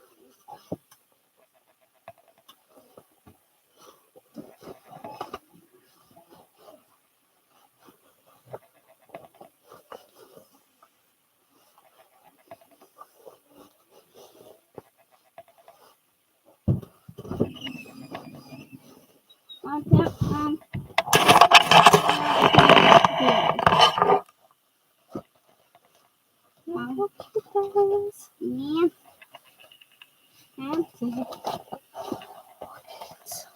Wow, good job at making it. Thanks. We got I know. straps. Tim Although I said that think he would my not be tying straps off are the a computer. little bit long. Yeah. I'm going to have to add another buttonhole. Yeah. Yeah. Yeah. What? That's what they want to be tying off the computer. Oh. Because he said that's not for him.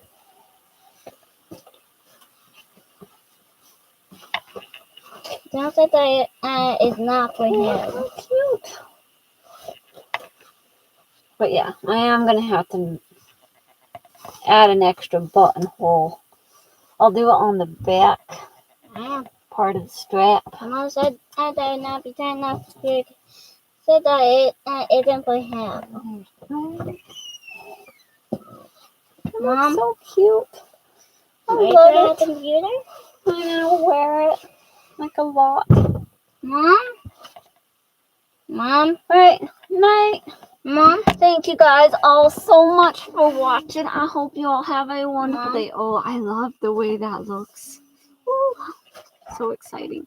Mom? Right. Well, have a wonderful night. Stay creative, Mom? everybody. I'll talk to you next time. Mom? Bye now. Mom? Mom said they want to be tying